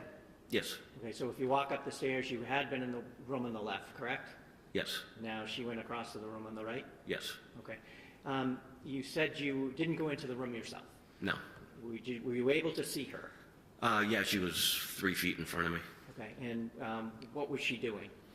She was wrapping up clothes, and she had paused, and she said something to the effect that these are dirty.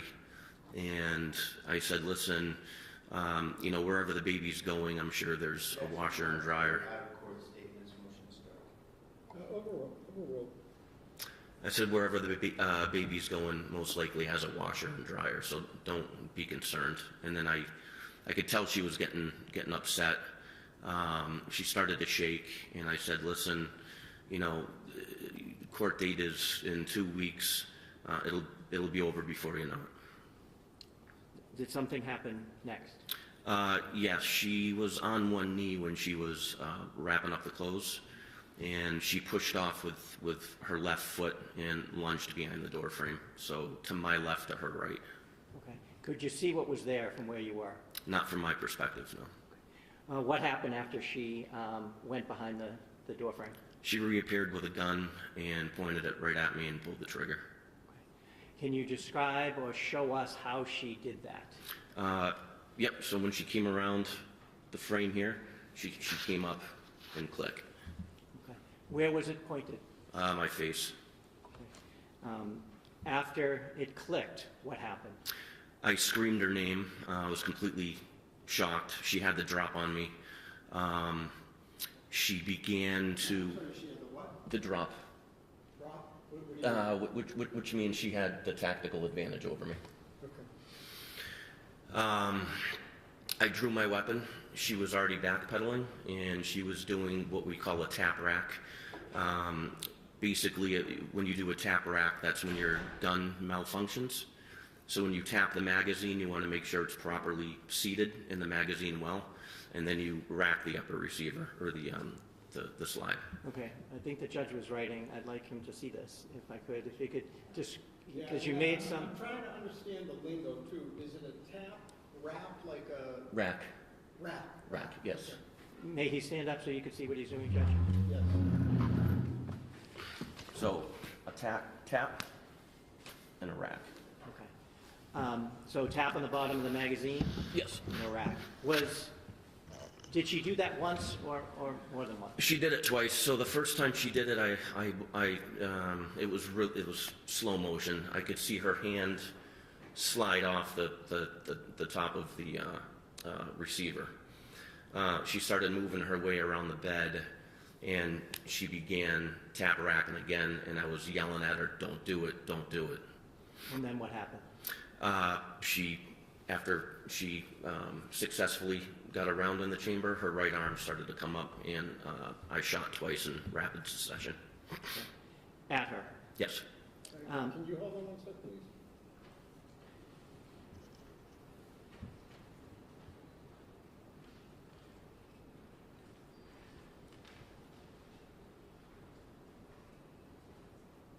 Yeah, I'll set that.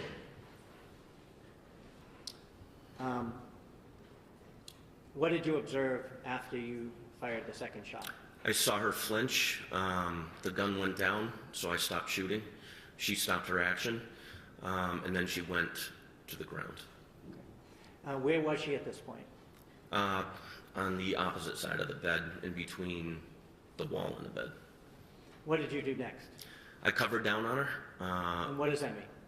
I kept my gun on her or in the area where she was, because I couldn't really see all of her at that point. What part of her could you see? I think her legs, maybe. I don't really remember. Okay. Did someone else appear at that time?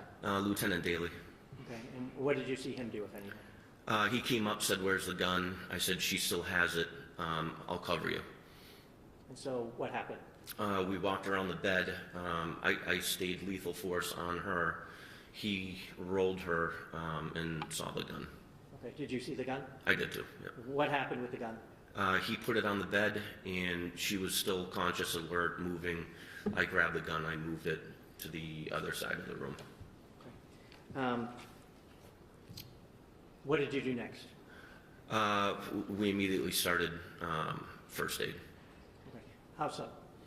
Putting pressure on the wound. We wanted to see if there was an exit wound, which there was.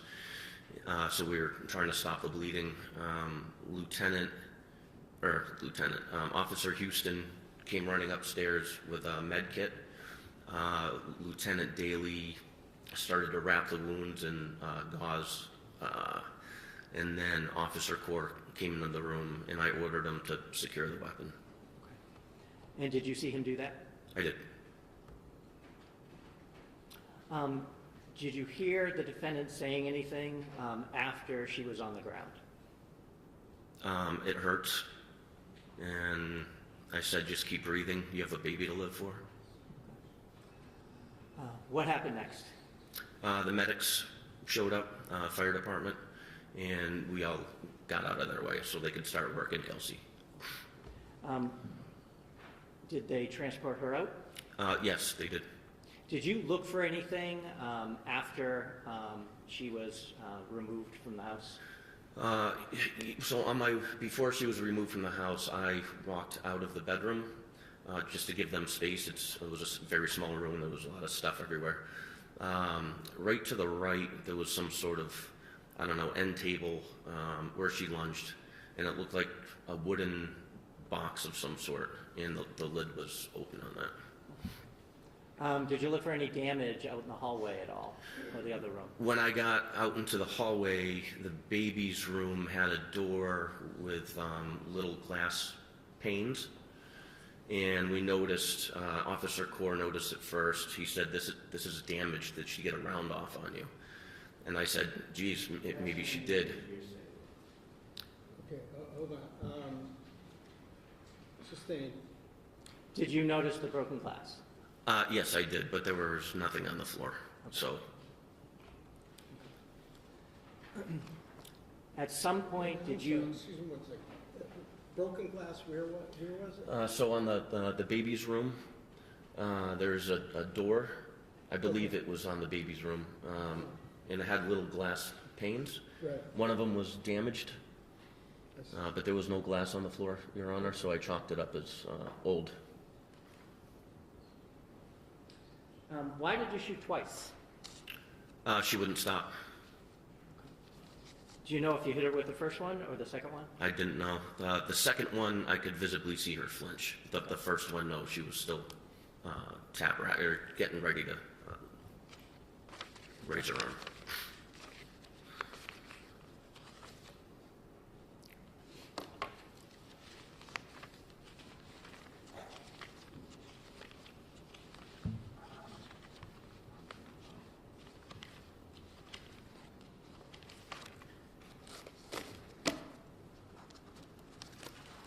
Sir, I'm going to show you a number of pictures.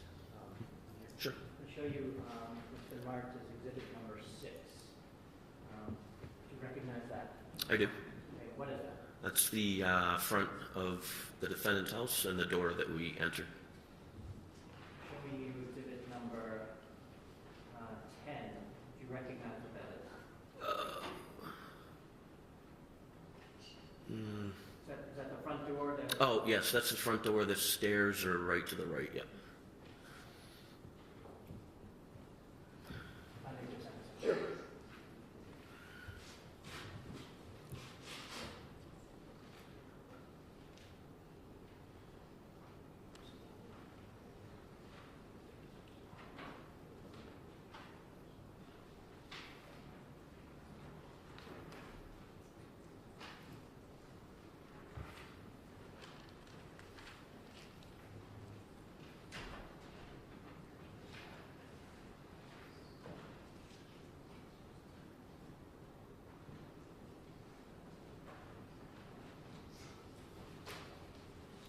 Show you what's been marked as exhibit number 36.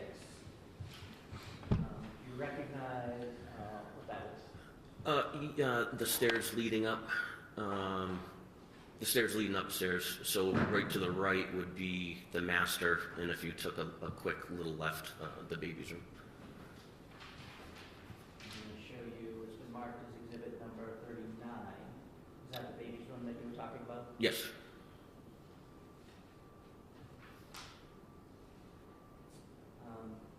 Number 38. Recognize what that is? The baby's room. Is that the container, I guess you will, of books that you were talking about earlier at the bottom? Oh, yes. Right down there. I'm going to show you what's been marked as exhibit number 49. Do you recognize what that is? That would be the entrance going into the master. Okay, into the bedroom? Yes.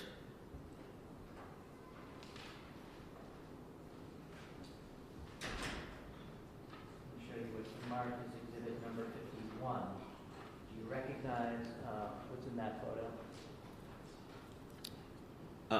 That would be the box that was open to the left of the door frame.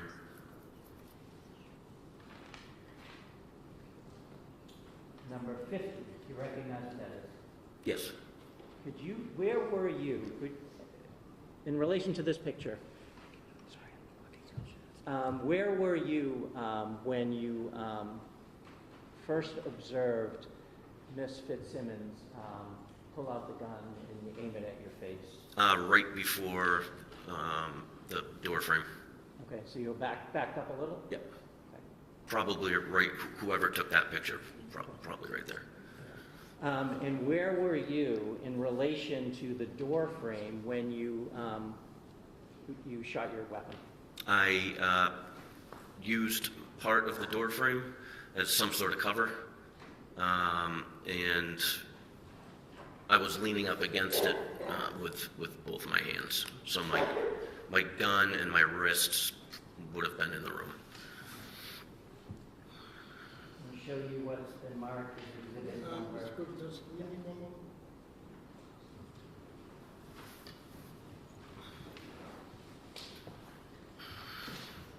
All set, thank you. Let me show you what's been marked as exhibit number 53. Do you recognize that? I do. Can you tell us, and Judge, if I may ask him to get down to point it out to you? Okay. If he could approach. Can you tell us where Miss Fitzsimmons was, if you may, Point. to show the judge where Miss Fitzsimmons was when she first tap-racked it, if you can. Right about here. And then she started sidestepping, and I was telling her not to do it. And I shot approximately right here, and she finished.